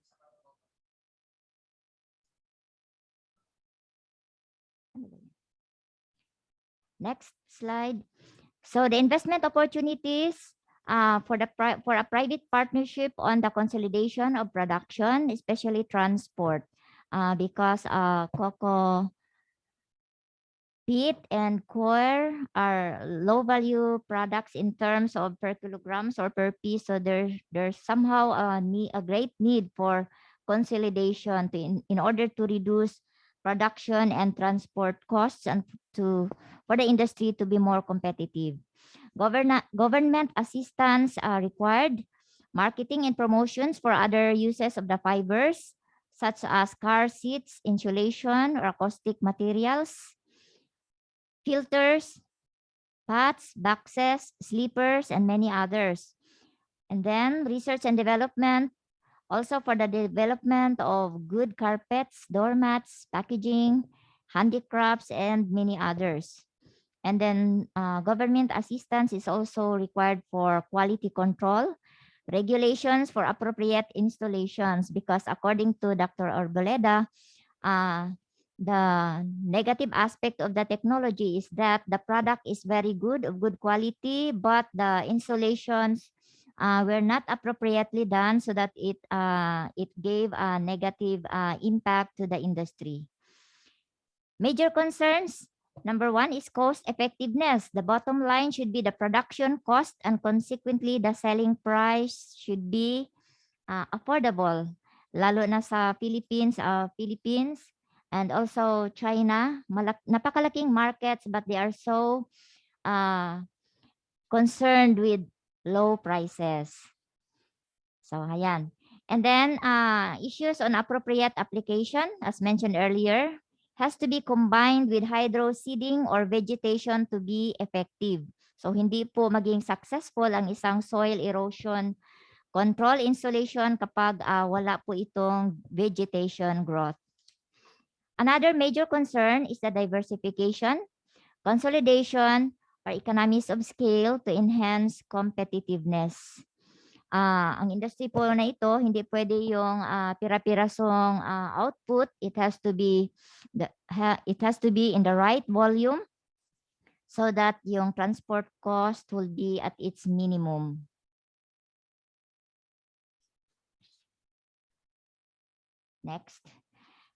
Next presenter was our dear Deputy Administrator Ruel Rosales. He presented the VCO Convergence Project. It's about a production of virgin coconut oils in 18 sites by 18 coconut farmers organization in partnership with EGUs and state universities and colleges. Benefits offered, of course, jobs generation in the countryside, income earning opportunities for coconut farmers towards poverty alleviation, and the project would perfectly complement with organic agriculture program. Investment requirements, private partnership, and and also with coconut farming sector for raw material sourcing, possible additional financing through either loans or grants, and then partnership with the VCO producers associations in line with technology sharing, promotions, marketing, and others. As of now, the government provided assistance to the Philippine Coconut Authority through equipment, but later it will also require marketing and promotions, research and development, quality control, regulations towards a certification system, skills training,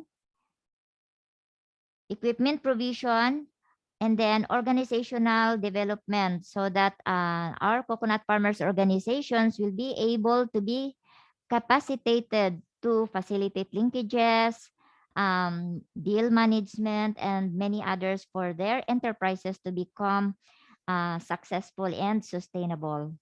Major concern is how to sustain the enterprises, especially in terms of quality and volume consistency.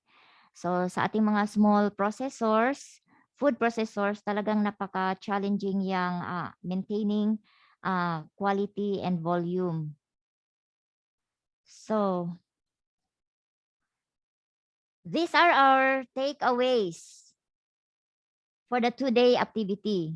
For everyone, knowledge about promising coconut products and technologies. Napakabago po yung coco pots, yung ating mga cool coolers.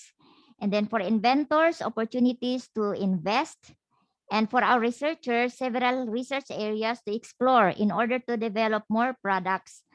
Also, we gathered initial commitments from several would-be partners that we could work onwards, such as for cocoa coolers, we have initially 4 who signified intention to invest. And the areas for investments are the provision of land, logistic support for hauling trucks, and supply of raw materials. Similarly, we also get some yes for cocoa boards, 2, cocoa pallets, 1, cocoa pots, 1, cocoa water beverage, 2, and also for the BCO convergence project, 1. Some cannot decide yet, like for cocoa coolers, there were 11, 7 for boards, 3 for pallets, 5 for pots, and 4 for water beverage. So yung mga areas of concerns, meron tayong dagdag for technical assistance for capability building. So looking back at to our objectives of optimizing raw material recovery towards zero waste system and with husks, water, and shell processing as investment areas, we could see that there is a very wide playing field and good heights to conquer. Although there were concerns about soil depletion in the utilization of the husks, somehow with the levels of utilization, it is worthy to exploit the opportunities at hand and in the process, find ways to bring back the materials to soil to improve structure and optimize farm productivity. But somehow, we need to balance with what is lost and what is to be gained. And we can only achieve this if we try to establish the business, test markets, assess initial gains, and decide how to proceed.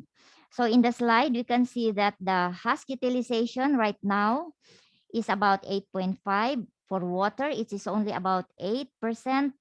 For shell, it is about 42%. If we can only raise this utilization rate to 80, then maybe that would be very beneficial and advantageous for our coconut farming communities. And if you look at the presentations for the last 2 days, meron po tayong potentials for husk utilization to increase it from 8.5 and utilize the 33% by weight ng ating material balance, no?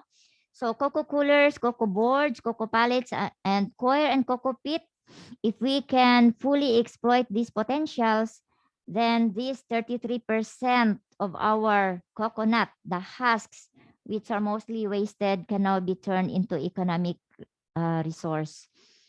So same with water, malaking resource din itong water. It comprises 22% sa ating coconut fruit as we if we account the materials, if we can utilize the coconut water into cocoa beverage and into cocoa pots, because for cocoa pots, it could use water and coconut milk. But then why use coconut milk if our coconut meat is fully utilized?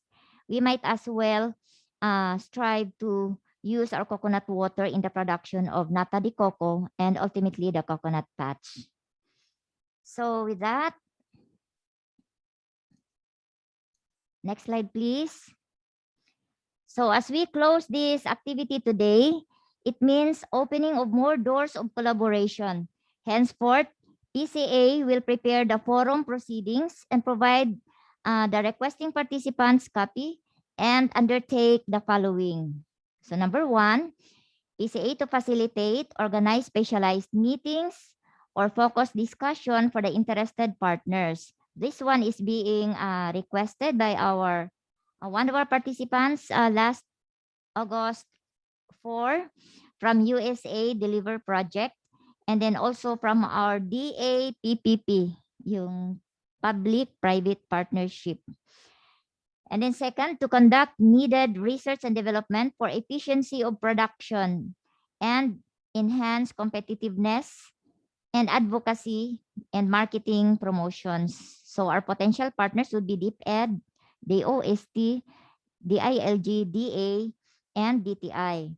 Number 3, to include the investments in the Coconut Farmers and Industry Development Plan under Republic Act 11524 with all our partner agencies, for example, TESDA, DTI, ATI, and also Land Bank, CDA, and a lot more. There are about 14 agencies. Number 4 is to coordinate with other agencies for policy formulation to allow conducive export development. And our potential partner is the Export Development Council. And then number 5, to provide technical assistance in enterprise development and setting up of the consolidation centers and community participation in procurement under Sagip-Saka Act. Ito kasing Sagip-Saka Act, sana if it will be fully implemented, pwede na pong magbenta yung mga coconut farmers directly to the government in its government programs and projects. So it would be advantageous to the coconut farmers.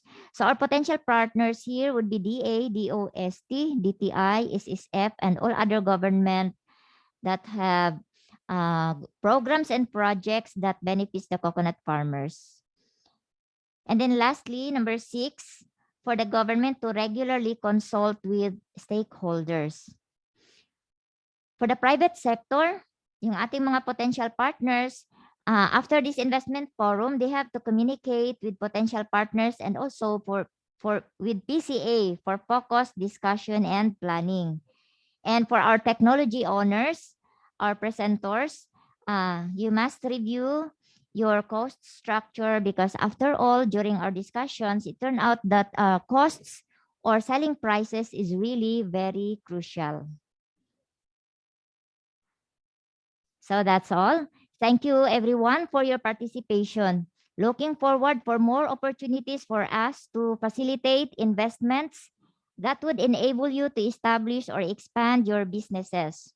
Together, we will work together to invigorate the sleeping giant, our ever-striving and resilient coconut industry. Good afternoon. Okay, thank you very much, Engineer Villaruel. So before giving you the next presenter for the commitment of support, may we remind everyone to please fill up the investment survey form para po masundan natin yung mga nakalista doon na ways forward natin. Nasa chat box po yung ating link or ating Google link for the cocoa patch, for the village level cocoa water processing, for the car processing, and for the VCO convergence project. And then if you want to contact also our presenters, naandyan po sa ating chat box yung contact details ng lahat ng ating presenters from topic number 1 hanggang last topic. Okay. So nakita ninyo kanina in the presentation of Ms. Villaruel, nandun po yung mga commitments ng ating ibang partners natin since the first session on August 4. And for now, we will hear another commitment of support. Our speaker will be, he is an internationally certified public-private partnership practitioner and currently works as project development officer of the DA Project Development Service. Ladies and gentlemen, Professor Juan Paulo Fajardo from the PPP unit of DA PDS. Please welcome Dr. Fajardo. Dr. Fajardo, please.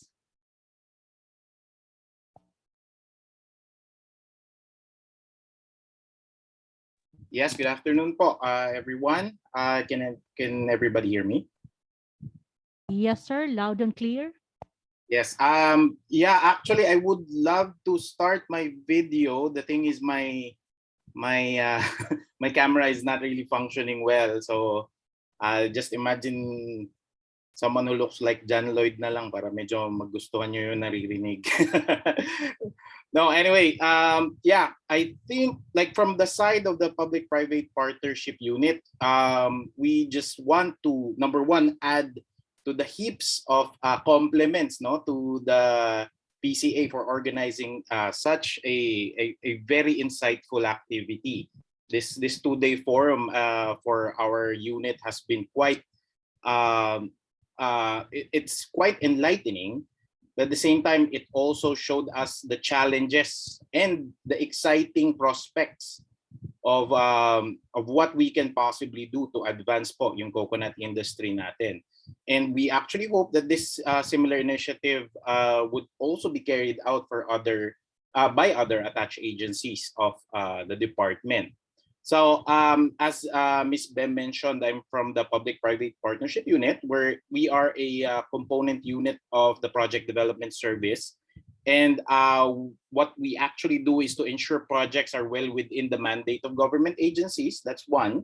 Number two, the private sector, being our direct and active partner, will can look forward to reasonable returns. And the third, and I guess the most important aspect of what we do is we try to find ways that every project that that's carried out is beneficial, especially for our farmers. And as you know, active partnerships with the private sector is one of the strategic thrusts of the department and its attached agencies. So we're very much looking forward to structure projects that are in line with this. And the unit, the public-private partnership unit, can support not only the PCA for possible government-initiated PPP projects and even the private sector. Yeah, we can also support and handhold, give clear paths for the private sector so that they can carry out active partnerships with the government for industries such as the coconut industry. And in line with that, the PDS PPP unit and the PDS in general is very much committed po to seeing through how we can support po these projects, because these are not just interesting, these are very encouraging, especially when we look at the potentials po of the different products that we've seen, the different programs that have been carried out and being carried out by the PCA. And yeah, basically our group very much looks forward to potential initiatives where we can help structure very effective, very sustainable, and very worthwhile partnerships with our negosyanteng magnyunyog. So again, magandang hapon po sa lahat, and we are very much solidly committed to help out in any way we could to move forward all these very interesting initiatives. Thank you very much po. Thank you very much, Professor Juan Paulo Fajardo from the PPP unit of DAPDS. And now to give us the closing remarks, may we call on our very dynamic Deputy Administrator for Operations. Please welcome D. Roel M. Rosales. Thank you very much, ladies and gentlemen. It is the coconut industry that is very dynamic. It has a lot of energy that needs to be harnessed to really revolutionize all our efforts towards development. This is a good time. This is a right time. This avenue, platform of showcasing the many attributes of coconut, the many product lines that can be had, that can be improved, and that can be further enhanced to really create that birth, that niche for this very important commodity in the national economy is now at our forefront. Let's take advantage of this, and we are inspired and heartened that there is interest, big interest towards the many the development of the coconut as a major commodity in the market, even in the time of this pandemic. So we would like to thank everyone on behalf of the administrator, Benjamin Madrigal Jr., from the PCA, of course, led by our Deputy Administrator, Wally, who is the chairman of this Coco Week, very successful Coco Week celebration. And by the way, we have only just begun. There are more things that needs to be seen, be appreciated in the coming days and weeks to come, not just this August, but in the months to come. But on this account, we would like to thank everyone for their very active participation. Let's keep our interest shored up. Let's keep it up. And let us also remain committed to the end view of really enhancing the development of the coconut industry, even within our areas of participation. We encourage the private sector, particularly, to put their resources in this industry, because as it has provided for us in 100 years of providing jobs and income to the national economy, we see a bright future for this industry to do some more. So again, ladies and gentlemen, thank you and good afternoon. We hope to see you in the other avenues, in the other series of discussion and presentation of the 35th National Coconut Week celebration. So again, thank you very much, ladies and gentlemen, and have a nice weekend. Thank you very much. Ingat po ang lahat.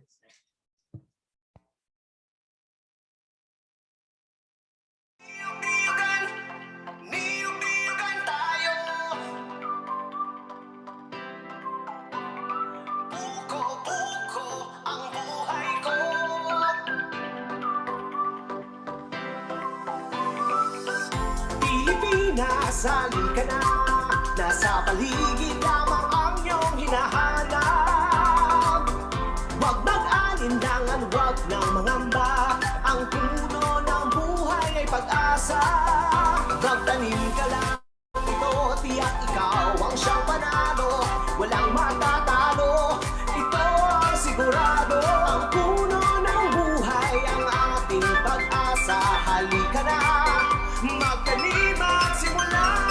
Niyog-niyogan, niyog-niyogan tayo para sa kinabukasan. Puko-puko ang buhay ko, tungo sa kaginhawaan. Luzon, Visayas, Mindanao, saan ka man ay mayroon yan. Ang buko niyog ang siyang pinagkutunan ng sambayanan ng pangangailangan. Niyog-niyogan, niyog-niyogan tayo para sa kinabukasan. Puko-puko ang buhay ko, tungo sa kaginhawaan. Pilipino masipag ka, Pilipino masinop ka. Simpleng bagay pagyamanin, palaguin at ibigin. Huwag matakot mangamba, siguradong panalo ka. Masaganang niyugan patungo sa kaginhawaan. Niyug-niyugan, niyug-niyugan tayo para sa kinabukasan. Puko-puko ang buhay ko, tungo sa kaginhawaan. Niyug-niyugan, niyug-niyugan tayo para sa kinabukasan. Puko-puko ang buhay ko, tungo sa kaginhawaan. Niyug-niyugan, niyug-niyugan tayo para sa kinabukasan. Puko-puko ang buhay ko, tungo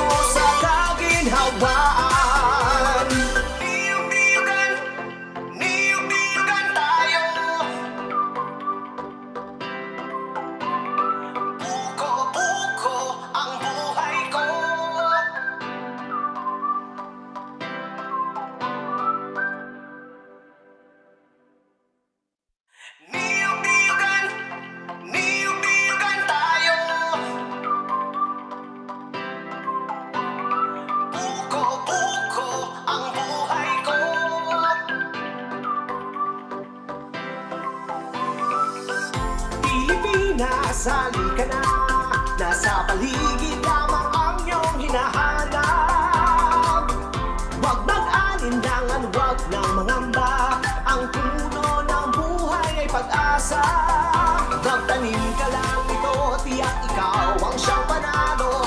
Walang matatalo, ito ang sigurado. Ang puno ng buhay ang ating pag-asa. Halika na, magtanim at simula. Niyog-niyugan tayo para sa kinabukasan. Buko-buko ang buhay ko tungo sa kaginhawaan. Luzon, Visayas, Mindanao, saan ka man ay mayroon yan. Ang buko-niyog ang siyang pinagkukunan ng sambayanan ng pangangailangan. Niyog-niyugan tayo para sa kinabukasan. Buko-buko ang buhay ko tungo sa kaginhawaan. Pilipino masipag ka, Pilipino masinog ka. Simpleng bagay pag